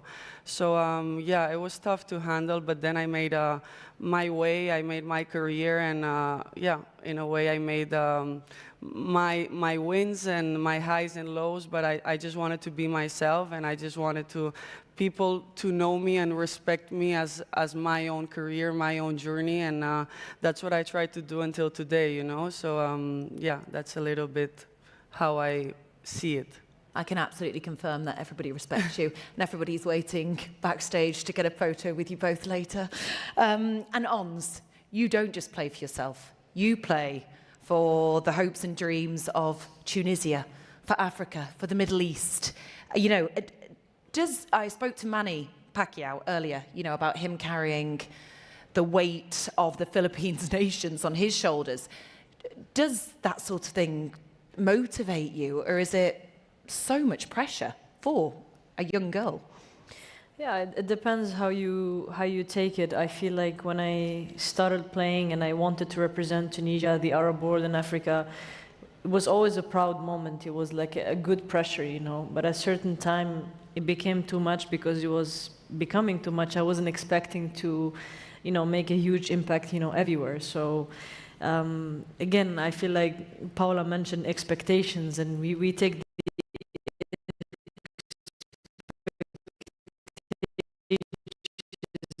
very in the wrong negative side. We should take it, I think, in the positive side and see that from that we can build, you know, something bigger. And I discovered even if I don't have pressure, I don't play as good as, having the pressure on my shoulders.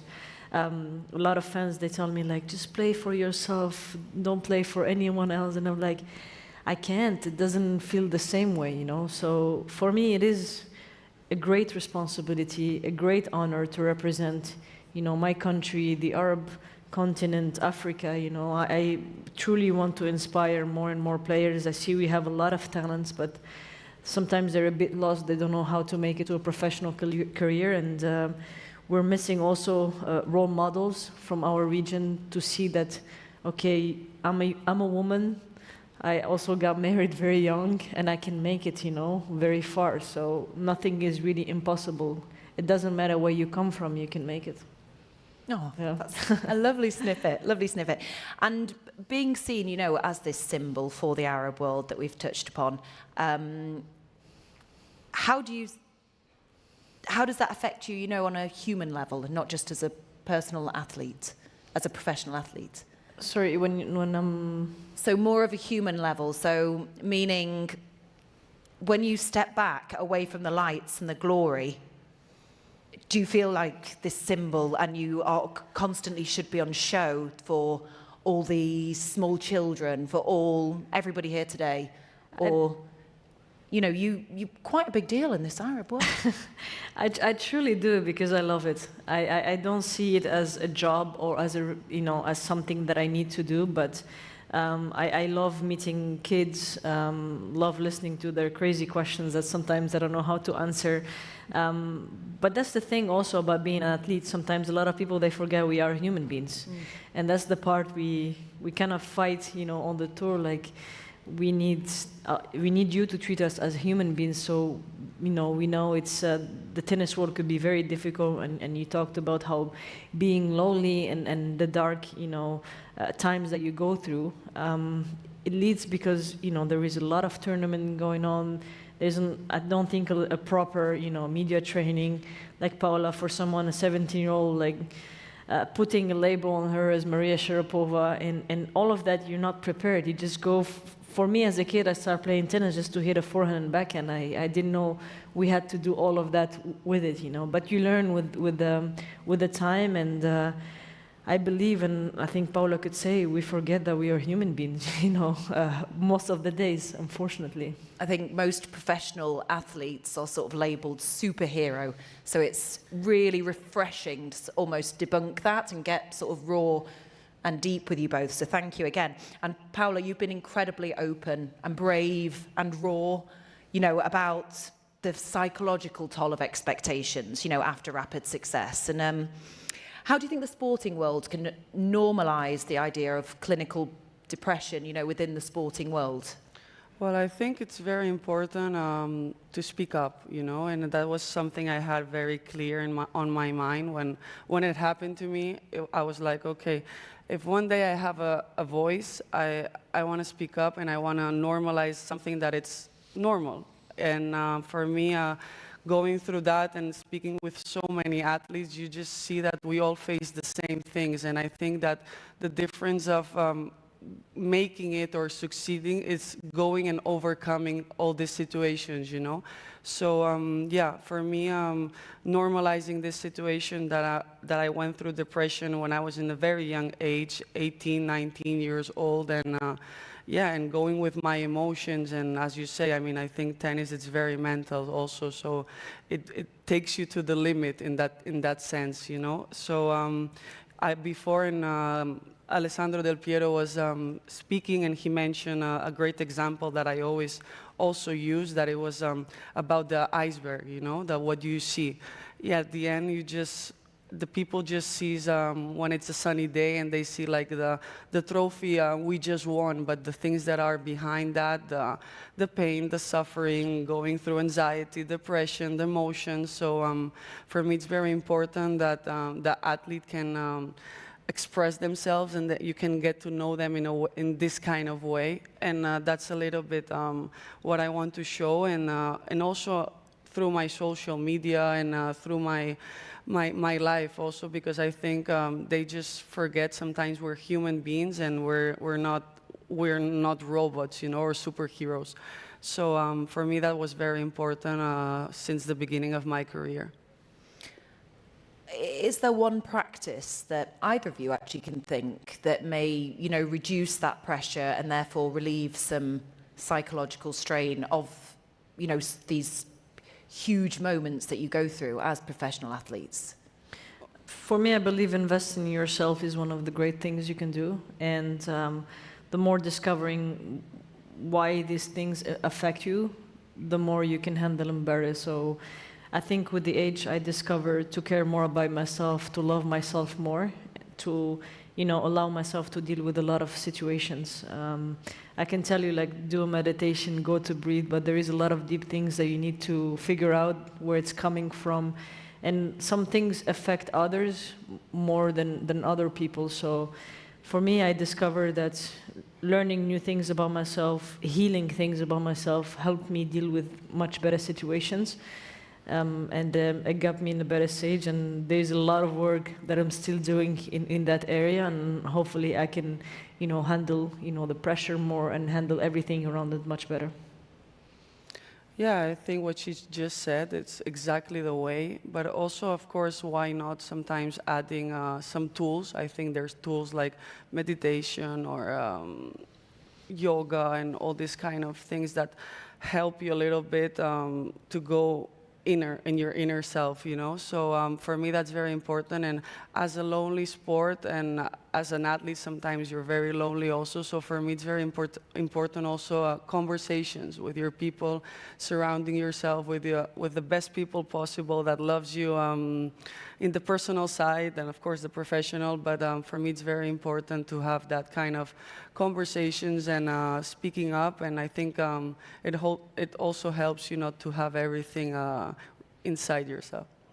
What do you need from your team at that point? I'm her personal psychologist on tour. She always talks to me and tell me things. I was about to say. That's really nice. So you genuinely do just chat it through with friends, with the team. Usually over sushi, but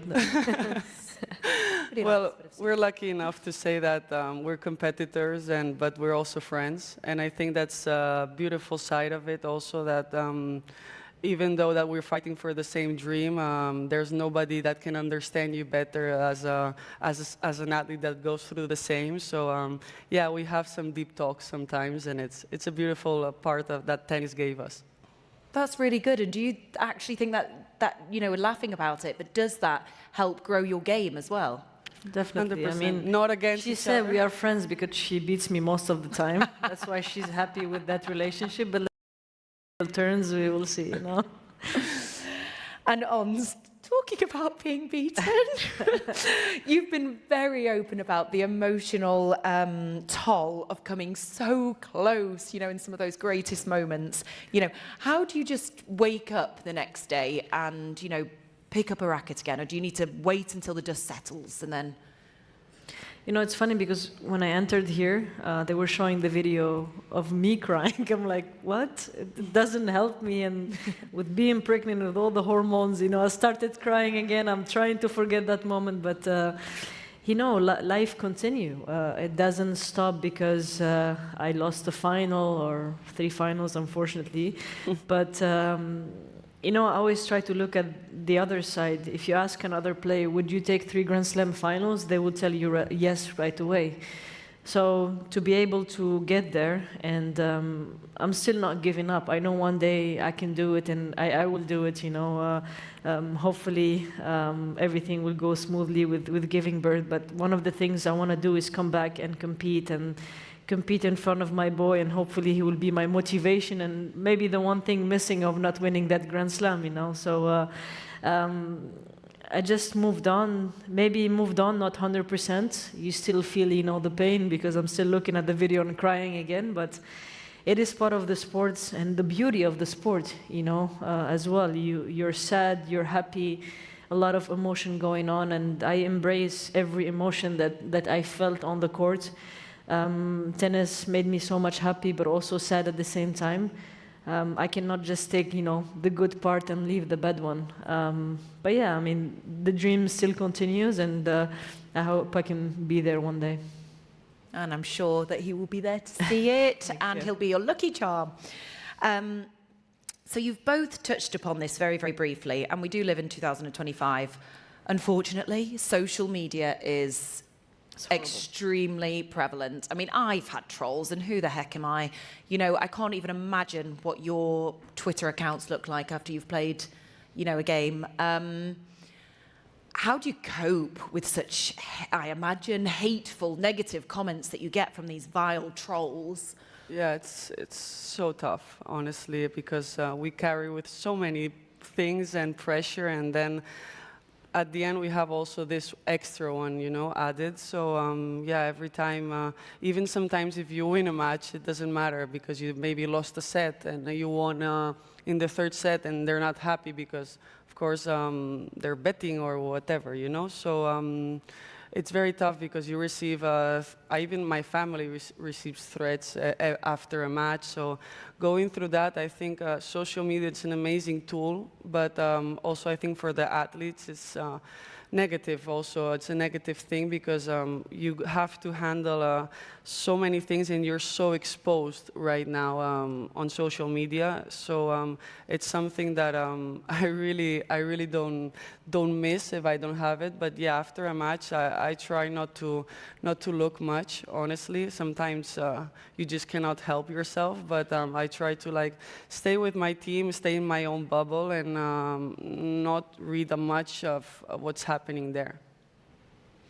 Yeah, I mean, I blocked so many people in my life with all the comments. Same. But you know, you cannot block a billion people. So these people just, I think, again, it has a lot to do with the betting, and I wish our tennis community would protect the players more, because I feel like they can do more about this. You cannot control what they do, what they send.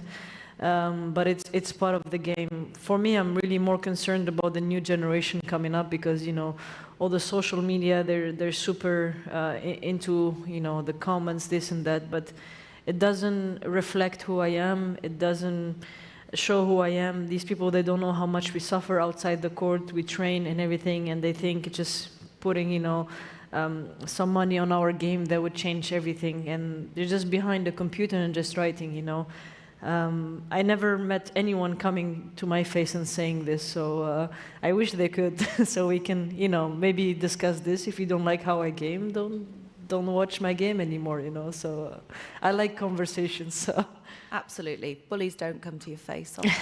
And you've been affectionately dubbed, you know, the Minister of Happiness. How lovely is that? I really liked that. And so with such, though, a playful, joyful nickname as that, does that, though, heap on more pressure, you know, to be this joyful, happy, again, symbol? I couldn't ask for a better, I think, nickname. It's amazing. Suits her pretty well, thank I you. have to say. I paid her to say that, but yeah. What's better than laughing and having a nice time, you know? And I think reflects a little bit my character, my game on the court. I always like to have fun. I feel like life is beautiful, and we should take it. We should take it in the right way. It doesn't mean we are serious, then we're not happy. So I think happiness is one of the good medicines that we can have for free. So why not use it? So. Absolutely. And Paula, stepping away from happiness, you know, you've candidly spoken about a period where the pressure, the mental health challenges were so large, so vast, that you considered stepping away, you know, from the sport that you've grown up with, that you love. You know, when you look back on that period, what would you say is the one thing that really kept you going? Honestly, the passion I have for this sport was the main thing that kept me going, because of course it was very tough for me. I was, as I always say, very lonely, very young. I didn't know what was the right decision. I didn't know the path where. Like, I didn't have anybody to guide me. So, yeah, it was very tough, but I think what kept me going was also always that dream of being one of the best players in the world. And at the end, of course, you have sometimes doubts, but inside of me, I had that faith that it would happen, you know, and that's what kept me, like, every day waking up, and I'm like, okay, I want to win a Grand Slam, and it's still today. It's my dream, and it's why I wake up every day, and that's what keeps me pushing and motivating, because of course I went through very tough and dark periods, but I'm still sometimes going through them, because tennis, it's always, as I said at the beginning, it's always going to take you to the limits mentally and emotionally. And there's so many times during the year that you're highs and lows and you're doubting about yourself, so you still have that. But the thing of waking up every day and having that dream to chase, I think it's what keeps me going, and that's why I think also that's the fighting spirit that I always had, and that's why also I think that's what made me one of the best players in the world. Very true. But how do you recognize the moment, you know, though, when pressure stops being constructive and it actually just starts knocking you down? There's the very famous quote, you know, that pressure is a privilege. How does it change from being this privilege to, oh, it's unbearable, you know, I can't cope? Yeah, I think it's also in the moment how you see it and you face it. I think pressure can be seen in two ways, as a threat or as a challenge, you know? And I think when you're mentally in a good headspace, you see it as a challenge. And I'm like, okay, it's a privilege, and now I'm gonna make this happen.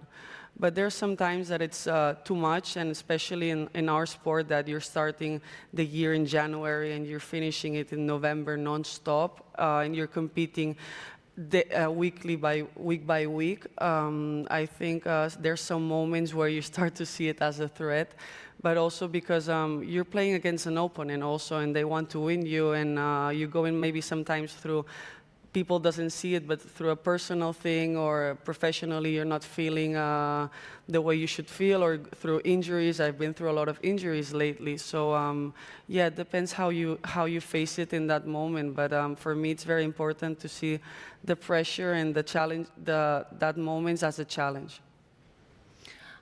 And Ons, just, you know, after you give birth in April, you know, will it feel like, with our session being, you know, regarding pressure and weight of expectation, will you feel an expectation to get back in the court? Sharpish. I'm not putting any expectations on myself, you know, so this is a good start. It's my first baby. I don't know what it's like to give birth. I don't know, I'm gonna allow myself the time that I need to, for my body to heal, for my body to be ready to come back. But definitely the determination is there.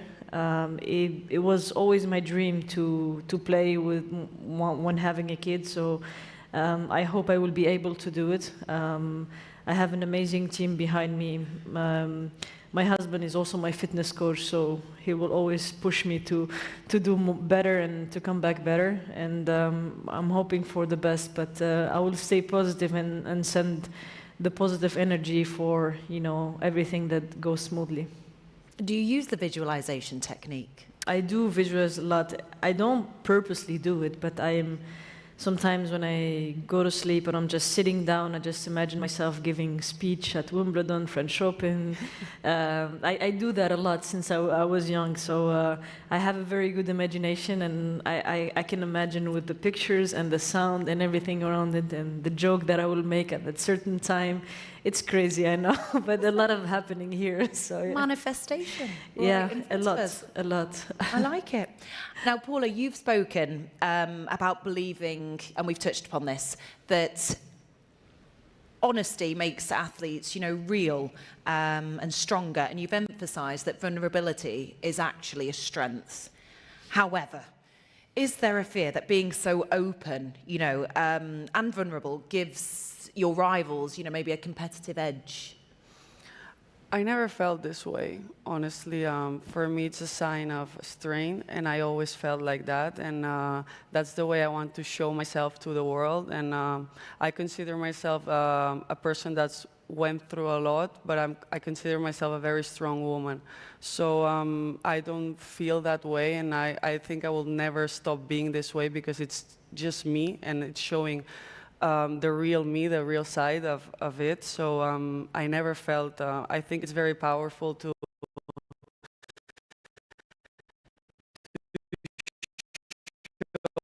that side also. And of course, when I go on a court, I think I'm not that vulnerable, let's say, and I think the competitive side shows, and yeah, I never felt honestly that way. And just briefly, before we finish, what would you both tell your younger selves about You know, you're stepping into the tennis world now. It's not just about playing tennis. You might have the hopes and dreams of a nation on your shoulders. You know, you might go through some challenges. What would you tell your younger selves? Well, something I really regret, because I think we forget as human beings, but also as athletes, we're just always looking at the future, and I want to achieve this, and you forget a little bit about what's happening in that moment. So for me, I regret a bit of not enjoying the journey to get to the top. That was something that if I could go back, I would change, for sure. And then one thing I would say, that no matter what you go through, you can go through hell so many times, so many dark moments, you can still make it, you can still succeed, and if you really believe on it, I think dreams come true.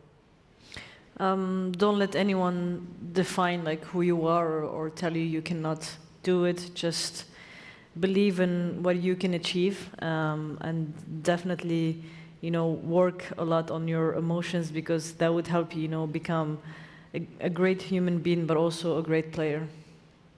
Thank you so much, ladies. What a lovely note to finish on. Thank you so much for your insight about resilience. We can do anything. Thank you. Thank you. Thank you so much, ladies. Thank you. Oh, yeah. Thank you. Thank you. Thank you so much. Thank you so much. Thank you so much. You're legends. Yes, thank you. Thanks, Sam.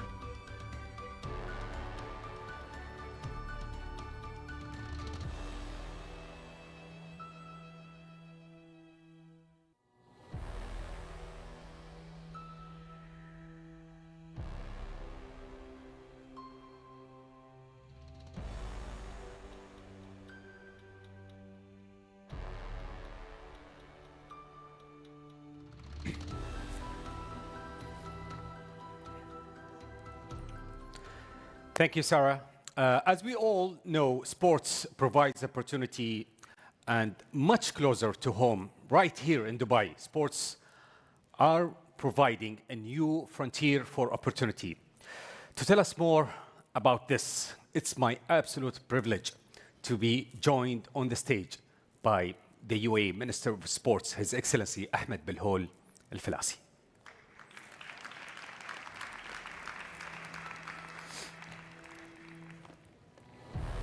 حياك الله. يعطيك العافية. موفق إن شاء الله.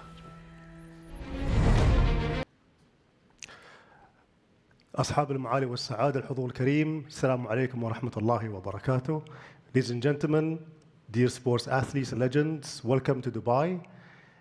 Today I'd like to bring a different perspective to sports. I'd like to share with you why do we invest as government in sports, and why specifically today. It's no secret that the UAE is a big investor in AI. We had the first minister appointed in 2017, a minister for AI. We have big investments across the board, like companies like MGX and G42. Today, many of our government services are driven by AI. It's very much integrated in healthcare, in education, in security, in everything you can think of. So we know firsthand how important AI is and what are the benefits of it. But at the same time, there's always a negative side. And today, unfortunately, I'm going to be discussing the latter part. But let me start off first by pointing out a question. I think this is stuck. Oops. Can I get a different...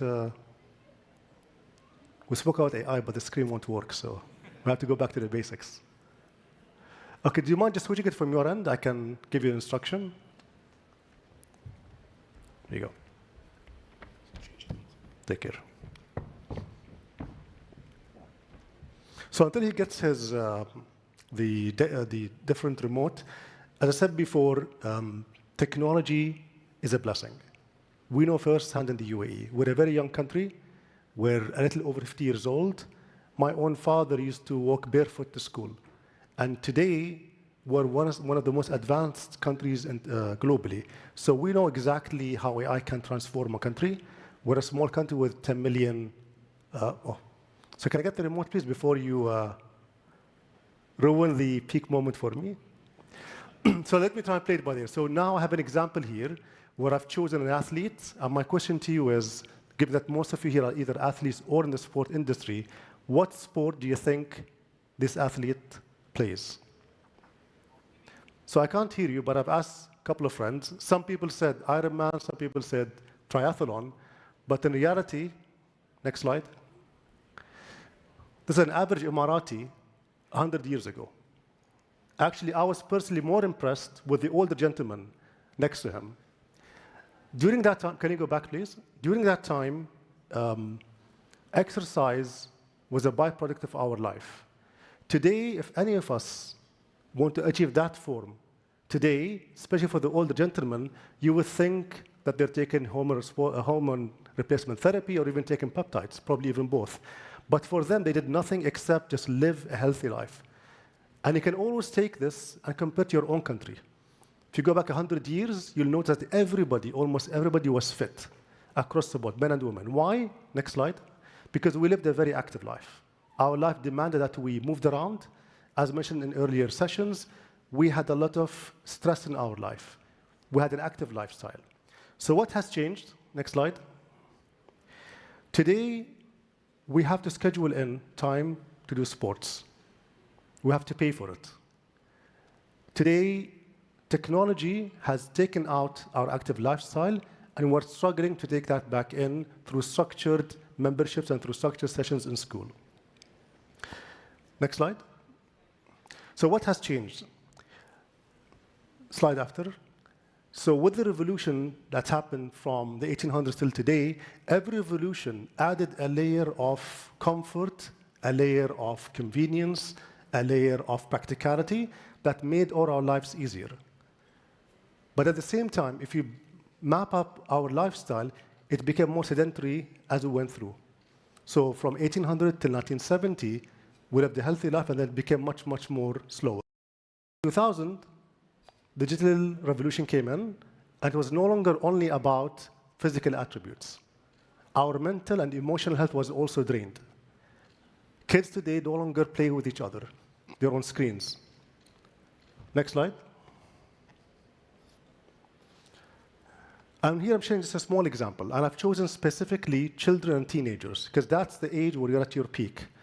For kids and teenagers, the level of obesity has increased tenfold from 1975 till today. So within 50 years, 10x the obesity rate.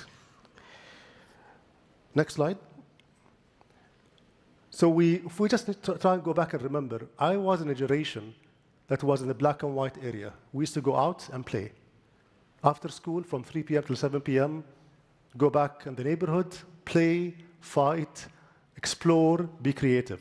All of these interactions developed us cognitively and made us even healthier. But today, that has been stripped away from our children. Next slide. Again, this is the last set of data I'm going to share.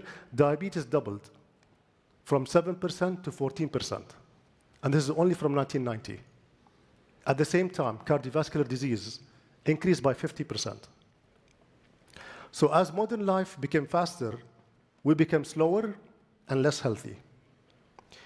Today, our life has become less intrinsically human. And beyond that, next slide, on the mental health side, we've heard Jaber talk about the mental side of it.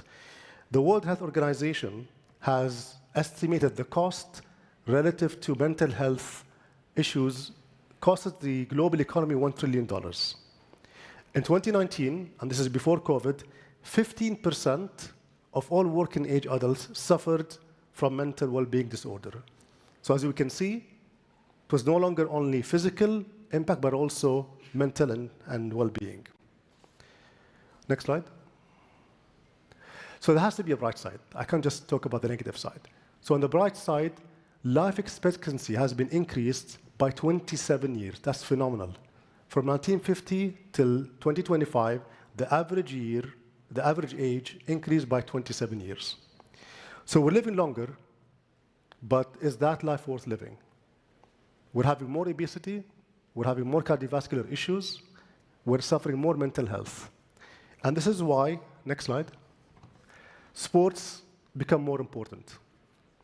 Today, sports is one of the only tools you can use to ensure that not only that you live a longer life, but at a higher quality of life. Next slide. I'm not going to dwell on this more. I think we made this point earlier. Next slide. And the one after. So the introduction of AI, as I said before, life becomes easier, but you're interacting with less humans.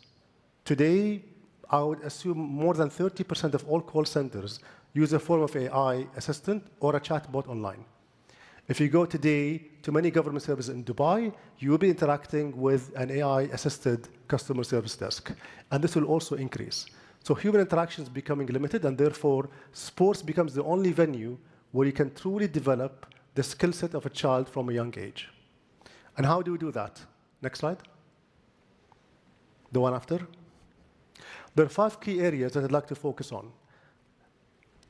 And let me start with cognitive development. Cognitive development is, simply put, it's how can you develop a child at a very young age. You start by first understanding sensory environment, linguistics, trying to walk, but also, besides the academic side, sports is the only way where you can fast-track a kid's development cognitively. They can make decisions faster, they can have hand-eye coordination, and they're able to make a good judgment. Because as you play any sport, you have to make quick calls, even at a very young age. So sports help you fine-tune your kids' cognitive ability. The second point is around resilience, and we're also, again, referring to the previous session. You'd have to, after losing Grand Slam, wake up the next day and go to the gym.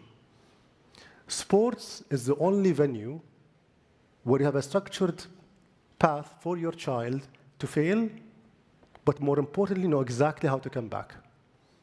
If a child misses a tournament, he or she would know when is the next tournament, how many hours they have to train, how many seconds away are they from qualifying. It's a football team, how many matches are left, how many points do you need to get. So it's a very structured environment where it's safe to fail, and you're able, with a good coach and good parents that can motivate you, to be able to come back. So resilience, from my perspective, can be built very well through adoption of sports. Moving on to embodied intelligence, what does that mean? Embodied intelligence simply means how deeply your mind and your body are connected. Think of it as memory in your body. Today, if you play sports, you'll be able to react much faster. Has anyone seen Formula 1 drivers and how do they train Formula 1 drivers? It's split seconds. That kind of training is applicable across the board. In tough situations, you'll be able to react faster, avoiding collisions when you're driving, even when you're older, avoiding slipping and hitting your hip. So embodied intelligence can only be developed with sports, and it's actually measured. The more sports you do, the more you have embodied intelligence. Moving on to leadership and social cohesion. Next slide. I think everybody here knows this, with a great example of South Africa, where a country was in an apartheid, was united through the World Cup for rugby. It was under one team in one country. One jersey was able to unite a whole country in tough conditions. So that's when it comes to social cohesion. On leadership, interesting analysis, 80% of female Fortune 500 CEOs have been through competitive sports. So that tells you that sports also helps you excel in life, especially in a more dominant area, like executive level of Fortune 500. And finally, next slide, emotional intelligence. I'm going to go back to my example. This slide reminds me of really good memories. I'll not tell you where I am in this photo, but again, comparing myself to my kids, it saddens me a lot when I see that my children don't play and don't mix and don't mingle. I cannot overstate how important it is to have that social emotional intelligence of getting to know kids, playing around, having fun, making mistakes, and building memories. Today, our kids are stripped from that. Today, if they play together, they do it online. The only way we can do it again is to play sports. Next slide. So what are we trying to achieve here today? Today, at this summit, from a government perspective, we're trying to tactically see how can you use sports to make sure that our kids are well-rounded. Today, in education globally, all the results are being lower and lower, are getting, less scores in maths and sciences. So naturally, governments are trying to teach more and have more condensed curriculum. But what we are saying is that rather than have less sports, and we've seen many countries do that, they add more subjects at the expense of sports. So instead of doing 4 hours, you do 2 hours. Instead of 2, you do 1 hour. And in some cases, in high school, you do no sports at all, because the emphasis is on education. What we are trying to say is social and emotional skills will become increasingly more important going forward. And if you purely focus on technical skills, you can't rebuild the social skills in the future. You can teach someone later on maths and science. If they fail, you can give them foundational course, but you cannot teach them social skills. And that is our main message here in the UAE. Next slide. We take this quote from His Sheikh Mohammed bin Rashid, Vice President, Prime Minister of the UAE and ruler of Dubai, where he says, sports in this country is not a luxury, it's a pillar of our society. And we want to make sure that it remains this way, that sports will be part of our society. Next slide. Because today, sports is no longer sports. Sports, to me, is the only tool that we can use to make our life worth living. Thank you all, and I wish you a pleasant day.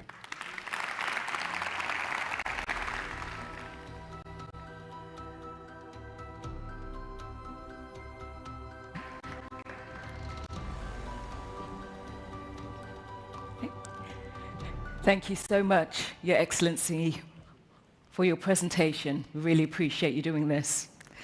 Okay, so I hope everybody's enjoyed the afternoon session because we have plenty more coming up. But this is the perfect time for a coffee break. And we'll be back with everything underway in 15 minutes sharp. So you don't want to miss our final 2 sessions of the day. We have 2 more legends coming your way. First up, we have Alexander Usyk and one of the greatest footballers of all time, Ronaldo Nazario de Lima, or just Ronaldo to you and me. See you at 3:25.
pressure, and started in the early age, you know, when I was 8 years old, 9 years old, that I started, you know, playing football before with my friends. Then I joined my first team on my little town, 4,000 people. So it's that kind of thing. And then even moved back at 13 when I moved to Padua, I live alone by myself. So these different challenges, you know. But I've been through a lot of these moments, you know. People complaining, pressure, victories, failures. It's and sometimes you're very young, so it's difficult to react in a proper way. But you learn. But it's a learning process, definitely. It's always a learning process. See, we just had a little discussion there with the very own Alessandro Del Piero. And again, I love my job. I love the fact that I get to hear all of these stories, and it's an honor to co-present with you. But to hear these kind of stories, you know, it matters to us, and it's still so inspirational to a lot of us. I mean, there's a lot of people in this room that love football because of you and because of Ronaldo and because of, we saw Maldini earlier. It's just there's so many people in this room that make you want to fall in love with sports. This incredible story that are behind these legends of the game. It's unbelievable for some reason, you know.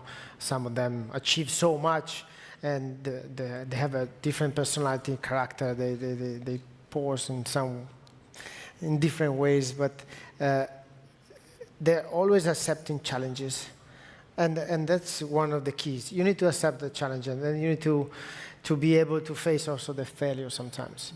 But this is, I think, it's not only sports, it's everything. I mean, if we go deep in your life and have a conversation how you become and reach this point, you will have for sure, right? Moments, high moments or low moments. Definitely. So it's part of our journey as a human being, I believe. So are you saying I'm a legend as well? You are a legend. You're here. Of course you are. I can dream. Okay, so we're going to move on from football and actually move on to boxing. And some athletes really do raise the bar of brilliance in their sport, like my co-host Ali, and add a new dimension that changes the game. Next, we are going to meet a champion who did both, actually. He's won boxing world title at different weights and unified the heavyweight belt. Yep, he's known for his amazing footwork, punching power, and a mind for boxing unlike any other. Let's take a look at who that could be. Usyk doing it for his nation, for his people.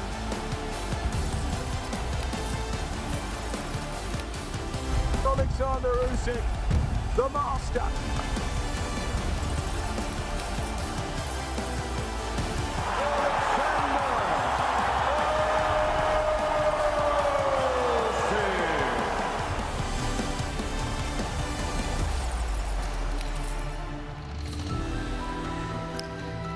So please welcome to the stage my former football teammates, but most important, the heavyweight champion of the world, Alexander Usyk.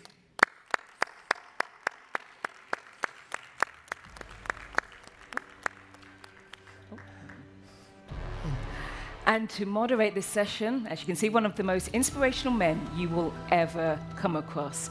Nick Santonastasso was born with hand-heart syndrome, a condition that left him without legs and one arm. But he's not only a medical miracle, he's grown to be a successful, inspirational keynote speaker, internationally known bodybuilder, fitness model, author. And from what I've seen from your talks, you have a wicked sense of humor. We'll see. We'll see. Okay, let's have a look at what he's all about. The doctors classified me with hand-heart syndrome. Are you ready to challenge the impossible?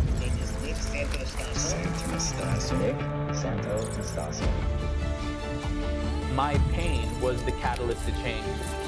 The most painful moments are your biggest blessings if you look back and find the gift. Everybody, please welcome to the stage the incredible Nick Santonastasso. Oh, thanks. No problem. I just got elevated by the heavyweight. Nice to meet you, sir. Hi.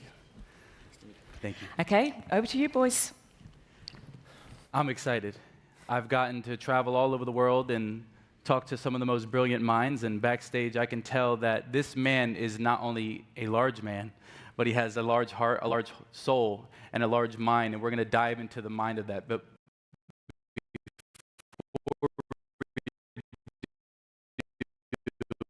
one more massive round of applause for Alexander Usyk, ladies and gentlemen. Now, people often see you where you are, super successful, heavyweight champ, but you were built by your childhood, as we talked backstage. And I would love for you to just give the audience a brief about how you trained. You do a lot of sports, but how you trained and how dedicated your father was to push you to work as hard as you did. Hi, everybody. Да. Yeah. When I was young, my father every time asked me, say me, son, you can. My father was a military guy, yeah? We often change living place in Ukrainian, Simferopol, Chernigov, every time, you know.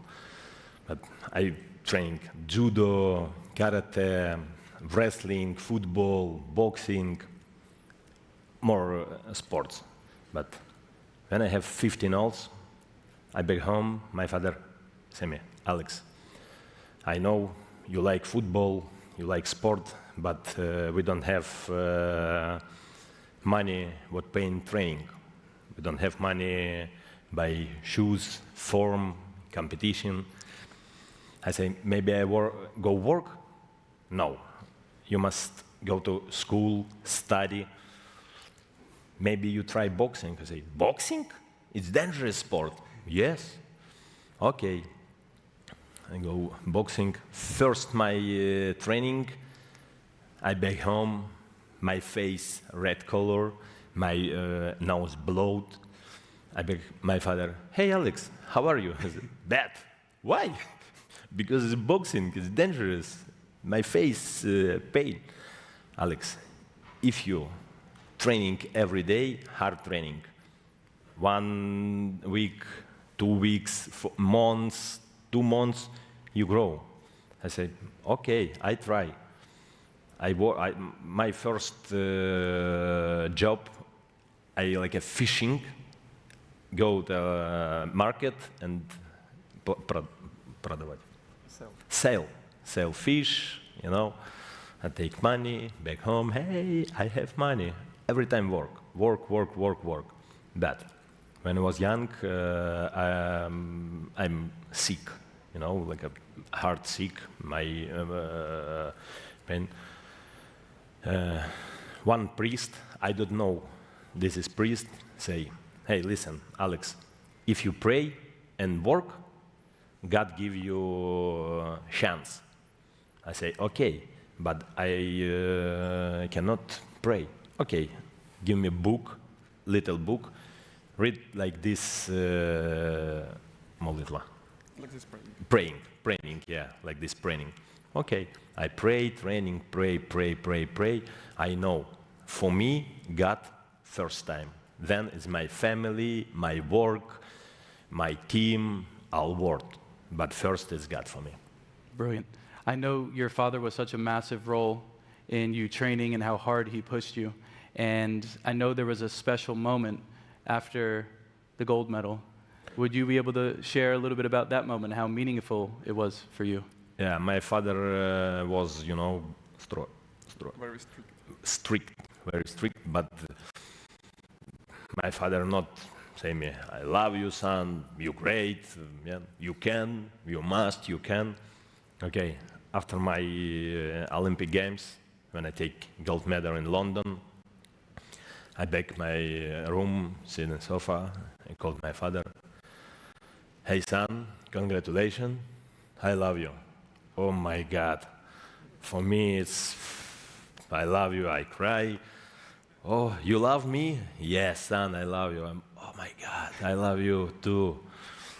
Yeah, it's it's great. But I didn't have chance look at my father after Olympic Games because my father a little bit sick, but yes. in that. But I'm not looking. What a brilliant moment. Only, ladies and gentlemen, big round of applause for that. You are so strategic and you have such an incredible brain, as we were talking backstage and as I got to learn more about you. And you have a specific quote that victory and defeat are brother and sister. Does that help you go into the ring, maybe to predict worst case scenario? But what is your philosophy on victory and defeat being a brother and a sister?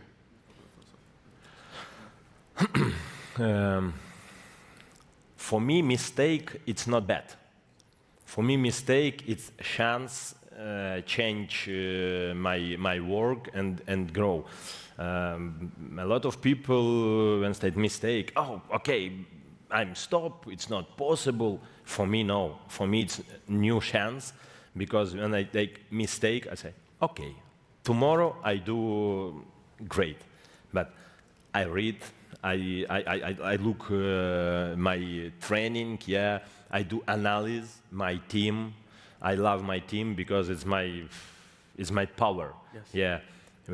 Tomorrow we change like this exercise. Maybe we do not only boxing. I run, swimming, bike. 3 years ago, when I prepare my rematch for Anthony Joshua, I training here in Dubai. I live in here 6 months, like a summer. I do my one training. It was Saturday for bike and 100 kilometers. Wow. 3 hours, 53 minutes. After this training, I back in my house, lying in cold water with ice, like a seed. What I do here, Alex? What I do here? You know, I speak with me. Yes. It's second my Sasha, not Alexander Sasha, because it's my brother, but it's not my friendly. You know, it's not when this guy come and I say, get out. You slabki, weak. You weak. I'm little bit strong. You weak. Get out. I train. No, I sit. Okay, this is exercise. Help me win. This is exercise. Help me win. I ask you. You know, I do sometimes exercise like underwater. Yes. Like my record 4 minutes 41 seconds.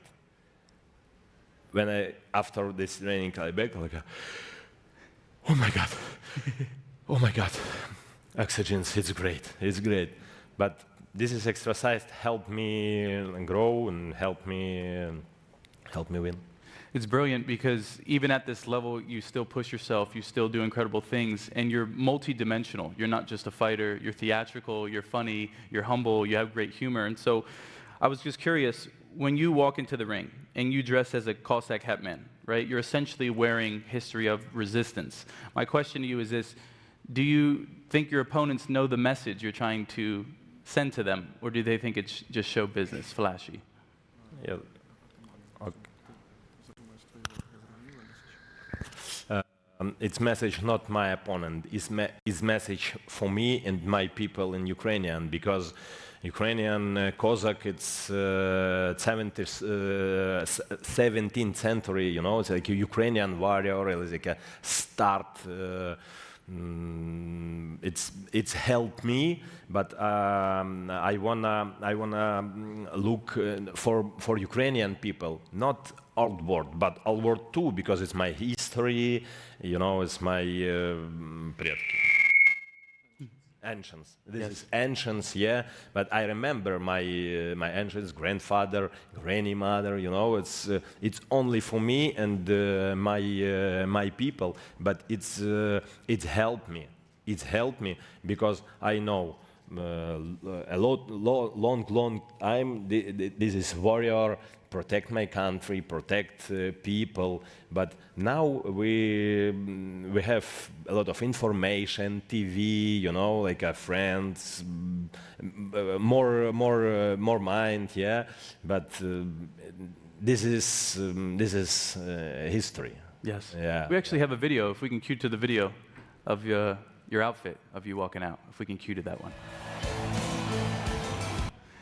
It's brilliant because it's not only physical warfare, but we were talking about psychological warfare. We were talking about defeating the enemy in the mind. And you shared something really amazing that I'd love for you to share about the studying you did about Tyson Fury and the mantra, the sentence that you would say to him after you studied. Could you share a little bit about that?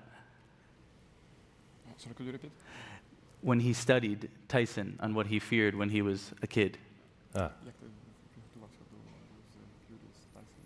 Oh, listen, my prepare start not 3 years ago, it's 10, maybe 2014, 15, 16, because I look fights, start fights, professional, yeah. I look mistake, you know, good attack, you know, like a combination. I have book when I every time, you know, read like my mistake, my opponent, yeah. I start prepare for Anthony Joshua, Tyson Fury, 10, 11 years ago, because I say, a lot of people say, I will boxing with Anthony Joshua, with Tyson Fury, one Ukrainian TV, Klitschko brothers, we said, I say, hey, listen, you put belts now and go rest, but if maybe I take you belts, brother Klitschko. Oh, no. I just rest, maybe you will boxing another guy, yeah? But I say, listen, 4, maybe 3 years, I will be boxing with Anthony Joshua, Tyson Fury. A lot of people say, no, ha, it's not possible. I say, ha. Why ha? No, it's not possible, you not do it. We'll see, I do it. I do it because I believe. I pray every day, God,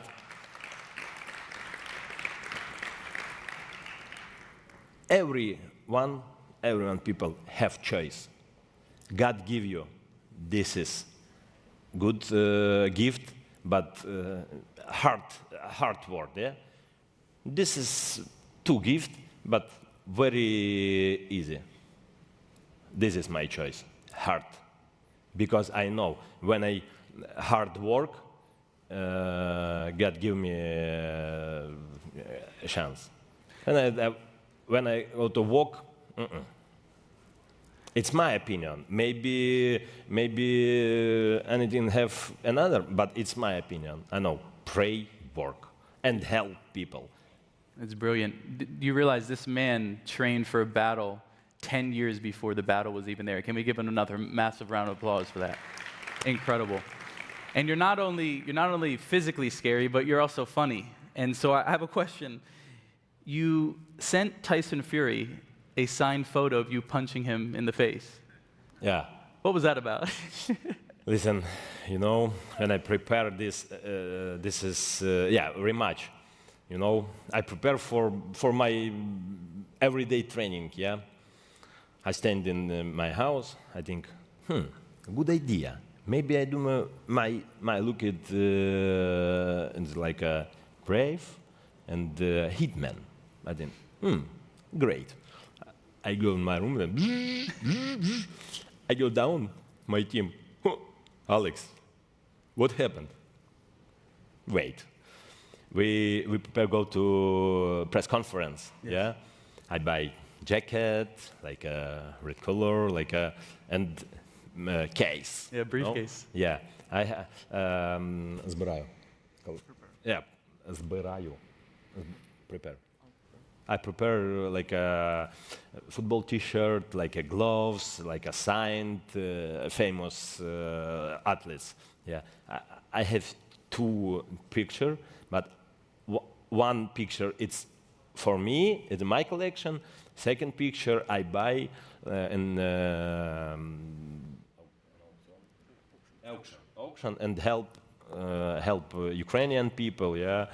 But I think it's good idea if in press conference I give this photo and say you can sign it. It's it's like a psychology step. Yes. Yeah. I open case, like a. Is it like a nagan? Yeah, like a pum pum. You can. It's like yeah, okay, can. For me, it's like okay, you're mine.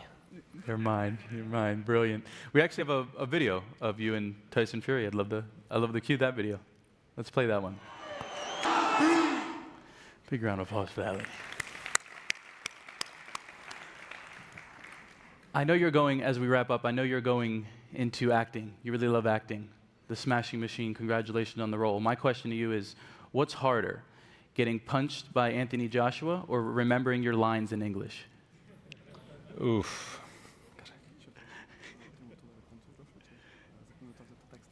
I remember there's English, but movies it's too hard because we were with my manager more 1 month in Canada working every day, every day, like actors, we training like wrestling, Muay Thai, like hands, yeah. I think like wow, I like this. But I'm not eating like a sugar cake because like training, yeah. This I know. I have 2 weeks.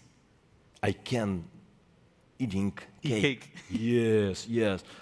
Every day, cake, tea. Emily Blunt, Rogue say, "Hey Alex, go work." I say, First cake, then I go to work. Brilliant.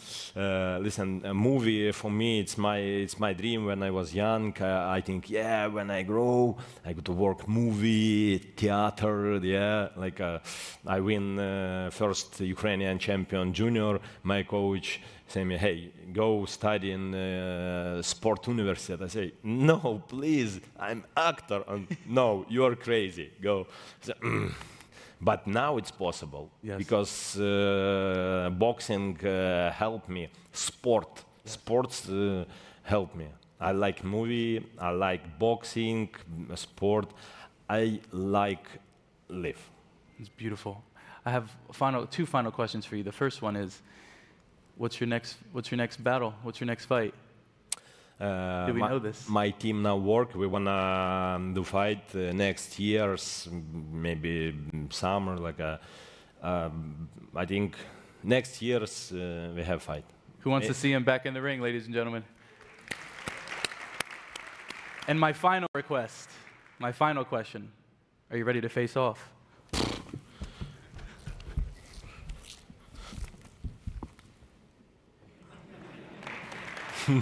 Ladies and gentlemen, Alexander Usyk. Thank you, my friend. Thank you. Thank you. Good.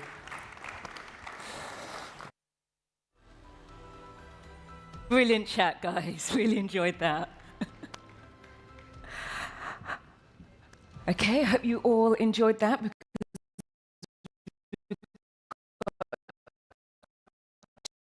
Two more sessions to go. So please welcome your host for the next session. And one, I assure you, it's going to be great. It's going to be a great discussion. And it's an absolute honor for me to introduce the next person. It's going to be Sunny Hostin.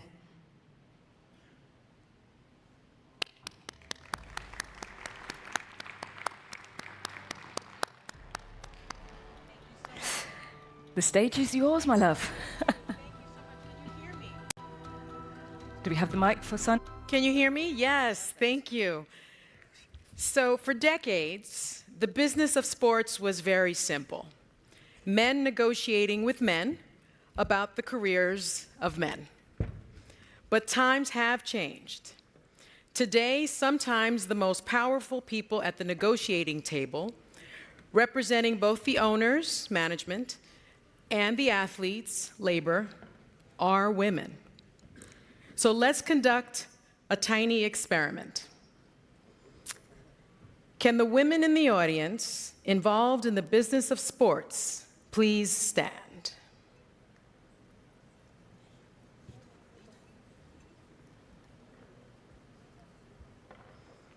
Next year, we hope to see more of you in the audience, but this tracks with what we see globally. Globally, women in sports are about 30% in the business of sports to 70% men. So let's go beyond the boys' club. We are going to have a lively discussion with the former National Basketball Association player, Executive Director Tamika Tremaglio, the NFL Player Association COO Terry Smith, the NWSL Commissioner Jessica Berman, and Michelle Roberts, also a former National Basketball Association player executive, and the president of DC United, Danita Johnson. Oh, good, there was water. Now, Michelle Yes, ma'am. Roberts, you became the first woman to lead a major U.S. sports union. That's the National Basketball Player Association, the Men's Players Association, correct. Now, you famously told the players in your interview, "My past is littered with the bones of men who were foolish enough to think I was soft." You have sat across from Adam Silver, commissioner, the owners of teams, LeBron James, CP3. Now, did you find that being a woman in that room changed the temperature of the negotiation? Short answer, yes.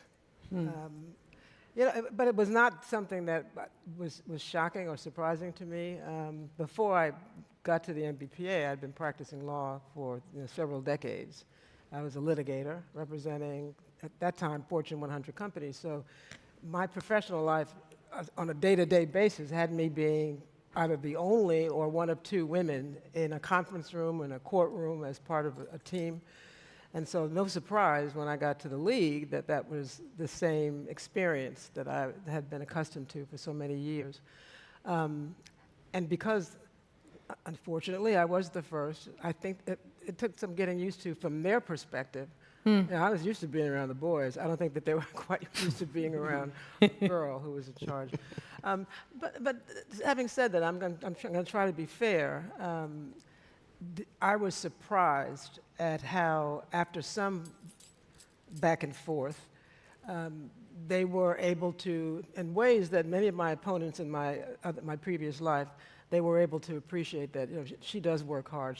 I think she knows what she's doing, and we think we can take her seriously. But no, and we've all had this. We've had to break them in, as they say. And I had to break them in. Do you think they underestimated you? And were you able to use that? If so, were you able to use that to your advantage? Yeah, I have never been unhappy with an opponent that was unprepared because he thought he was smarter than me. I mean, that's fine.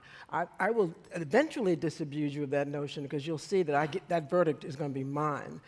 But if it takes you a month or 2 or 6 months to figure out that, oh my God, she might actually know what she's doing, cool. That's cool. Now, I make one distinction, yes. Sonny. The players did not give me that kind of concern. It was the league and some of the owners, not all, but the players. And Tamika, you can attest to this. They embraced me. They believed me. They believed that I could do it. And so I didn't have those same struggles with the people I worked for. I had to deal with the other constituents in the sport. Correct. Now, speaking of Tamika, you are the second woman to lead the National Basketball Players Association, and you're currently a managing director of Secretariat. Let me ask you this. You negotiated a collective bargain agreement that resulted in an additional $50 billion, $50 billion, for players over the next 7 years, right? What are your thoughts on women negotiating on behalf of men? Are we better at it? That's a great question. Well, quite frankly, I think we as women are better negotiating on behalf of other people, much better than we are for ourselves. So let's start there. The next thing I think for certain is that we know we should play to our strengths. And a strength for women in negotiation is that we are much more collaborative. We want to see the pie grow bigger for everyone. So I don't know if I'd say better, but for the men, when they are typically negotiating, they're better when it's a one-time negotiation, like you never have to see that person again. Well, Michelle and I will tell you, we don't get to walk away from the league when this is all said and done. So were we better at negotiating on behalf of the union with someone that we have to continue a relationship with? The answer would absolutely be yes.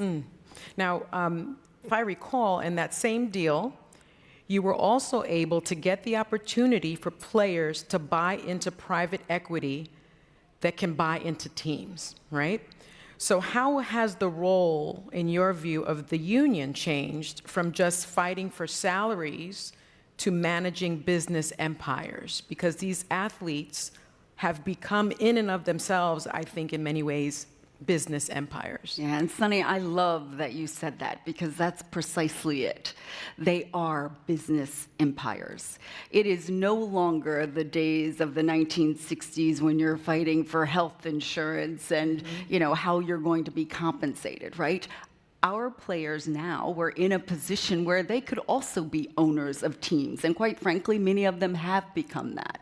So for me, it was about creating generational wealth. And the way in which we do that is we create a way for money to make money when we aren't still making money. Right? And so it was essential to me that the players could then buy into private equity, which we all know is now buying into teams, so that they could take a part of such a growing economic engine like sports. Precisely why we're all here today, right? Because we see the economic boom of sports and what it can bring, not only to the players, but to the owners, and the players needed to be a part of that as well. Let me turn to Terry Smith. Now, the NFL Players Association is the biggest, I believe. Am I right? You're right. It's the biggest and perhaps most complex union in sports. And you have managed thousands of players with short careers and high injury rates, if we're being truthful. How would you say is the best way to operationalize protection for a workforce that turns over every 3 years? It's tough. I could answer that in really one question. I think it's data. When I first started at the Players Association back in 2009, we did collect data, although it was mostly biographical, demographic, affinity information, and that helped us engage with the players. But in recent years, we've gotten a little bit more savvy, and we've started collecting injury data. We started collecting information around field conditions, and that really helps put protective measures in place. We're able to institute concussion protocols and other standards on the field while the game is going on. We're able to request certain rules be changed or implemented in the competition. We're able to strengthen our position for the negotiation of the CBA. So having that data and those insights that can turn into real leverage for us has been crucial. Now, let me also ask you this, because there must be a strategy of balancing player welfare with profitability. There is a strategy. And what is that? I would say it has to be a creative one. You have to work with a team that has a creative vision. Because whenever you're talking about capitalism, you put profitability against the welfare of the labor force, I think the welfare loses unless you're able to attach some economic value to what you're gaining or what you may be losing. An example of that maybe would be an 18th game in football. Right now, the regular season is 17 games. So an 18 American football. American football, right. Let me not offend. So an 18th game, you want to make sure that the players are paid more. So you look at it from an economic perspective. How much more could they stand to make? But you also have to look at it from a welfare perspective. Does it cut any careers short over time? And that's where that data can be supportive in one direction or another. The vesting period for players in the National Football League is 3 years. Well, the average career is just over that. So if you add an extra game, what does that do over time? Do you end up with a labor force that's not able to get to the vesting point? Or are you overvaluing that for the sake of profitability? So those are some of the things that we make sure bubble to the top as like key considerations for negotiations. Okay, Danita Johnson, let me ask you this. You are the president of business operations for a men's football team, not American football team, but soccer team, we say in the United States, DC United. Ultimately, you're judged on the P&L of it all, right? The profits and the losses. What, in your view, is the biggest challenge in the league business model right now that keeps you up at night? Is it ticket sales? Is it stadium operations, player salaries? What are you most concerned with? Well, I spend many a nights thinking. But I think the biggest thing for me is really figuring out how to manage the growth of the business and having a strong financial discipline at the same time. When we look at Major League Soccer right now in the United States, it's a fast evolving business that's changing day to day. And with that, you end up in situations where you're looking to maximize the business as quickly as possible. But there's also financial constraints that come into play when we look at that from an overall perspective. So when you're thinking about fan experience, investments in stadiums and facilities, investment in players, but then balancing your budget to make sure that, yes, we are a growing business, but it doesn't mean we're at a state of profitability at this point in time, right? And so every decision that we make, and what keeps me up at night, is thinking through, are the decisions that we're making and the strategic priorities that we have in place aligning to drive revenue and making the right decisions to do so? So at the end of the day, we are in a position to help drive the business forward, but in a sustainable manner. And those are things that we're constantly thinking about, how we plan, how we prioritize. And it's a magical dance that you have to do when growing a league and a business and running day-to-day operations. Do you have a 2-year plan, 5-year plan, 10-year plan? How far out would you project this? Yeah, I typically do a 3, a 5, a 8. So I just finished my 5th year. So when I first started with DC United, I built a 3-year strategic plan. Proud to say in the spring of last year, we're right on target to the number. The number. Wow. It was pretty amazing. Me and my owners were very happy.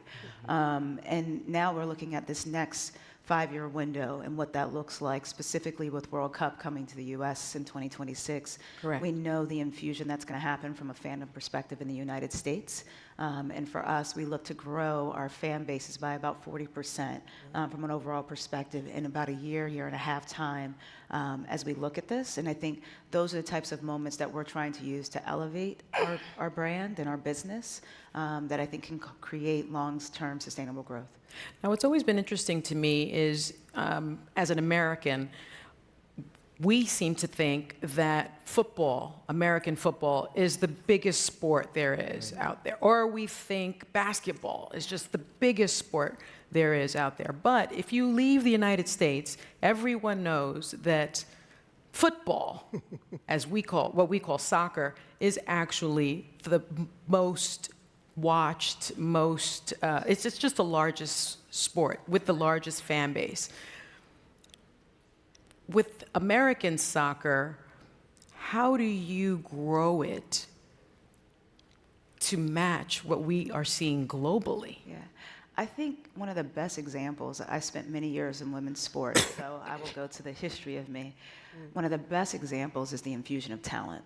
When we look at how we grow talent, how we take care of our players, specifically with the women sitting up here, they know the more that we invest in player development and growth, we have a better opportunity to succeed. So we can have great business practices, but if our product on the field or on the pitch in our world is not top notch, we're not going to be able to sustain the fandom.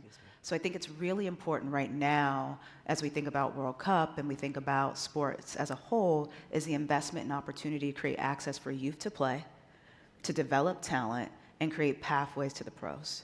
And the more that we can do that, we have an infusion of talent that we've grown as a base.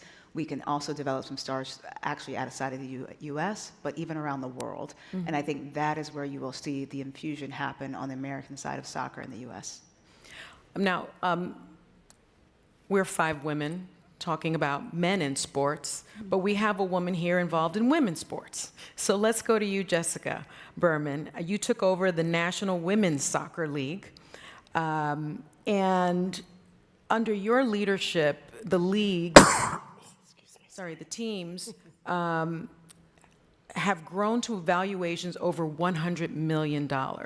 And as a women's soccer fan, I've seen it in real time. I've seen the growth, I've seen the excitement, I've seen the fandom, really. How did you grow the brand? First of all, how did you grow that brand?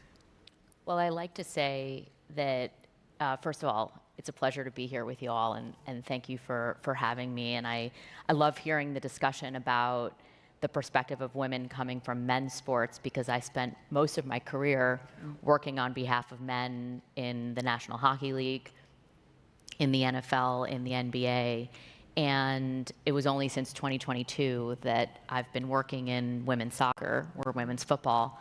And when I came into the National Women's Soccer League, the product itself was amazing. It is the best soccer in the world. And actually, I like to say that in the NWSL, when Americans close their eyes and think of greatness and the sport of soccer, they actually think of women first. The U.S. women's national team has captivated the hearts and minds of Americans for decades. Yeah. There just wasn't a business around it. And the thing that changed in 2022 was that my primary mandate, having worked at men's professional sports leagues in America that have really driven success of professional sports globally, is that you have to start with good ownership.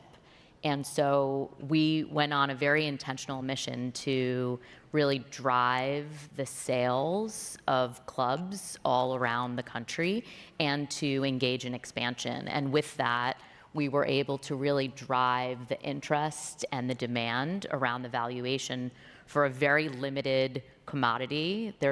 When there's high demand and limited supply, and people really understand the vision for growth and see it as an asset class that they can invest in for the long term, which has been proven through men's sports, you're really able to really change the value proposition of the business. And so when I came in, teams were selling for $5 million, and we just sold an expansion team for $165 million.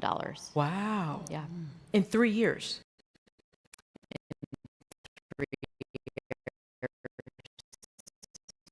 In 3 years. So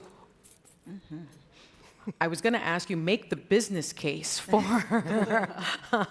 for us, but you've done that. So let me ask you then, would you define women's soccer, women's football as a high growth asset, not only in the US, but globally? Absolutely. And really, you only need to look at men's sports to see the corollary.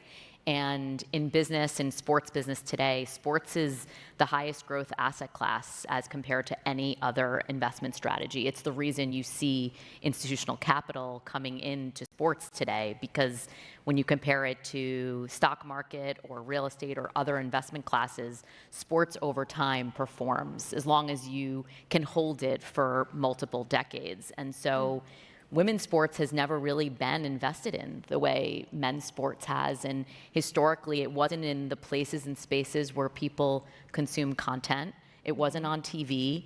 There weren't appropriate training facilities, and there weren't appropriate places for these professional athletes to play. Well, now they can make a livable wage. They have professional training facilities, and we actually in 2024 opened the first ever purpose-built stadium for women in Kansas City. And now that's being replicated in multiple cities around the country. And so it really truly is, if you build it, they will come. We are building the business on the backs of what men have built for decades, and we're following pretty much the same playbook. Of course, there are differences in women's sports, which are very important to respect and cultivate, but what are those differences? I think the culture of the game, the history of the lack of respect that these women have been given throughout their careers, which probably is not so different from other communities historically, but maybe 50, 60, 70 years ago. We're talking about women who only 4 years ago were making $5,000 a year. Now they're making real money, but it's been within their lifetime that this has been almost like a side hustle for them. And now they realize that they can actually play the game they love and make it a professional career just like men have. Wow. Well, I'm on the WNBA Board of Advocates and have been for some time, the Women's Basketball League. And I've seen the same type of tremendous growth, especially through the CBAs, right? The collective bargaining agreements, where before you had women that were 7 feet tall, flying in coach or being on a bus, they were sharing rooms. That has all changed now, and I think we've seen that growth. So I'll ask this of all of you. And Danita, maybe you can start us off, because I asked you about that 5-year plan or 8-year plan or 10-year plan. When you look at the future and the growth of sports, whichever sport you want to address, what is the one thing that you think investors should be looking at? That's a good question. I think one of the things that they should definitely be looking at is, for me, it's on the overall real estate piece. Like the investment as a whole of what you can do with the properties when we talk about facility, from stadium to practice facility to expansions that you can create within that. I feel like the sports ecosystem is so big of what you can create just from the game, and how you can add additional business opportunities on top of that, I think is something to be looking at. Michelle, in terms of your tenure with the Players Union for the National Basketball Association, what lesson did you take away from it that an investor should know? Yeah, one of the things, and you made the point earlier that football, not American football, but football, its popularity globally is extraordinary compared to American sports. And the effort that the NBA is making to expand, first into Africa, now into Europe, is probably going to be successful on some levels because kids are playing it. And then one way to, you can't grow a sport simply by having a lot of fans. You get fans because there's interest in the game, and there's interest in the game if kids are playing it. Basketball is easy in the States because all you need is a ball and a hoop. Same thing with soccer. I think soccer's popularity in the United States is happening because, again, it's a sport that kids, our children, can play, and when they grow up and we're watching them, right, so that you automatically increase your fan base. So, and the investors I've spoken with who have watched women's basketball in particular have been encouraged by the number of girls who are playing it, because that is the easiest way to get attention. And then, of course, with all these platforms, you can get the world to watch it. But there's got to be interest, organic interest among young people in order to keep this thing alive. So, Jessica, let me ask you this, because you're intimately involved in women's sports right now. We have our kids, and I have them, and many of you have children. They're on their screens so much. It's not only emotionally not healthy, it's physically not as healthy. How do you grow the business aspect of it by getting more children involved? Well, you have to meet them where they are. And so it's important to build the media business, which includes ensuring that your games can be watched on linear distribution and on digital, but you also want to create snackable content for them on the platforms where they spend time.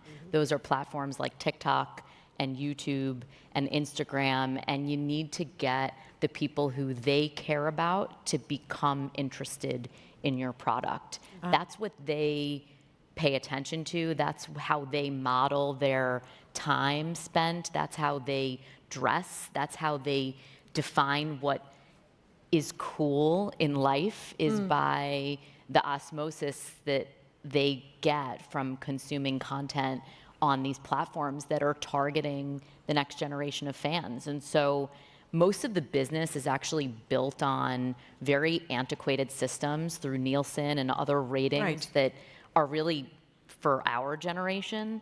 It's hard to get a kid who is under the age of 24 to sit and watch a game from start to finish. Oh, yes. I was commenting earlier, I'm on the #1, I've been co-hosting the #1 talk show in America for 10 years. My 23-year-old son admitted to Entertainment Tonight, that's all over the country, that he has never once seen my show.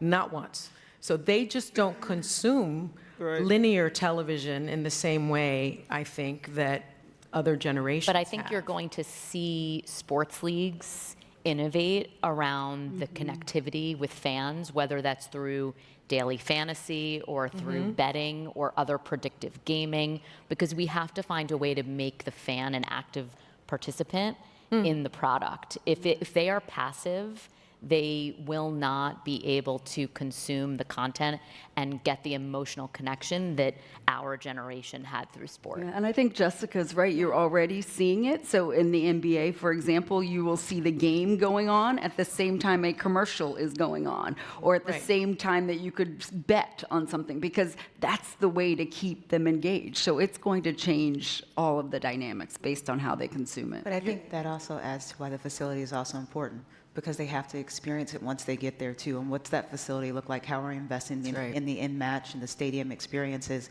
So if we actually get them to transition into the building, what does the experience on the ground look like for them as well?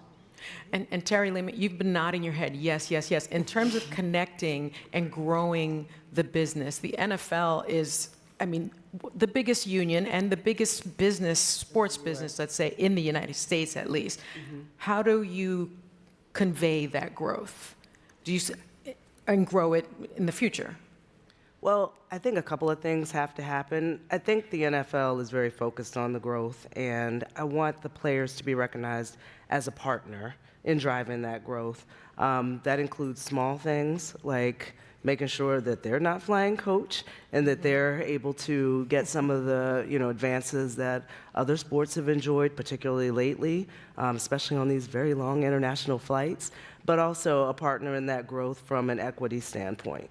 And that's why I think that the league is the best at the marketing, the promotion, but they need to make sure they bring the players along with them. Okay. Well, I am out of time, but thank you so much for your attention, and thank you so much, ladies, for imparting so much wisdom. Thank you. Thank you. Thanks so much, Sunny. Okay.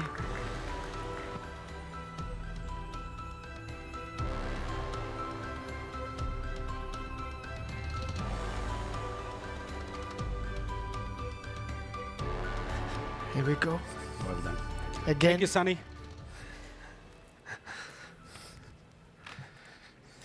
All right. Welcome back, Alessandro. In the next segment, we'll come back to football. Yes. That's why I'm holding my phone, getting ready. You gotta help me, man, with the selfies.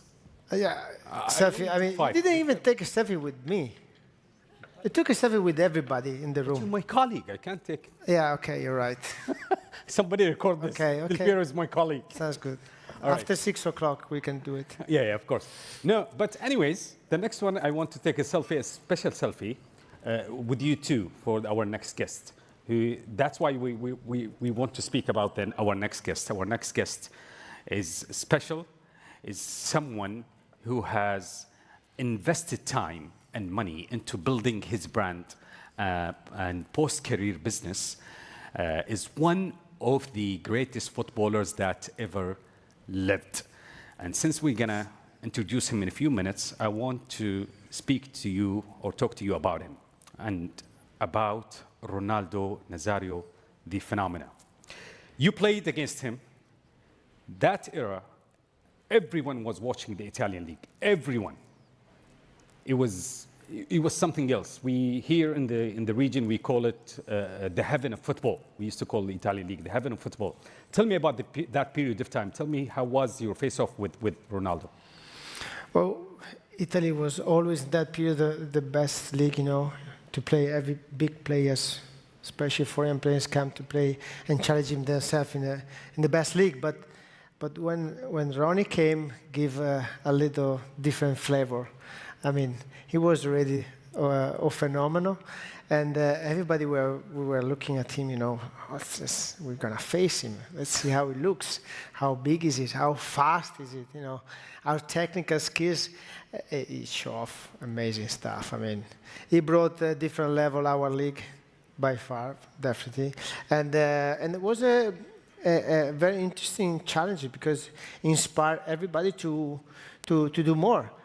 First of all, defenders, because they need to figure it out what's going on with something that they never seen before, and then as a colleague, you know, as a striker or you know or attackers, you know, we're gonna face another kind of challenge in our league.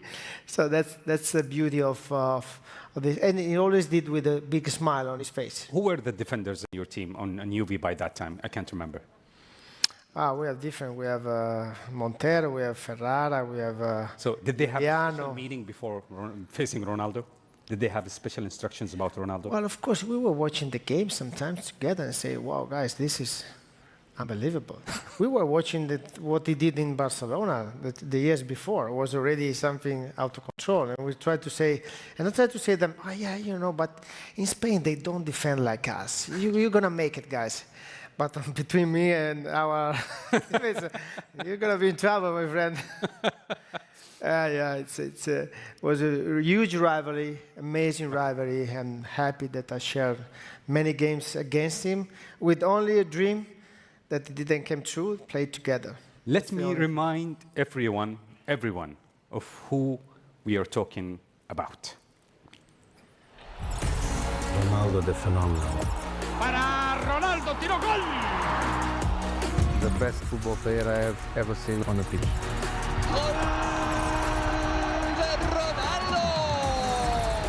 Electrifying on every level. R9 was Messi and Ronaldo together. The full package. The perfect player.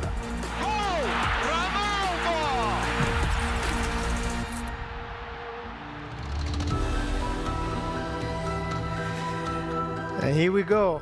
In Brazil, but in all the parts of the world, we always call him Il Fenomeno or Fenomeno. Welcome to the stage, the 2 times World Cup winner, my friend R9, Ronaldo Il Fenomeno.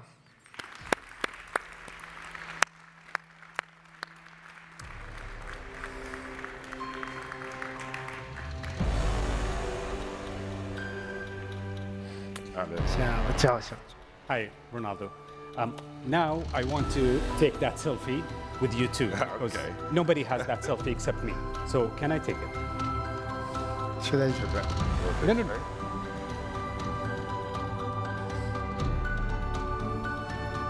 Nice. Thank you so much. Nice. All right. I'm not quite sure how she swung this one, to be honest. But your moderator for this session is a familiar face, our own colleague, Samantha Johnson. Samantha! Hello. How did I swing this one? I've got friends in high places. Yeah. Don't be mad. Come. Yeah, I'll be staying here all day long. So. Okay, well, I can't get into this selfie, no? Okay, cool. See where I stand. Enjoy it. Take a seat. Thank you very much, gentlemen. I'd like to take a seat. And yes, I do feel like the luckiest girl in the world because I get to speak to you all phenomenal. And not just about your playing career, but the pivot, the successful pivot you've made in your life and career. Now, one of the highlights of my job is that I get to meet people like you and other legends as well. And I always find it interesting to know what kind of journeys you take after your playing career. Now, some people might go into the media, they go into coaching, but you decided to go down one of the, well, possibly one of the hardest routes in football, and that's ownership. Why did you take that stress on? Why? Because I'm crazy. I'm a little bit crazy. I'm not normal. I have to admit that. And well, but football was always my biggest passion forever, and still is. Well, now I have a tennis that I love to play, but football is my whole life. I have to start to explain that decision. I have to tell just 2 years after I retired, 2013 or 2011, I retired, and well, 1 year later, I started a sport marketing agency in Brazil called 9. Of course. Of course, Why not? my number, special number. And we start to work in São Paulo with my connections. It was very nice. After 2 years, well, we had Anderson Silva as athletes and talent. We had Neymar as talent, and we managed his sponsors and everything. After 2 years, we bankrupt. Wow. But not because we made a mistake or something, or our administration was bad, but because of the profit marketing margin was so little, and we broke. But I met many nice people, young people, and 3 years later, 2016, I bought another sport marketing agency called Octagon, Brazil. Octagon is very huge in the US. I bought the agency in Brazil and Latin America. Smart. And we start again. And we have already 10 years, the agency. We work very well. And I was the leader of them. And we had a lot of young executives. So in 2018, I was looking for a team in Europe. And I had many options, and I was living in Madrid.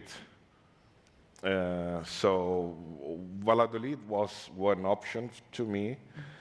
And I was in the World Cup in Russia in 2018.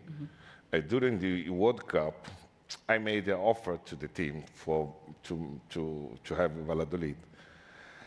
And Valladolid was in second division in that time.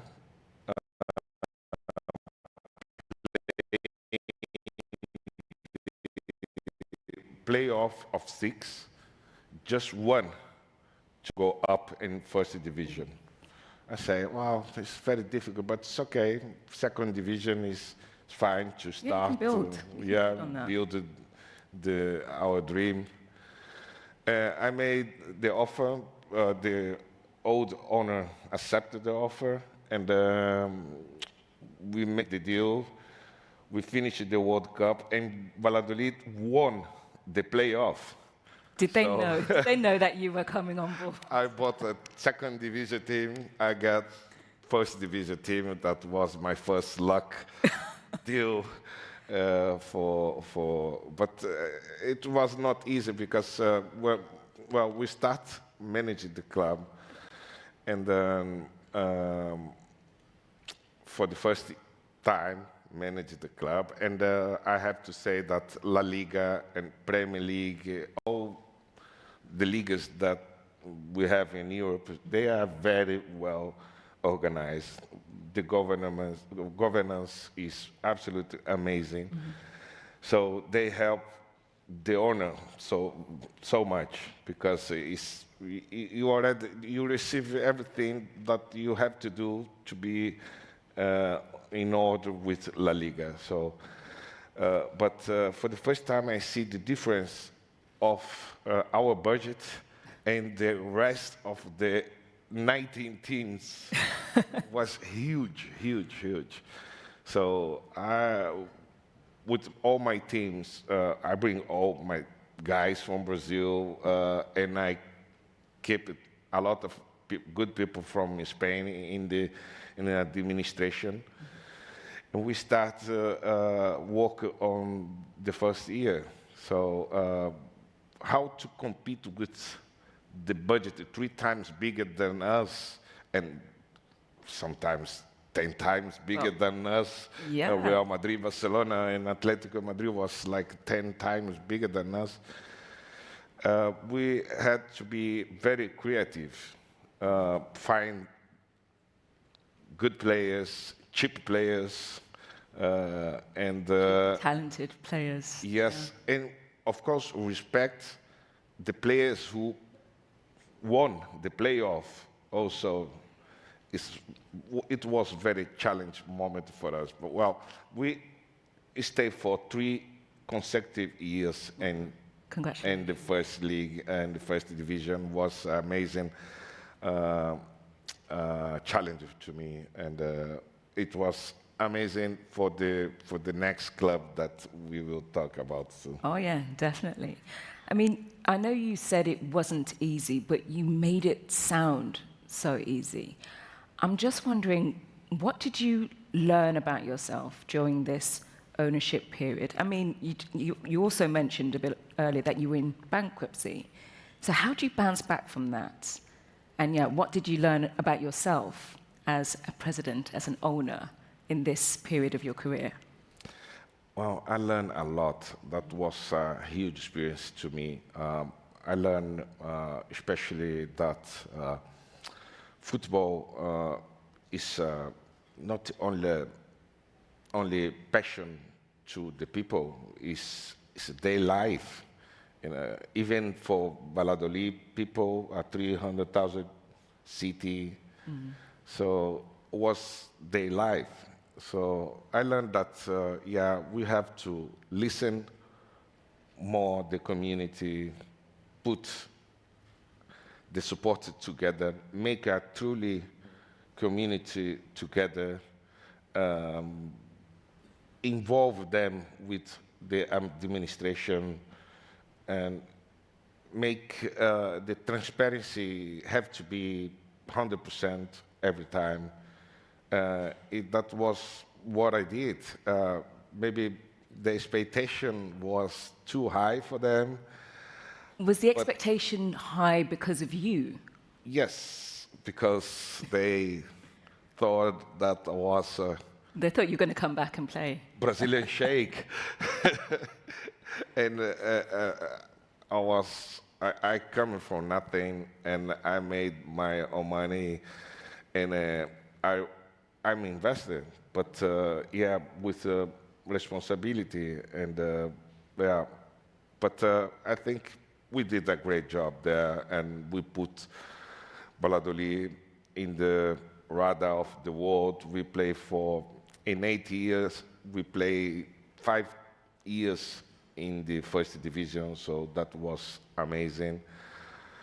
We beat Barcelona once or twice. Yeah, but hey, it was. I think a couple of people might have seen that as well. Yeah. It was for me the tough was the difference between budgets. Yeah, Premier League is more fair balance of the budget than the La Liga. When you come from the second division to the first division, it's very hard to compete with teams with 3, 4, 5 times budget than you.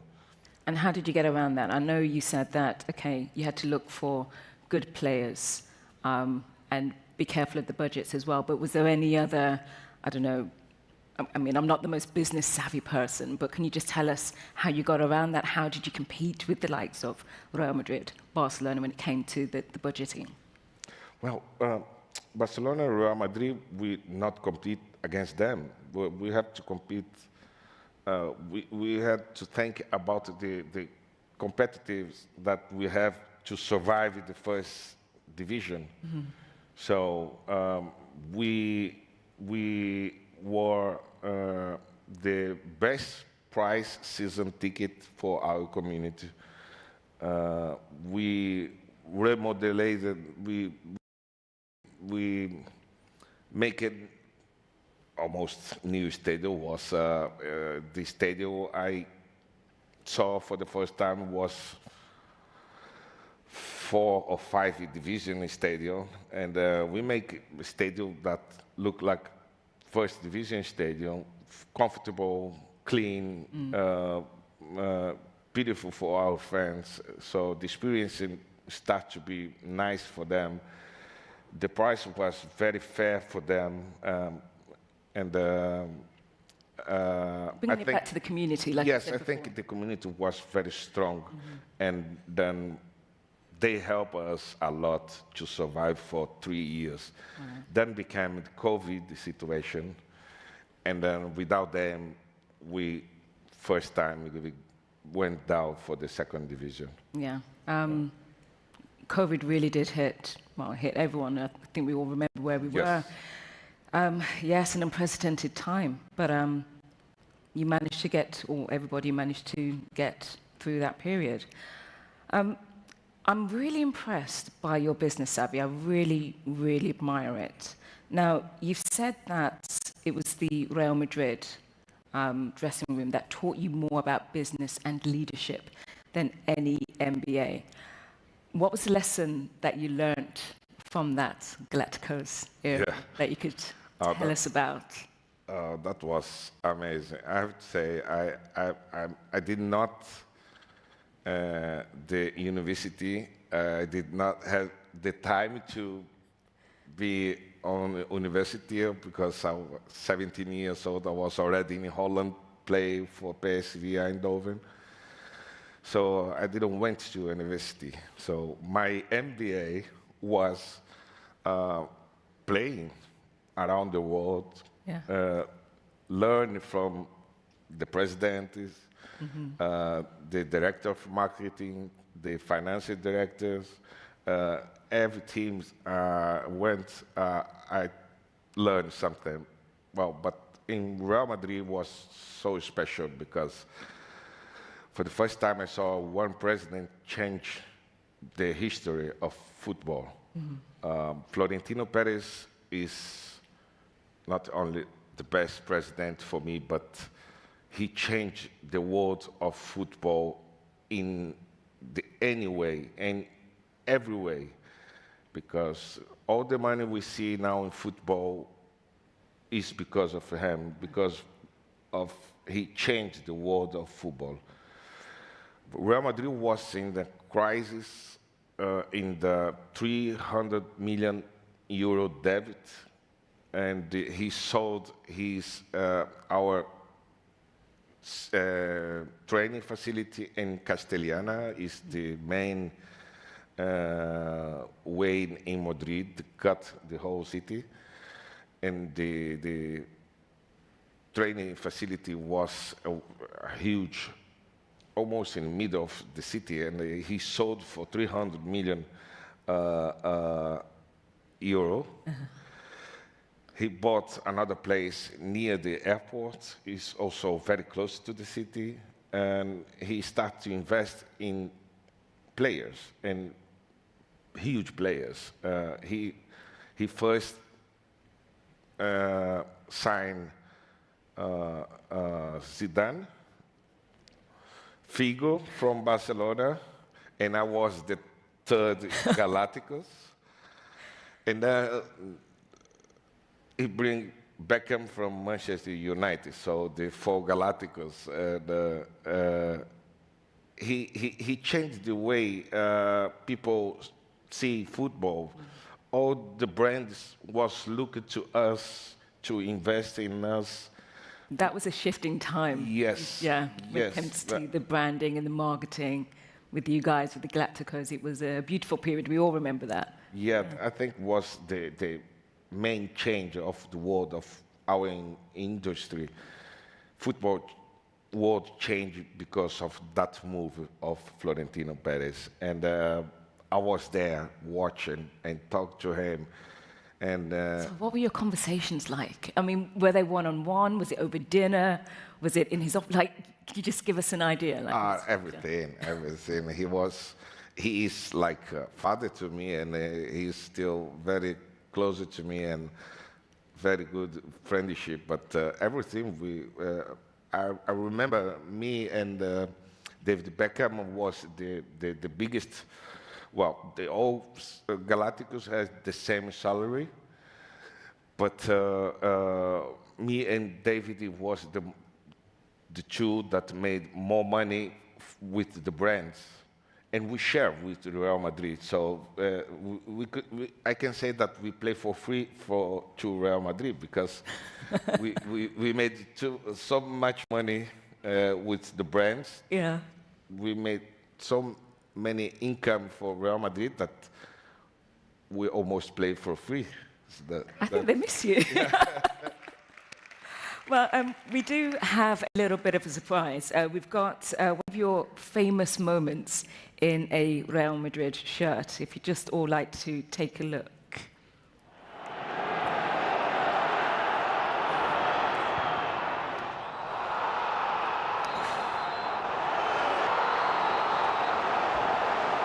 When you're watching back, you will remember everything. Ask him about anything else, maybe not, but goals. Talk us through it. Just tell us about that hat trick. This moment was unbelievable. I never feel nothing like this before, and not after this. I really have to thank UK fans. That moment was the most special moment. Play away. Yeah, Old Trafford. Yeah, Old Trafford, and all the fans, all United fans clapped for me after hard defeat.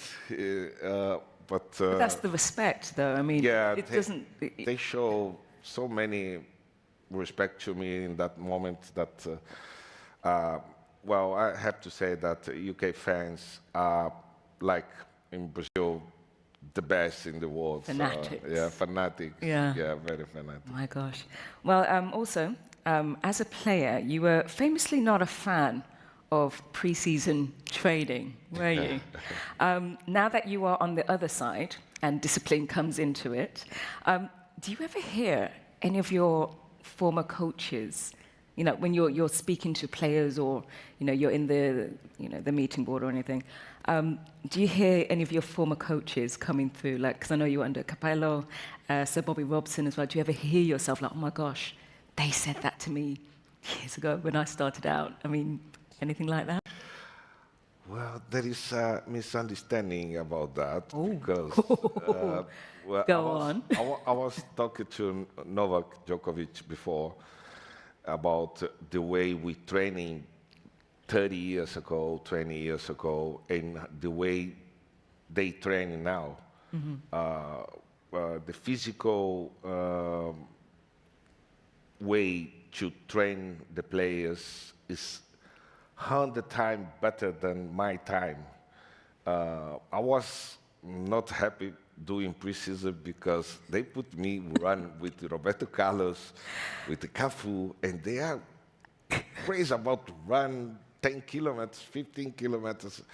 I was looking for doing my job. You know, I play like for 20 meters, 15 meters sprints, and preseason was the worst time of my life.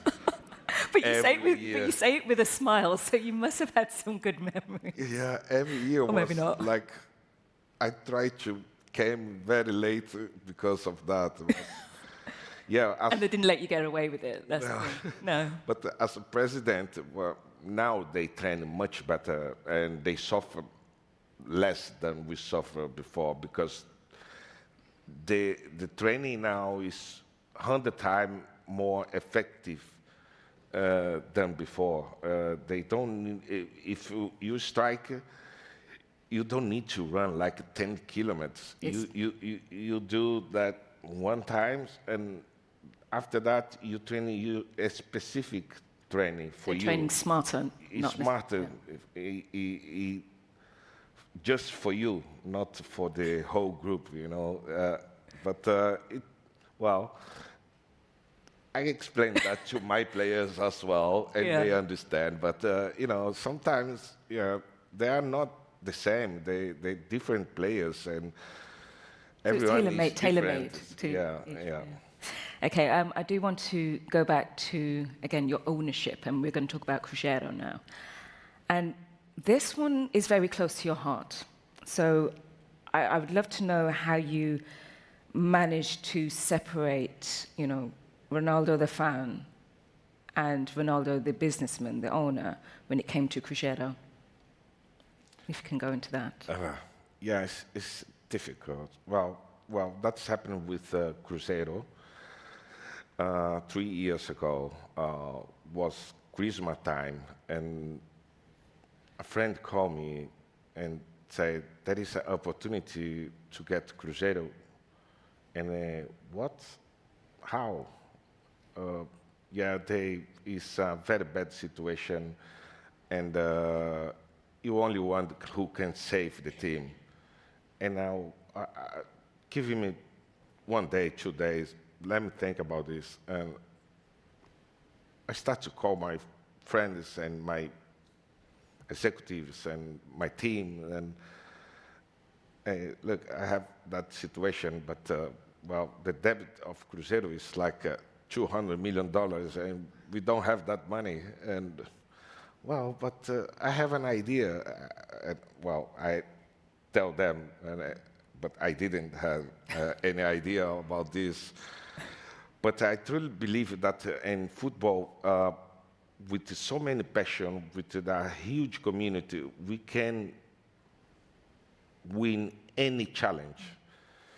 And I encourage them to come with me. And I felt like I had the debt with Cruzeiro because I left so early from there that I had to try. Yeah.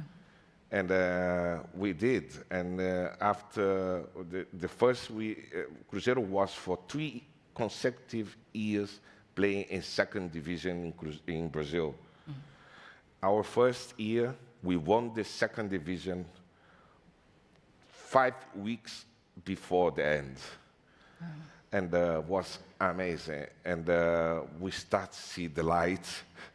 We start pay the debt. And finally, after 3 years, I saw the team last year. Mm-hmm. Yes, I make huge money with that, but we saved the club for the bankrupt.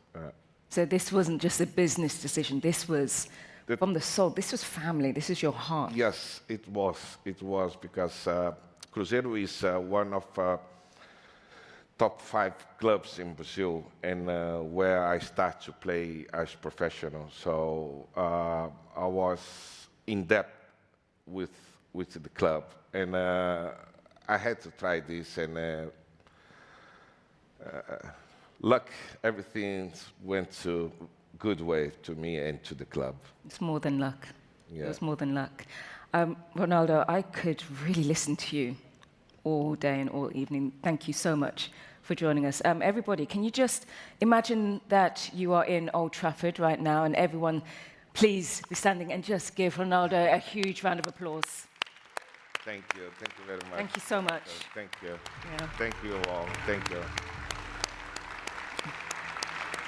Thank you, Samantha.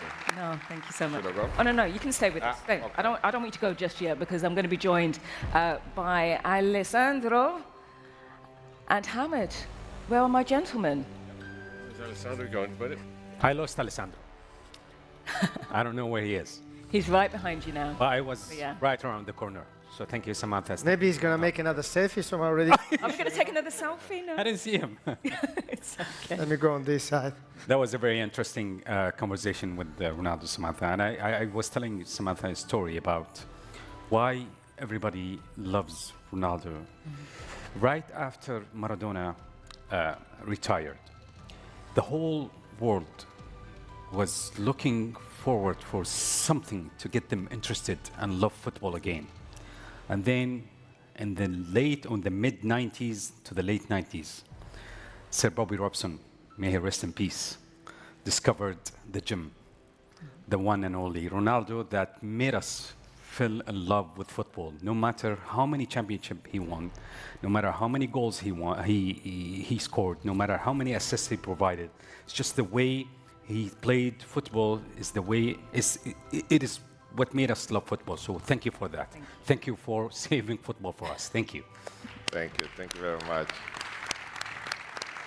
Thank you. And I think we can wrap up the day with such a conversation. It's been a pleasure. It's been a wonderful first day for the World Sport Summit. Alessandro, we had fun on the stage and backstage. Oh, yeah, especially backstage. but no, we have a great opportunity. I want to thank you for having me, of course, for this journey together. We're going to be ready for tomorrow again, a huge day as well. I'm happy that we end up with Ronnie, that we face each other so many times, that he truly inspired me and all our generation. Congratulations. And thank you for the audience. We'll see you tomorrow. I took a picture of you guys, so I'm going to check tomorrow if you're coming. No, definitely they're coming because we've got a very interesting lineup for tomorrow. We've got the FIA President, His Excellency Mohammed bin Sulaim. We've got the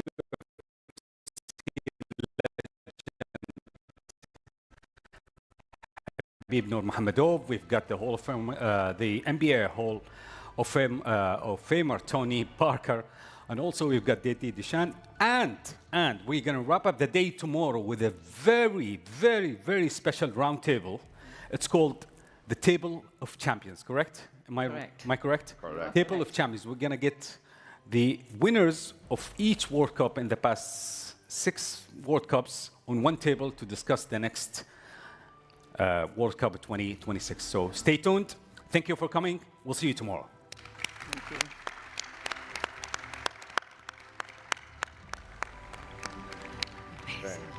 Thank you so much.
Breathe.